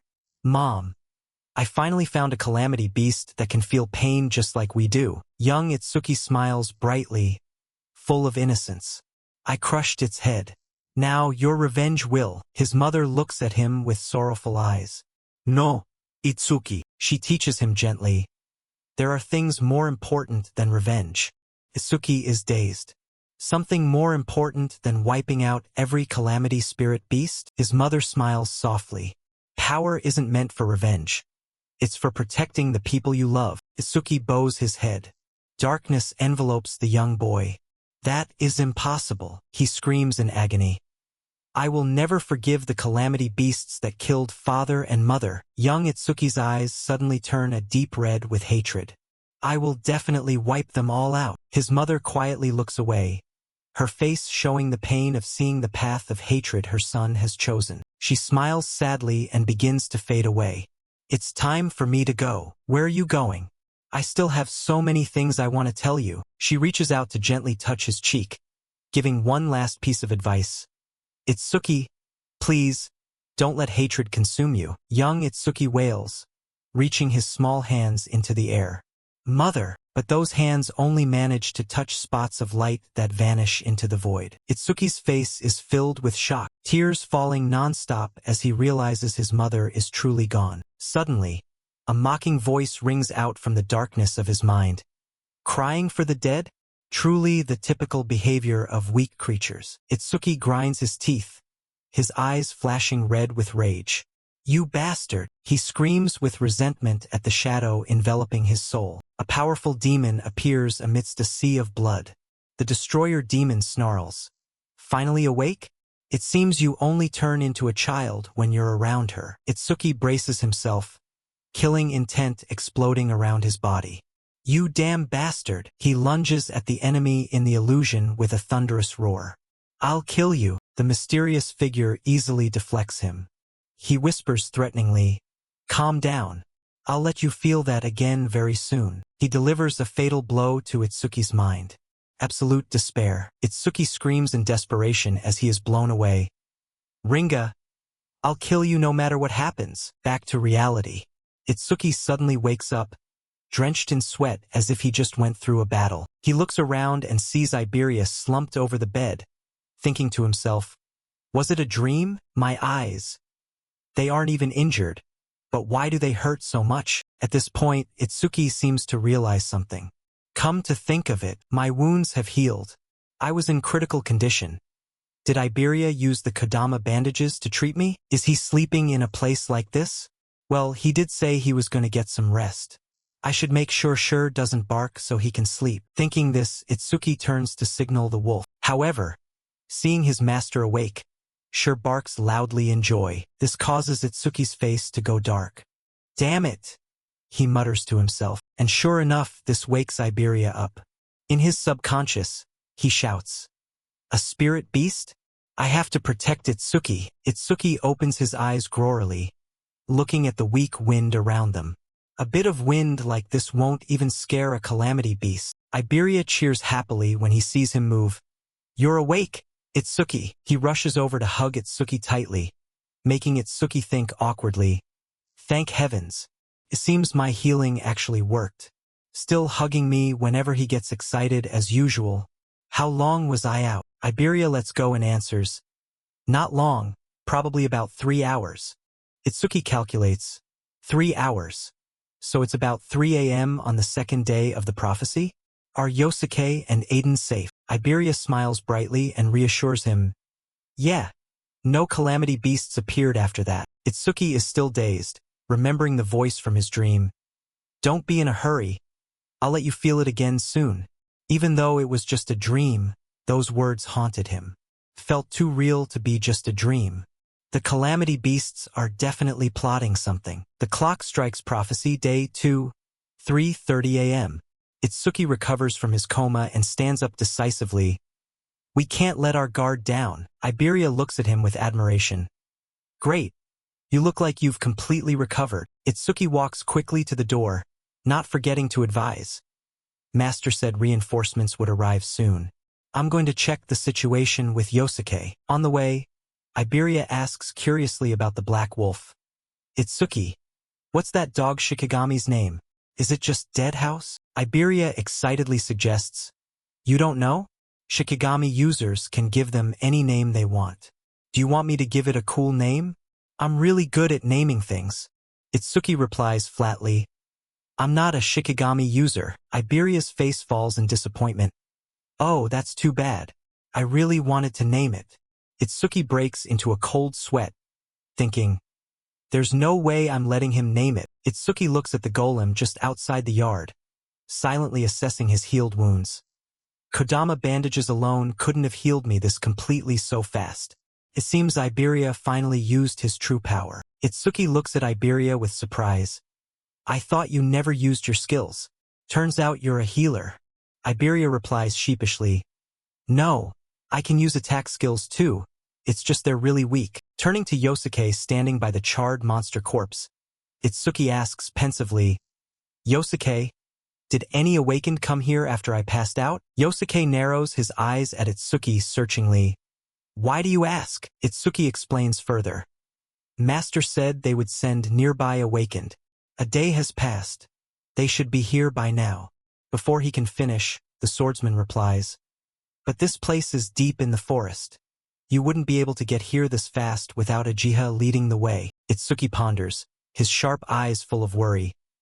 That makes sense, but I still have a very bad feeling. He looks deep into the murky darkness of the forest, where the black aura is slowly spreading, as if something evil is drawing closer. Meanwhile, not far away, a group of trainees is sprinting through the forest. One boy, out of breath as he runs, says, Kobayashi, how much further to the target?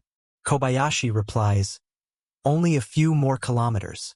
We're almost there. Another member says excitedly while running, complete this mission, and I'll finally rank up from trainee to third-class savior. The brown-haired guy replies with a tired voice, but seriously, this place is so remote. Does the best blacksmith in the northern continent really live in a place like this? Suddenly, the pink-haired girl in the group leaps into the air, screaming, stop immediately! The group stops instantly, taking battle stances in the middle of the dark, ominous forest path. The brown-haired guy turns to ask his teammate alertly, what's wrong? Do you sense something strange? The girl replies, something is coming from ahead. From within the gloomy night, 2 towering shadows appear, blocking the way.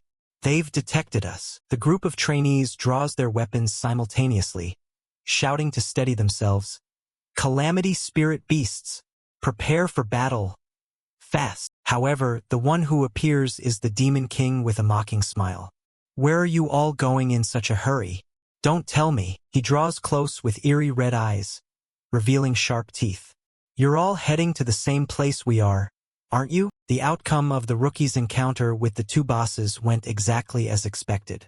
The group's swordsman was instantly engulfed in flames, torched alive by the fire demon. I can't believe a simple fireball did this much damage, the demon sneered.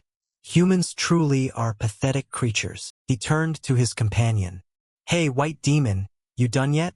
Nearby, the white demon's fist had already crushed another member of the group into the dirt. Fresh blood from the victim still clung to his knuckles. Walking over, the fire demon clicked his tongue. You turned them into pancakes. You really are a sadistic bastard. Not far away, the only girl left in the group watched in horror, screaming, there isn't even a barrier nearby. Where the hell did you monsters come from? The fire demon grinned at her. Well, let's just say we traveled a very long way to get here. The pink-haired girl seemed to accept her fate. She bit her lip until it bled and squeezed her eyes shut, unable to look a second longer. Just then, the demon general spoke up from behind them. Vanguard, do not kill them. The fire demon immediately began to whine. It's been forever since I've had any fun. Don't ruin this for me. Before he could finish his complaint, a sudden, piercing chill flooded the air. In an instant, the fire demon's body was encased in solid ice, leaving him dazed and shivering. The general lowered his hand. If you ignore my orders again, the punishment won't be this merciful. The fire demon knew better than to push his luck. I get it, he pleaded, his voice dropping an octave. Please, just melt the spell before my body snaps. Without a word, the general let the ice thaw. The demon quickly flared his internal heat to shake off the frost. I thought I was actually going to freeze to death, he muttered. Watching them, a flicker of hope rose in the girl's chest. Are they going to let me live? The fire demon crossed his arms. We're only supposed to keep the target and the owner of the evil eye alive, right? Does this woman have some kind of special power too? The general shook his head. No. I just want to test a new power bestowed upon me by Lord Linga. The girl's face went pale as she heard those words. Before she could react, a stream of black smoke erupted from the general's palm, surging directly into her body. She let out a blood-curdling scream, but just as quickly as it started, it stopped. A few seconds later, her body went eerily still. The fire demon leaned in curiously. What happened? Is she dead after all? She is undergoing demonization, the general explained. Right on cue, her eyes snapped open, radiating a violent, overwhelming aura. Seeing the fire demon's confusion, the general continued. Those who undergo demonization become absolute puppets of Lord Linga. In other words, this woman is now one of us. The process was complete. The pink-haired girl dropped to her knees immediately. Lord of Malice, please give me your orders. The general didn't hesitate. You will hide your identity and act as a sleeper agent within human society until the day Lord Linga descends. You are to report that your team was ambushed by spirit beasts in the forest, and that you are the sole survivor thanks to their sacrifice. If you understand, move out. After 2 seconds of silence, the girl seemed to snap back to her original state. She gasped in feigned panic and scrambled away from the scene as if running for her life. The fire demon watched her disappear into the distance. I get making them our pawns, but what's the point of recruiting someone that weak? The general decided to let him in on the plan. It's not just her. 10,000 people have already been demonized, including other awakened. When Lord Linga unites this world, they will play a crucial role. Now stop rambling and follow me. This mission is far more important. With that, they vanished into the trees. Time skipped forward to the second day of the prophecy. 3:05 a.m. Yosuke was explaining the mechanical soldier in front of them. The Iron Golem stats are equivalent to an awakened 30 levels higher. It should make up for our lack of manpower. Iberia nodded. I don't even think we'd need this thing if Itsuki and Yosuke were both here. Speaking of which, Yosuke noted, where did Itsuki go? Iberia smiled. He went to the forge. He said he wanted the old man to do something with his critical crystal. Inside the forge, Aiden looked at the protagonist. You're saying you landed a critical hit while fighting spirit beasts? What was your crit rate at the time? It started at 3%, Itsuki replied. But after I defeated that thing, it went up to 4%. Iberia was floored by the luck. You landed a crit with only 3%? That's insane luck, man. Itsuki nodded. Yeah, I thought so too, but after that hit, my focus went through the roof. I entered this strange state where I felt omnipotent. Was that an effect of the critical crystal too? The old blacksmith froze and spun around. A feeling where your senses were so sharp you could feel everything around you. Yet you remained so calm you didn't even flinch? Itsuki rubbed his chin and nodded. Yeah, exactly like that. Aiden put down his tools and sighed in awe. Unbelievable. You entered the selfless state. It happens when you're 100% immersed in a single task. It's a state where your sense of time warps, and your focus and adrenaline reach their absolute peak. In short, it's a state of ultimate hyperfocus. It's like a painter who forgets to eat because they're lost in their canvas, or an athlete whose body moves on pure instinct as if it has a mind of its own, or a student who loses track of hours while solving a single impossible problem. Those are all signs of the selfless state. When an awakened enters this state, they don't just focus. Their senses become razor-sharp. Their stats and skill effects jump to 120% of their original value. Itsuki was stunned. I've never heard a teacher or any other awakened talk about this. I've never even met anyone who's done it. Aiden scoffed at him. What do you think the selfless state is? Only a handful of people can ever pull it off. It requires top-tier skill, a perfectly clear mind, and a hell of a lot of luck. If you're missing even one of those, entering the flow is impossible. Itsuki lowered his head, not realizing the requirements were so grueling. Aiden continued the lesson. It's no exaggeration to say the selfless state is the line between a genius and a commoner. Among the awakened of the 5 continents, including Weijin T, not a single soul can enter it at will. I didn't reach it until 2 years after I awakened, and even that was considered fast. But you did it after only 1 month. It's unheard of. Suddenly, a sound outside cut the conversation short. Wait, did you hear that? Aiden asked. Itsuki's expression darkened. 3 entities with massive mana signatures are approaching.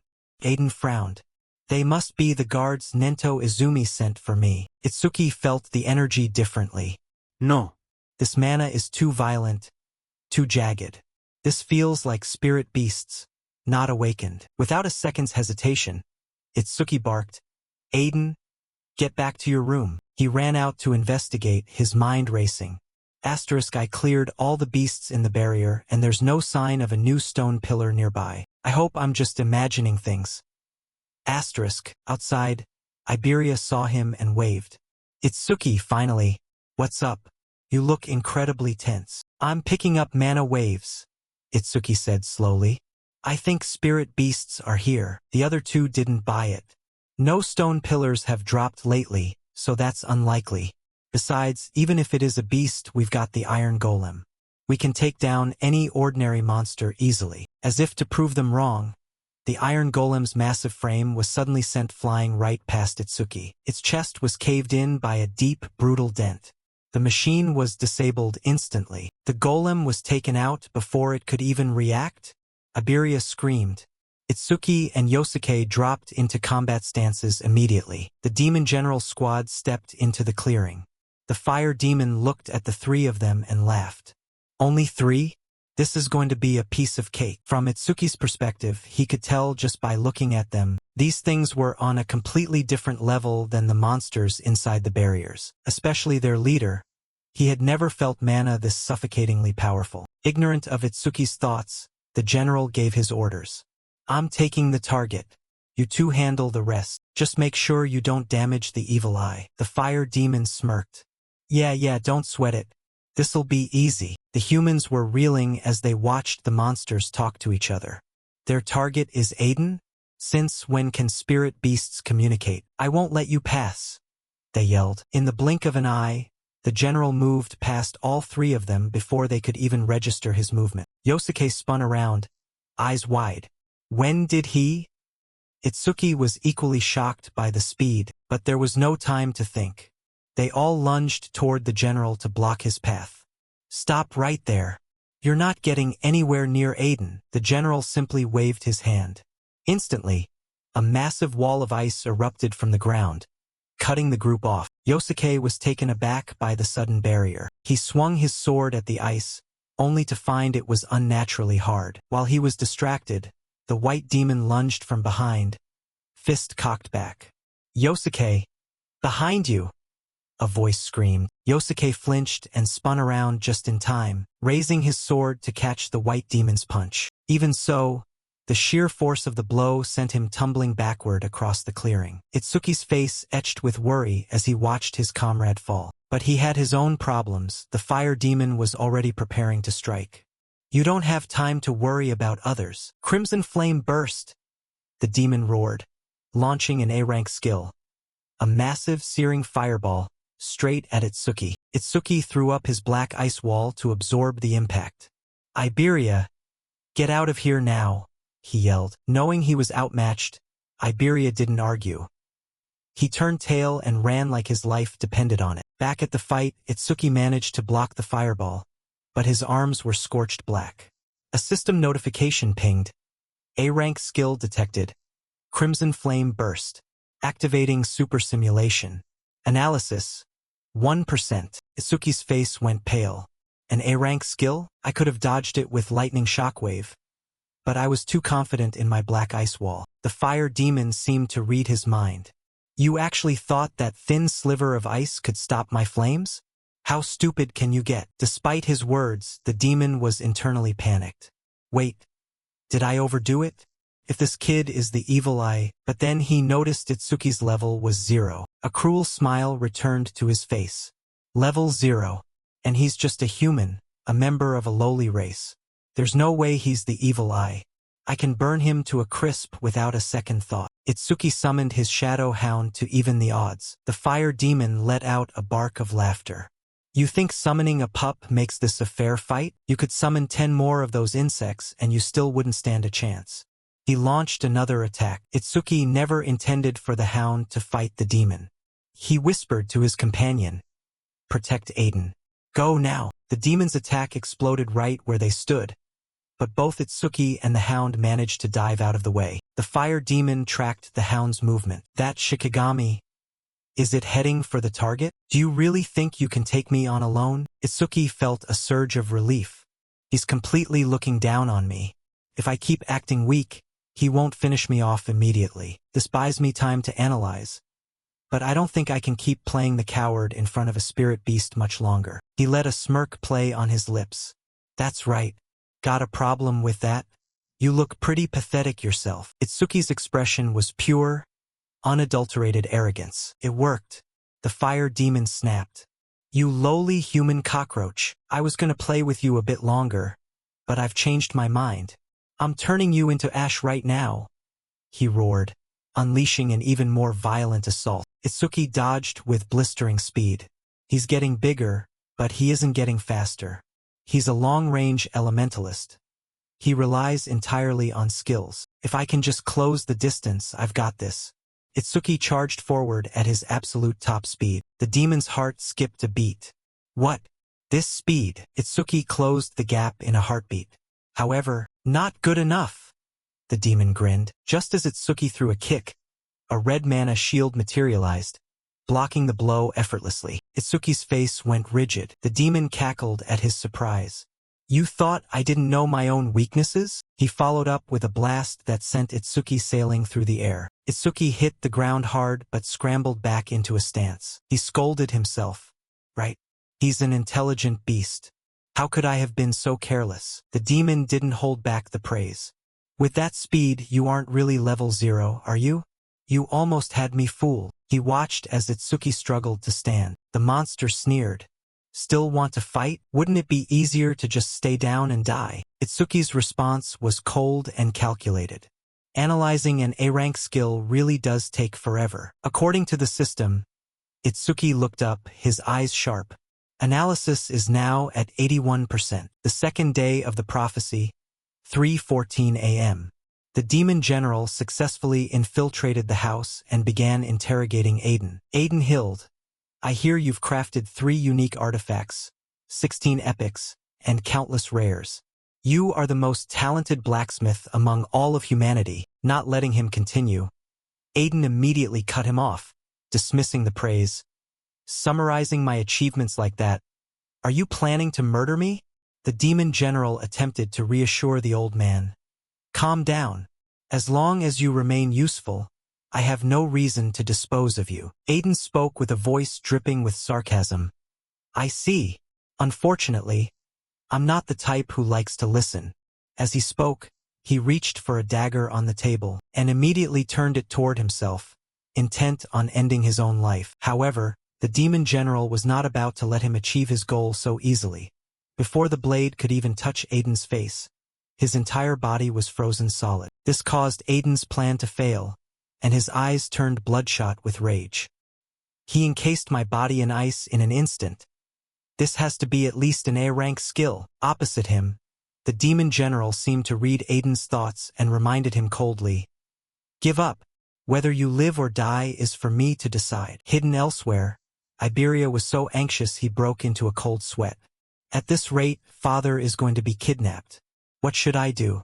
Should I launch a surprise attack? While the young man was still debating his options, from the outside, the death dog summoned by Itsuki lunged forward to attack the demon general. As it closed the distance, it leapt up, jaws wide to strike, but unfortunately, the demon general had detected it long ago. In a mere second, the death dog's body was frozen midair and fell to the ground with a heavy thud. Having done this, he even scolded his 2 accomplices outside. What are those 2 doing out there? Letting a Shikigami slip through like this. Aiden felt a glimmer of hope. A Shikigami? Have reinforcements arrived? Contrary to his father's hope, Iberia's face darkened with stress as he thought, if even a Shikigami that strong can't get near him, there's no way I can win. I should go to Itsuki. If I do that, then surely. At that moment, Aiden's shouting from a few days prior suddenly echoed in his head. You'll only end up hurting Itsuki. This reminder snapped him back to reality. That's right. Before coming here, Itsuki was already severely wounded. If he had any strength left, he would have come himself instead of sending a Shikigami. If I go to him now, I'll only put him in more danger. I can't let that happen. I have to save father myself. Then, as if struck by a sudden memory, his eyes widened like saucers. That's it. The dragon armor. With that, I'll actually have a chance to win. It must be hidden under father's bed. Hang on. Father, I'm coming to save you. From the demon general's perspective, his senses naturally picked up Iberia's presence, but he only felt contempt. It seems someone was hiding, but he fled instead of helping. What a coward. On the other side, the old blacksmith felt a sense of relief upon hearing that. Iberia, well done. This opponent is someone even Itsuki and Yosuke couldn't defeat. Whatever you do, don't come back. Ignoring Aiden's thoughts, the demon general, having achieved his goal, prepared to depart. Now I'm taking you. We'll leave the cleanup to those 2 outside. Back to the battle between Itsuki and the flame demon. The latter once again unleashed his crimson flame bullet skill. Meanwhile, Itsuki activated his black ice wall to block the attack. I'll use the black ice wall to encase my burnt leg. That should give me a bit of mobility. With that thought, as the giant fireball hurtled toward him, he also activated his thunder shockwave skill to agilely dodge to the side. However, the flame demon remarked coldly, still dodging with a crippled body like that? You are stubborn, but your speed has dropped significantly. Let's see how much longer you can keep this up. With that, he unleashed a rapid-fire volley of crimson flame bullets, sending countless fireballs screaming forward. The protagonist was slightly shocked as the demon used both hands to fire the skills simultaneously. The flame demon continued firing like a machine gun, without pausing for a single second. This rain of skills caused Itsuki's face to turn pale. Every fireball was locked dead on toward him, making it incredibly difficult for Itsuki to evade the onslaught. He thought to himself, there are too many projectiles to track. Normally I could dodge them all, but in this state, just as the thought crossed his mind, a fireball struck Itsuki square in the chest, causing him to lose his balance. Seizing the opening, the rest of the fireballs began to converge, pelting the protagonist until he looked like a tattered ragdoll. Finally, his body was charred black, reduced nearly to cinders. In his blurred consciousness, Itsuki seemed to see the image of his mother burning. Just like that time. Opposite him, the flame demon flashed a grin. He gathered another fireball with even greater power and fired it straight ahead. Die!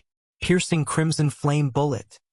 He laughed loudly. However, as if Itsuki's time had not yet come, at the ultimate moment of peril, the analysis reached 100%. His body suddenly emitted a brilliant blue light. The crimson flame bullet passed right through this light and exploded harmlessly behind him. This sudden anomaly caused the flame demon's expression to shift. "What is that?" he muttered. Meanwhile, having completed the analysis, Itsuki received several enhancements. Analysis complete. Crimson flame bullet. Attained black ice wall level 3. Active effect. When activated, continuously generates ice on the body surface by consuming mana. Capable of blocking fire attribute skills A rank and below. Passive effect. Defense plus 15%. When blocking fire attribute skills A rank and below, current stats plus 50%. All stats plus 50%. Removes all negative effects. Heals all wounds. Looking at the notification screen, Itsuki finally felt a sense of relief. Just as I thought. I didn't get a new skill, I just upgraded Black Ice Wall. My stats increased by 50% across the board. That's equivalent to gaining 4 levels compared to a normal awakened. It's impossible for him now. I don't have to fear his crimson flame bullets anymore. Once I close the gap, I win. Back to the flame demon. Seeing his skill suddenly lose its effect, he snarled. "The crimson flame bullet didn't even scratch you? Is that a defense skill or what? Regardless, you can't maintain it for long in that condition." Immediately after, the lotus-shaped light surrounding Itsuki slowly began to open. Seeing this, the flame demon let out a cold laugh. "Just as I thought. That's enough playing around. Let's end this." The moment the words left his mouth, his expression did a total 180, and he began to sweat profusely. It was because Itsuki's body had fully recovered without a single wound. The flame demon could hardly believe his eyes. "What is this? Your body was falling apart a moment ago. Yet now you're completely healed," Itsuki replied with a voice as cold as ice. "I was going to ignore you and go save Aiden, but your flames bring back some unpleasant memories. So I've changed my mind. I'm going to crush you first." As he spoke those words, Itsuki's face was filled with pure murderous intent. The scene shifts to Yosuke's battle, where his body has just been sent flying by the white demon. "He's too strong. If I hadn't blocked that hit with my gear, I would have been toast a long time ago." Thinking this, he thrusts his sword deep into the ground to keep himself from sliding any further. Once he regains his stance, he thinks to himself, "Just how far did I get blown back? None of these guys are normal. I've got to get back there fast." Just as that thought crosses his mind, a powerful figure suddenly touches down right in front of him. Yosuke narrows his eyes, warily observing the threat ahead. Did that guy from earlier really follow me all the way here? Actually, that's for the best. This should make things a lot easier for Itsuki to handle on his end. Itsuki can probably escape on his own, but the real problem is Master and Iberia. I'll stay here and settle this as quickly as possible, then head back to back them up. Please, just hold on until then. He offers a silent prayer in his heart. The scene shifts to Iberia's location, where he is still frantically searching for the dragon armor. "I know it's around here somewhere," he mutters, reaching under the bed to search. Very quickly, Iberia's hand brushes against a solid box. His eyes instantly light up with pure joy. He flings it open, and sure enough, a set of armor lies inside. There it is, the dragon armor. With this, I can actually fight. Information about the armor immediately flashes before Iberia's eyes. Attack plus 100, speed plus 100, epic effect. For every 1 minute equipped, speed and attack increase by an additional 20%. Time limit is 15 minutes. With no time to waste, Iberia throws the gear on and makes a promise to himself. "Itsuki, just focus on the opponent in front of you. I won't be a burden this time." My father warned me that wearing this for more than 15 minutes would trigger a disastrous side effect. But I can save him within those 15 minutes, no matter what happens. With that, he bolts out of the room like a race car, back to the demon general, who is currently carrying Aiden away. During the trip, Aiden tries to engage him to fish for information. Is it really wise to be this relaxed? They'll catch up to you soon. In response, the demon general radiates absolute confidence in his own power. Among humans, only a special grade savior could actually pose a threat to me, and right now, he's a little too busy dealing with the Demon King. Those words make the old man realize something. If even the Demon King was deployed, they must have another objective. Should I bait him into talking? With that, the old man opens his mouth. You went through all this trouble just to kidnap me? His question almost makes the demon general burst out laughing. Don't think so highly of yourself. You aren't our only target. We have plenty of other objectives. Thanks to that slip of the tongue, Aiden confirms his suspicion was correct, so he continues to probe. Then you guys are also. Before he can finish, the demon general suddenly spins around, sensing something. He mutters, "How annoying.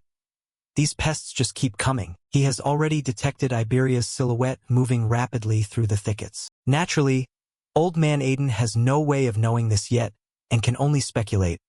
Is it Yosuke or Itsuki? If I'm alone, there's almost zero chance of winning. Just as that thought concludes, Iberia's figure lunges forward to attack the general, screaming at the top of his lungs, "Give my father back!" A cold light glints in the demon general's eyes as he pauses for a moment of shock. Another brat?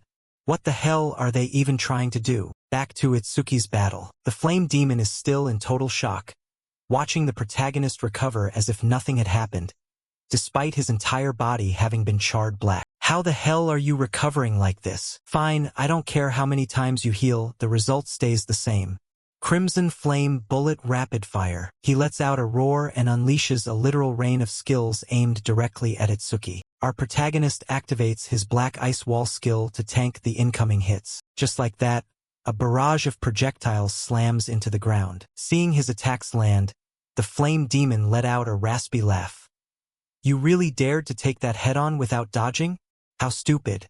I'll turn you into a pile of charcoal right here. Unfortunately for him, as the flames clear, Itsuki emerges without a single scratch. Fire at this level won't work on me anymore. Now you're the one who's a sitting duck. As he speaks, he activates his Thunder Shockwave skill, blurring forward like a bolt of lightning to close the gap in a single second, leaving the demon trembling. The demon tries to reassure himself. His speed increased, but I still have my fire shield. Opposite him, Itsuki flashes a smile that looks purely demonic. First, I'm going to rip those scales off you. I'll peel them away, one by one. As he finishes speaking, he thrusts both hands forward with immense force. The flame demon naturally deploys his fire shield to block the skill, wondering to himself, this guy, did he forget I have a shield? However, the shield can no longer withstand Itsuki's raw power. His hands punch straight through the barrier, and proceed to shatter it into a million pieces. He starts laughing like a complete madman. It's time to cook. Itsuki screams at the top of his lungs. Realizing he can no longer win this fight, the flame demon starts planning his escape.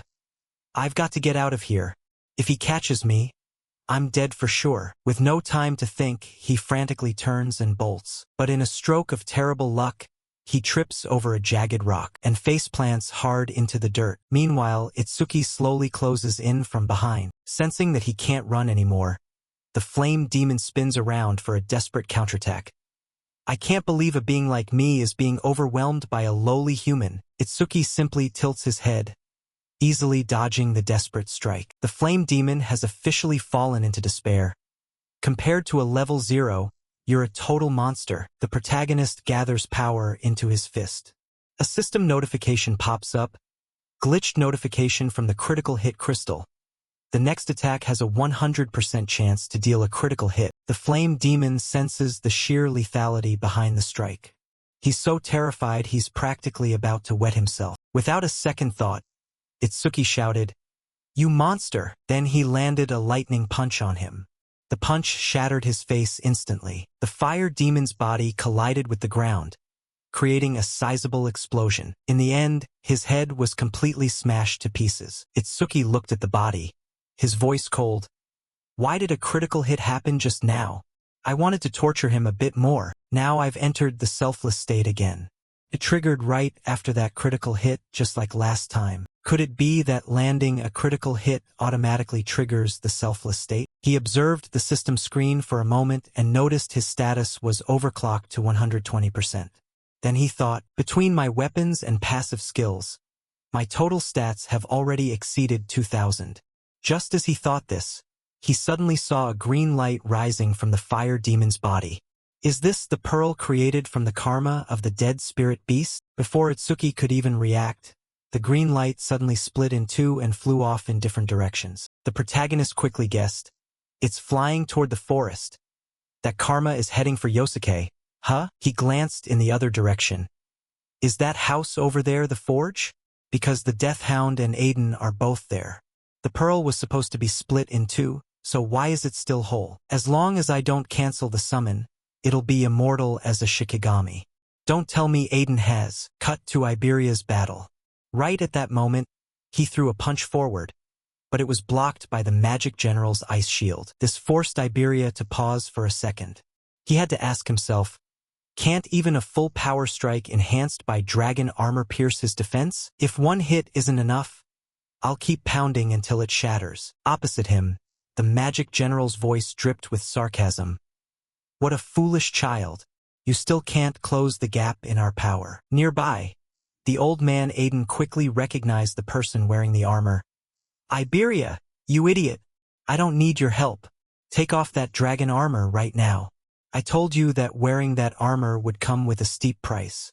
If you don't take it off, I'm disowning you. In response to this, Iberia launched another attack and shouted, even if you cast me aside, I'll still save you, father. Saying this, he reminded himself, if Itsuki were here, he would definitely do the same. The old blacksmith wanted to scold his son a bit more, but his mouth was immediately frozen shut by the Magic General. He said in a cold voice, is this what you call love?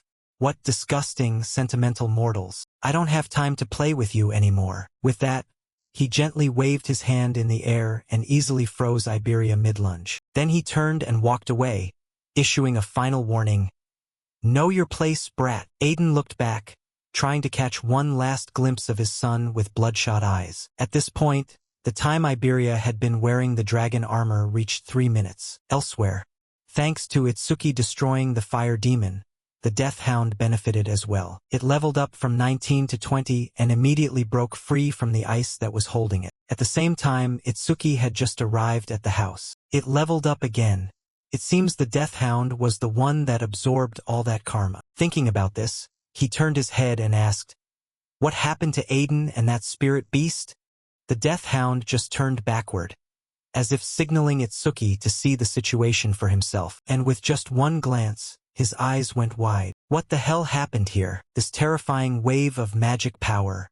I can't wait for Yosuke anymore. With no time to think, he immediately rushed toward the source of the magic power at top speed. Meanwhile, the swordsman Yosuke had just successfully severed the white demon's hand, but it didn't seem to feel any pain and counterattacked instantly, forcing Yosuke to raise his sword to block. Even so, his body was pushed back. Seizing the opportunity, the white demon's severed hand regenerated in just a few seconds. Yosuke's eyes narrowed, carefully observing the situation. The wound I just made has already healed, a spirit beast with such fast regeneration. This is definitely my worst matchup. Thinking this, he felt a wave of green energy spreading everywhere. Is that karma? Did Itsuki kill the other one already? Then I have to handle this myself. It can regenerate, but it constantly uses its hands to cover its head and neck. That must be its weak spot. Now I can take it down. Yosuke thought this as he swung his sword continuously. First, I'll cut off its hands. It takes at least a second for it to regenerate. That means in that 1 second, its weak spot is exposed. The moment he severed both of the monster's hands, Yosuke's eyes turned blood red. In a flash, he swung his sword with full force, slashing straight into it, causing the monster's head to fly off its neck. Blood spurted everywhere. Finally, its massive body collapsed to the ground. Yosuke scolded himself. Can't believe a stupid spirit beast took this much effort. I need to rendezvous with Itsuki as fast as I can. The ice-controlling spirit beast is the real trouble. With that thought in mind, the swordsman dashed toward the forge. Cut to the magic general's position. He realized Aiden seemed to want to say something and stopped. Looks like you've been wanting to say something for a while. Huh? Fine. Go ahead. He waved his hand, dispelling the ice over Aiden's mouth. The old man lowered his voice, negotiating. I'll accept any demand. Just please spare my son. In response to that request, the magic general answered lightly. From this distance, I can no longer control the ice block. Besides, sooner or later, you'll have to listen to us anyway. Regardless, I knew it the moment I saw it. The armor that Brat is wearing, you forged it from the Demon Dragon clan, didn't you? The Demon Dragon clan possesses incredible vitality. Even when dead, a portion of their consciousness remains lingering within their flesh, blood, and scales. That residual will exist within any equipment crafted from them. So if the equipment is worn too long, the user's consciousness will gradually be devoured. In the end, the whole body will be taken over, and he will become a real dragon. As if to prove the magic general's words, right now the shape of Iberia's armor had completely changed. He had been completely consumed by the dragon armor. Flashback to 10 years ago, back to the day of prophecy. While Itsuki was going somewhere else, Iberia looked up at the sky, wishing only for Itsuki's safety. Beside him, Yosuke quietly observed that reaction and realized the intense admiration Iberia had for Itsuki. Iberia didn't deny it. He admitted he really wanted to become someone like Itsuki. Yosuke heard this and was a bit surprised, immediately asking back. He pointed out that Iberia had met many outstanding people. Aiden, Taiwan, Izumi Nento. Yosuke himself had more fame and combat experience than Itsuki. So why was Iberia so determined to become like Itsuki? Being asked suddenly, Iberia was completely caught off guard and didn't know how to answer. Seeing his awkward expression, Yosuke put a hand on Iberia's shoulder, laughing lightly and saying it was just a casual question. No need to be serious. Afterward, Iberia fell silent, deep in thought. He suddenly realized he had never really thought hard about why he admired Itsuki so much. The more he thought, the less he understood his own motivation. The scene rewinds further to 10 years ago. Iberia was overjoyed with the new wooden sword he had just received. His mother approached, smiling and asking if he liked his birthday present. Iberia nodded repeatedly, his eyes shining. He held the sword, admiring it for a moment, then solemnly gave it an imposing name, the unbeatable sword of Justice Hero. Mom paused for a bit, but nodded and praised the name. Iberia was extremely excited, raising the sword, imagining himself as an awakened warrior preparing to face catastrophe monsters. He shouted with excitement and ran outside, wanting to show the sword to everyone. Mom called out, "Be careful," before he disappeared. Back in the house, Iberia's father appeared beside his mother, asking in a deep voice, "Does he have any friends?" Outside in the yard, a group of kids had surrounded Iberia, their eyes fixed on the sword with envy and eagerness. One boy said jealously, asking to borrow the sword for a bit. Iberia immediately tightened his grip on the handle. He felt anxious under everyone's gaze. The kids pointed out that his dad was a famous blacksmith and could make as many swords as he wanted, so they were just borrowing it for a second. Iberia hesitated intensely inside. He knew the sword was his and really wanted to refuse, but he didn't dare say no decisively. When one kid continued to press, "You won't lend it to us?" Iberia hesitated for a moment, then forced a smile and nodded. Even though he was extremely reluctant inside, he still handed the sword to them. As soon as he got the sword, one kid ran off, pretending to be an awakened warrior while shouting impressively. The others laughed and chased after him. Iberia stood frozen, biting his lip as he watched his beloved sword being taken away. He whispered a plea, "Give me back my sword." But his voice was too soft, and no one heard him. A long while later, he returned home empty-handed. Mom greeted him with a warm smile, asking if he had fun today. Iberia forced a strained smile, pretending everything was fine. Mom quickly noticed he wasn't holding the sword and asked about the wooden sword. Dad immediately understood, sighing, "Did those kids take it again?" Hearing this, Mom was about to go get it back, but Dad stopped her, saying that even if he got it back today, it would just be taken again tomorrow. Then he turned to scold Iberia for not knowing how to protect his precious things, for lacking the courage to say no, and for not daring to ask adults for help. Iberia trudged into a dark room, curling up on the floor. Tears fell silently as he wept and asked himself, why did he admire Itsuki so much?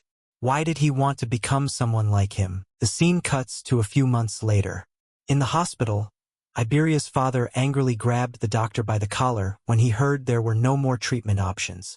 The doctor apologized, saying they had done their best, but Iberia's mother had always been frail. His father was nearly driven mad, yelling if they were just supposed to sit and wait for his wife to die. The doctor advised him to stay by her side for the time she had left. In the hospital room, Iberia's mother called for her son. Iberia ran over, holding her hand tightly. Even in pain, she still smiled gently. She softly said that even though Dad called him a coward, she knew well that he was a very kind child. However, she also reminded him, kindness without strength only causes harm. It makes you unable to protect the ones you love, and in the end, you'll be the one suffering. She asked him to promise to become strong and use that strength courageously. She believed that one day, Iberia would become an awakened warrior who was kind, brave, and strong. Then she placed her hand on his head, whispering, "Take care of your father." Then her hand went limp, her energy slowly fading away. Iberia wept until he choked, swearing in his heart that he would become the strongest, bravest, and kindest awakened warrior. The memory faded, and Iberia returned to the previous train of thought. He continued to ask himself why he wanted to become like Itsuki. He recalled the first meeting. He had only felt fear before Itsuki's terrifying power. Initially, he thought this alliance was just temporary. But the more he stayed, the more he changed. Itsuki wasn't just strong. He had absolute courage. Whether facing a crowd of awakened warriors or dangerous catastrophe monsters, he never hesitated. Beneath that serious exterior was a heart that silently cared for his comrades. When he woke from his memories, Iberia finally found the answer. He said, "Itsuki is the perfect model of the awakened warrior he had always dreamed of becoming since childhood, someone strong, brave, and kind." Yosuke heard this and nodded in understanding, saying gently that if Itsuki heard these words, he would definitely be touched. Iberia smiled sadly, admitting he might never become like Itsuki because he still had too much fear and lacked talent. But just being able to stand by his side to fight alongside him was enough. The scene returns to the present in the forest. Iberia's body had completely transformed into a giant monster under the influence of the dragon gear. His original form disappeared completely, leaving only the terrifying aura of the beast. Itsuki appeared, calling his name loudly. The monster Iberia slowly turned its head, staring at Itsuki for a moment. Immediately after, it reared its head and let out a terrifying roar, full of murderous intent aimed straight at Itsuki. The scene cuts to the second day of the Day of Prophecy, 3:31 a.m. Iberia was still roaring madly in front of Itsuki, the signs of losing control becoming clearer. Itsuki called out in a doubtful voice, asking why he wore the dragon gear again even though he was forbidden to use it. Observing more closely, he began to notice abnormal changes in Iberia's behavior and appearance. His reactions didn't look natural, and his physique was slightly different from last time. Under the influence of the dragon gear, Iberia continued to emit strange sounds, trying to speak but unable to articulate clearly. Itsuki tried to understand what he wanted to say, asking about Aiden's whereabouts. Instead of answering, Iberia let out a heavy roar and unleashed a shockwave straight toward Itsuki. Following that, his body flashed and vanished. Then Iberia immediately lunged from behind, intending to attack without warning. At the last second, Itsuki blocked the strike and grabbed Iberia's arm to hold him back. He shouted in frustration, demanding that Iberia regain control of himself immediately. Iberia quickly yanked himself away, landing some distance away. He continued to roar incessantly, a distorted sound like the cry of a monster. Clenching his claws, he prepared to launch his next strike. He activated his wind element ability and fired a sharp wind blade toward Itsuki. Recognizing the danger, Itsuki immediately activated his scanning ability to analyze the attack. He identified it as a wind element skill and reacted just in time. At the final moment, he dodged behind some nearby tree trunks. The wind blade cleanly sliced through the row of trees in front of him. Realizing he could no longer hesitate, Itsuki began to gather energy around his body. He pondered the cause of Iberia's condition. It could be a side effect of the dragon gear, or he was being controlled from the outside. Deciding to act quickly, he activated his lightning break ability and lunged straight at Iberia with the intent to subdue him. Upon approaching, he grabbed Iberia again to prevent the next strike. Iberia still growled angrily, struggling violently. While holding him tight, Itsuki sensed that the mana radiating from Iberia was entirely his own. Even so, he still didn't understand why Iberia was attacking him in this state. Frustration welled up, and his anger began to flare. Right then, Iberia finally managed to force out clear words, pleading desperately with Itsuki, "Kill me!" Hearing Iberia's voice clearly, Itsuki was momentarily stunned. Taking advantage of that moment, Iberia unleashed another shockwave. Without a pause, Iberia followed up with an extremely powerful, sharp claw strike. Before the strike landed, Yosuke appeared between the two and blocked the claw with his sword. Itsuki warned Yosuke to be careful, but Yosuke immediately countered with a powerful punch to Iberia's chest. The horrific force sent Iberia flying backward through the air before he slammed hard onto the ground. Itsuki tried to explain Iberia's condition, but Yosuke already understood everything and realized the situation had reached its worst point. Suddenly, Iberia stood up again and moved at high speed, continuously circling the two of them. His speed was so great that both Itsuki and Yosuke had difficulty tracking his movements. Itsuki realized Iberia had fallen completely into a berserk state. Yosuke confirmed that the dragon gear had consumed him, which was its terrible side effect. Itsuki understood that the only way was to remove the dragon gear as quickly as possible. However, Yosuke said coldly that removal was no longer feasible, as the dragon gear had completely fused with Iberia's body. He recounted having witnessed another awakened warrior being taken over in a similar way. The dragon gear would not detach from the wearer unless they died. Those words left Itsuki reeling, but Yosuke firmly asserted that killing Iberia might be the only remaining option. Yosuke raised his sword, preparing to take responsibility himself, and advised Itsuki to leave if he couldn't stand it. Instead of backing away, Itsuki stepped forward and declared he would handle it himself. Yosuke was surprised, initially refusing as he didn't want Itsuki to carry this burden. Itsuki reminded him that Aiden had been taken by the ice-type disaster monster and suggested using the wolf to track Aiden's location so Yosuke could save him. Despite hesitating, Yosuke began to understand the reason. Itsuki stopped him from arguing further and said he still had things to say to Iberia. He raised his hand to summon the wolf. After a moment of hesitation, Yosuke agreed and handed the situation over to Itsuki. He warned, if Iberia escaped, his power and savage instincts would only get worse, so it had to end here. Just then, Iberia leaped onto a tree branch and immediately dove down to attack from above. Itsuki reacted by creating a black ice shield to block the strike.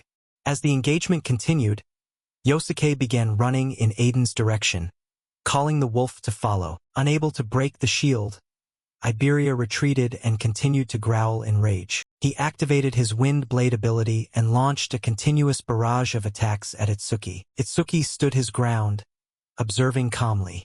Although attacked relentlessly, his defensive ability did not trigger automatically, proving these strikes carried no true killing intent. A wind blade grazed his cheek, leaving a shallow cut. From that, Itsuki realized Iberia was not attacking with the true intent to kill. Iberia became increasingly agitated, growling incessantly. His anger surged, activating the 1,000 wind blades technique, unleashing countless attacks at once. This time, instead of dodging, Itsuki kept walking straight toward him. The wind blades struck his body from multiple directions, leaving numerous small cuts on his skin. Despite being hit repeatedly, he did not flinch and continued to advance steadily. Iberia grew even more frustrated, when the attacks failed to stop Itsuki's progress. His roars grew louder, signs of emotional instability showing as he attacked while collapsing from within. The scene shifts to the monster kingdom in Morocco. Imaraku stood before his lord and reported the mission results. He confirmed that Aiden was successfully captured, but also reported that the Red Fire Demon King and the White Demon had been destroyed by humans. Linga listened calmly, saying there were many warriors in the world capable of defeating those at that level, and capturing Aiden alone was considered a success. Imaraku continued his report, mentioning that Sashikuma seemed to be struggling in battle. Linga replied that the situation was still within acceptable limits, as Sashikuma was not expected to destroy Izumi Nento. His mission was only to stall most of the special grade saviors. Imaraku added that currently, Sashikuma was only engaged with a single special grade opponent. Hearing this, Linga looked intrigued, noting that besides Izumi Nento, there seemed to be another human capable of stalling Sashikuma alone.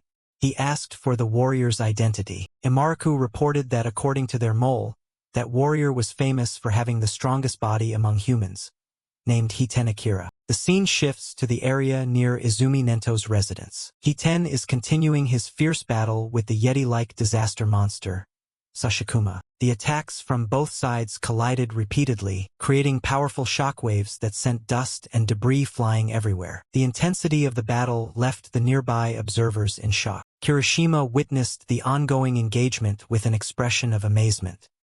He realized that the battle, which began yesterday afternoon, had not yet ended. Although enough time had passed for his own wounds to nearly heal, the confrontation between the two remained undecided. Witnessing such a large-scale battle from such a close distance left him incredibly stunned. During the exchange, the disaster monster roared and launched a massive punch at Hiten. The force of the strike was enough to make the ground shake, causing the observers to worry. Ajiha was panicked by the horrific power of the blows. She realized that if Hiten fell, there might be no one left to stop this monster. Out of worry, she began moving toward the battlefield. But before she could get close, Izumi Nento placed a hand on her shoulder to stop her. He reassured her that Hiten was not weak enough to fall to attacks of that level. As the monster continued to punch down, the impacts created numerous deep cracks in the ground. Ruru witnessed the destruction and was terrified by the scale of the damage. Izumi Nento explained that all special grade warriors stand at the pinnacle of human strength and must never be underestimated. Amidst the rubble, Hiten slowly stood up while still fending off the monster's attack. He used his terrifying strength to push back against the giant fist, preventing it from crushing him further. Unable to overpower him, the giant monster began to show signs of restlessness. Hiten stood tall, using only one hand to grip the monster's fist, taking complete control of the struggle. Witnessing this, Izumi Nento whispered that it had been a very long time since he last saw Hiten in his second form. Ajiha was surprised to hear about a second form. While still holding the monster's fist with one hand, Hiten began to radiate glowing red energy from all over his body. His eyes also lit up in the same red color, his aura changing noticeably even from a distance. Ajiha felt his presence was now completely different, as if he had transformed into another person. Izumi Nento explained that when entering this state, all of Hiten's abilities would skyrocket astonishingly. However, his personality also became extremely violent and ruthless. As the energy continued to surge, Hiten let out a horrific roar and powerfully pushed away the monster's giant hand, asserting complete dominance. Izumi Nento prepared to reveal the nickname associated with this transformation state. While filled with rage, Hiten soared into the air, his entire body radiating immense energy. With extreme speed, he dove straight at the giant monster and pierced its chest directly. The horrific force created a massive hole as he tore through the monster's body. After flying out the other side, he landed on the ground. The monster stood still for a moment before losing its balance and collapsing. Hiten slowly stood up and walked calmly in another direction. From afar, Ajiha watched him leave and appeared confused as to where he was heading. Izumi Nento explained that he was likely heading toward the stone pillar maintaining the barrier. Ajiha noticed his movements were still very controlled. She thought to herself that even in that state, he retained his reason. Izumi Nento said that if he lost control and attacked both allies and enemies, then even a massive increase in power would only cause destruction, and he could not become a true special grade protector. He-10 finally reached the stone pillar and began punching it repeatedly. With continuous, powerful blows, he shattered the pillar's structure. When the pillar collapsed, the red light in his eyes also faded, and his condition stabilized. The violent state vanished, and he regained his composure. Clenching his fist, he wondered why he was there and whether the enemy had been dealt with. He realized that presence had appeared again during the transformation, sat on the ground, and admitted it was truly troublesome. When the stone pillar was destroyed, the red barrier surrounding the area also began to vanish. Uchiha watched the barrier disappear, wondering if everything was finally over. Izumi Nento shifted his attention to her previous action, pointing out that she had risked her life to heal He-10 despite knowing the danger to herself. He remarked that this action was quite different from her usual cautious personality. Normally she would suggest retreating rather than risking her life for a slim chance. He said she was starting to resemble Itsuki in the way she made decisions. She quietly denied it, but then her mind turned back to Itsuki, worrying about how he was doing in the forest. Despite having strong allies like Yosuke there, the result was still a question mark. The scene shifts back to the forest. Iberia, still possessed by the dragon gear, continued to attack while crying silently inside. He didn't understand why Itsuki was not dodging the incoming strikes. Itsuki continued to walk straight forward, making no attempt to dodge. He intentionally let the attacks hit him because he understood that physical pain could suppress hesitation and help him maintain focus. A barrage of wind blades continuously struck his body, leaving cuts all over his flesh. Blood flowed from the wounds, but he did not slow down despite being hit repeatedly. He kept advancing until he reached Iberia. When close enough, Itsuki gripped Iberia's neck, stopping his movement. He raised his hand, preparing to fire a penetrating sphere. Before unleashing it, he declared that this strike would end everything. Iberia roared and unleashed a final shockwave. Though still hesitant at heart, Itsuki fired the sphere. The attack pierced straight through Iberia's chest. The impact force caused Iberia's body to collapse. Itsuki immediately caught him before he fell completely to the ground. As Iberia's consciousness began to fade, the dragon gear also began to vanish from his body. His appearance returned to normal. Still held in Itsuki's arms, Iberia began to apologize, regretting that he had lost control, and fearing he had become a burden. Itsuki reassured him that he was never a burden. Iberia asked doubtfully, and Itsuki confirmed that everyone is good in their own way. With his strength fading, Iberia gripped Itsuki's hand and recounted the vague information he had heard earlier. The disaster monster did not want to kill his father, but wanted to control him. He expressed his belief that Itsuki would save his father. Itsuki accepted that responsibility and declared he would definitely defeat the monster that caused this tragedy. Iberia, enduring increasing pain, forced a final smile. With relief, he gave thanks for being able to speak his last words and entrusted the future to Itsuki. The scene shifts to the second day of the Day of Prophecy, 3:33 a.m., the moment Iberia passed away. The perspective shifts to the demon realm. The demon god acknowledges the result, realizing that things have progressed further than anticipated.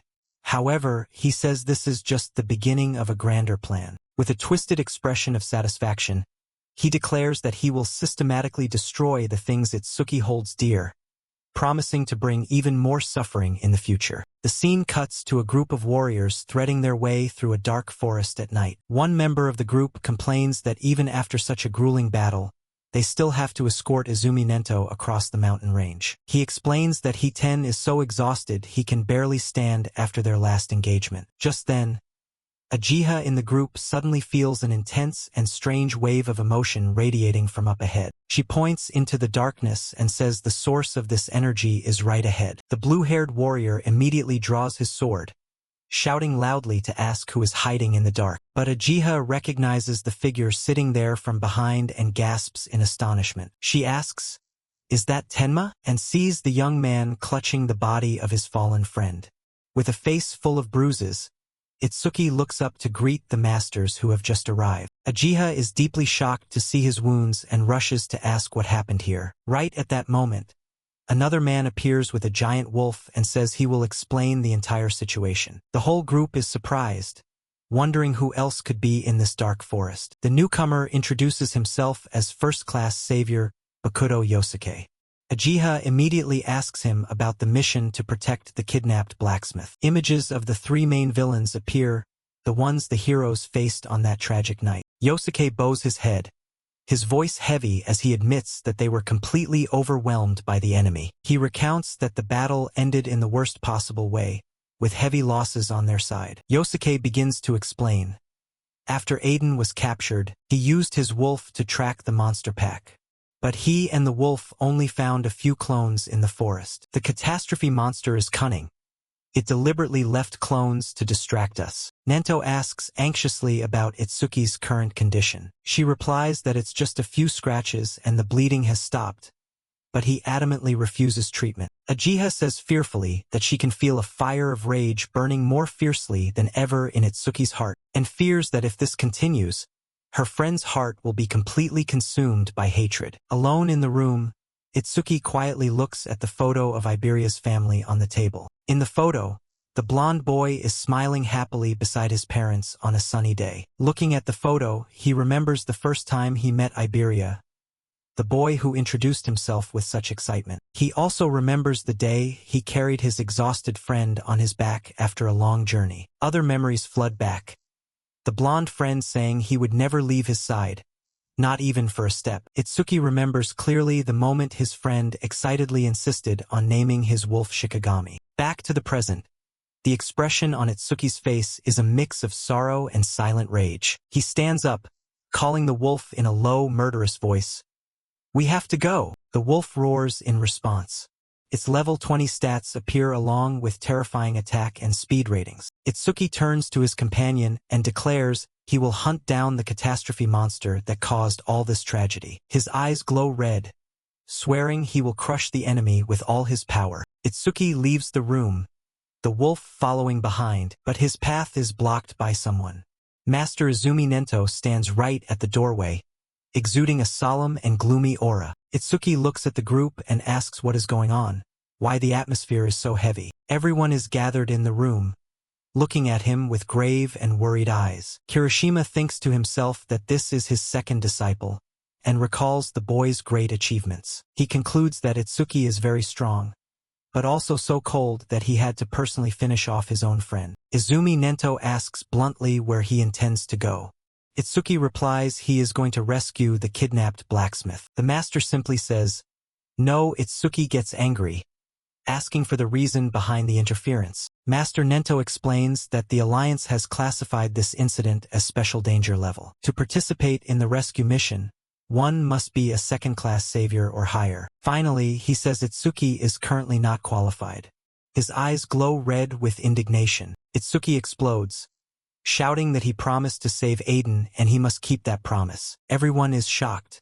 Uchiha begs her father not to be too harsh on him right now. Izumi Nento asks bluntly, "Can you accept it if someone has to die because of you?" Itsuki is stunned, speechless. The master continues, saying he understands how he feels, and blames himself for being negligent in protecting Aiden. He also says that the enemy won't easily kill the blacksmith, and chasing after them right now is just a stupid move. Itsuki remains tense and extremely frustrated, clenching his fists until his knuckles turn white. But the master comforts him, saying Itsuki's potential is limitless and he can completely surpass the special level. He promises that when he is strong enough, he will urge the Alliance to assign the rescue mission to him. With a firm gaze, Itsuki asks what to do to surpass the special level. At this, Master Nento reveals, the best way is to join the Apex camp. Itsuki repeats the name with confusion, not understanding what it is. The master explains that the top 10 of the national tournament qualifiers will be invited to join. Those who survive the training camp will become humanity's key forces.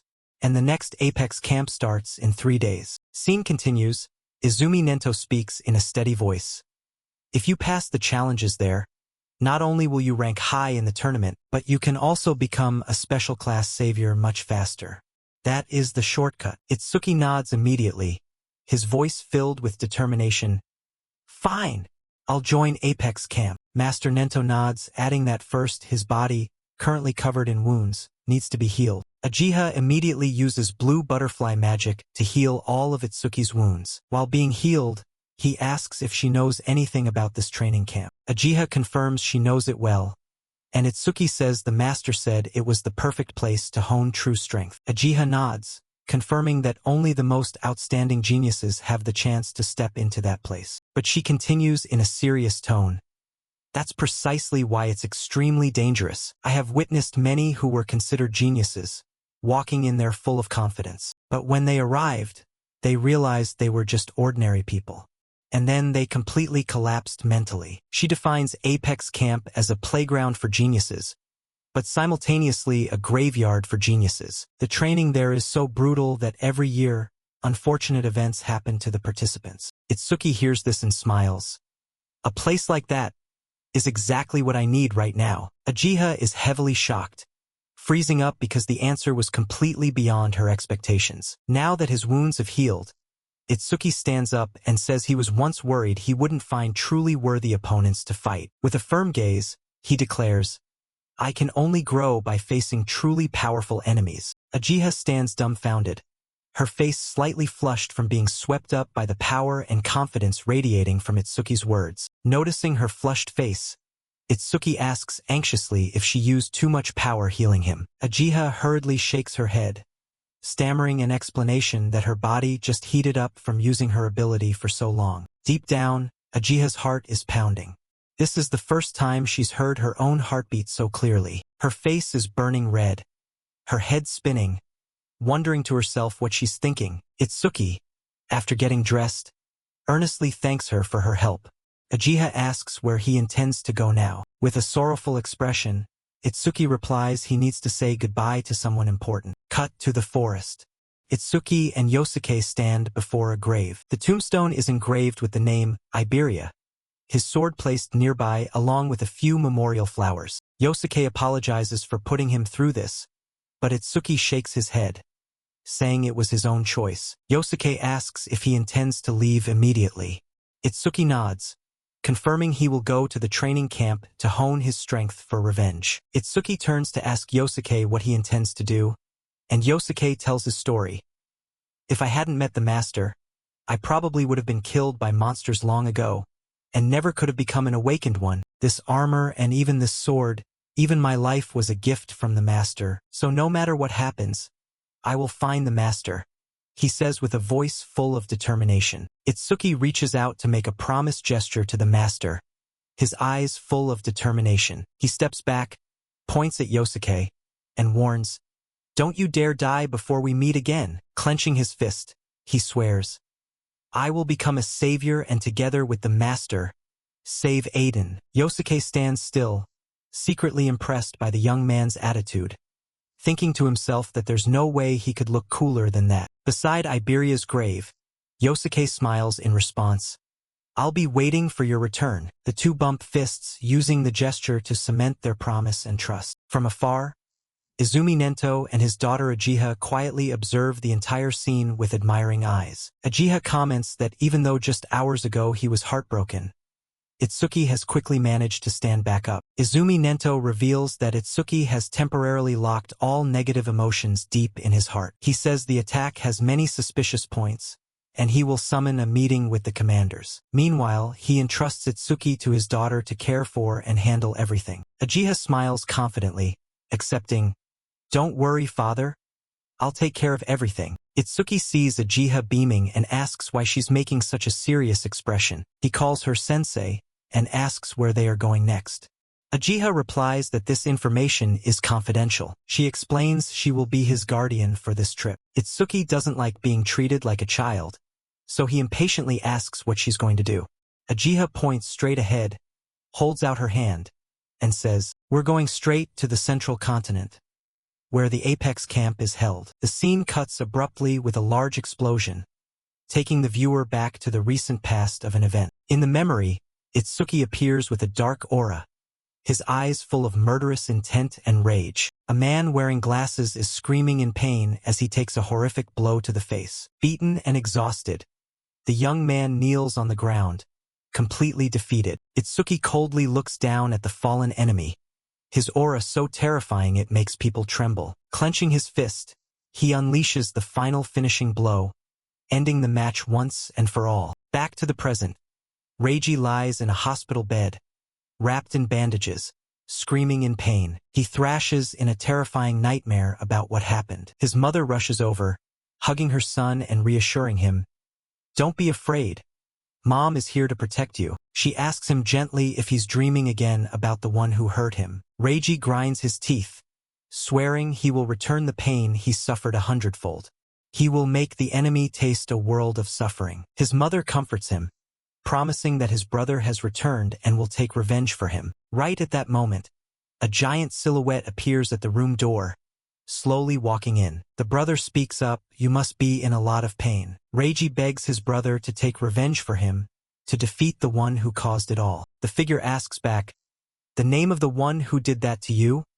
Is it Tenma Itsuki?" Reiji nods in confirmation, saying he is just an orphan with no parents, yet he stood first in the qualifiers. Hearing this, the brother realizes that if he stood first, he will definitely be at Apex Camp. With a cruel smile on his lips, he vows, "When I find him, I will crush Tenma Itsuki."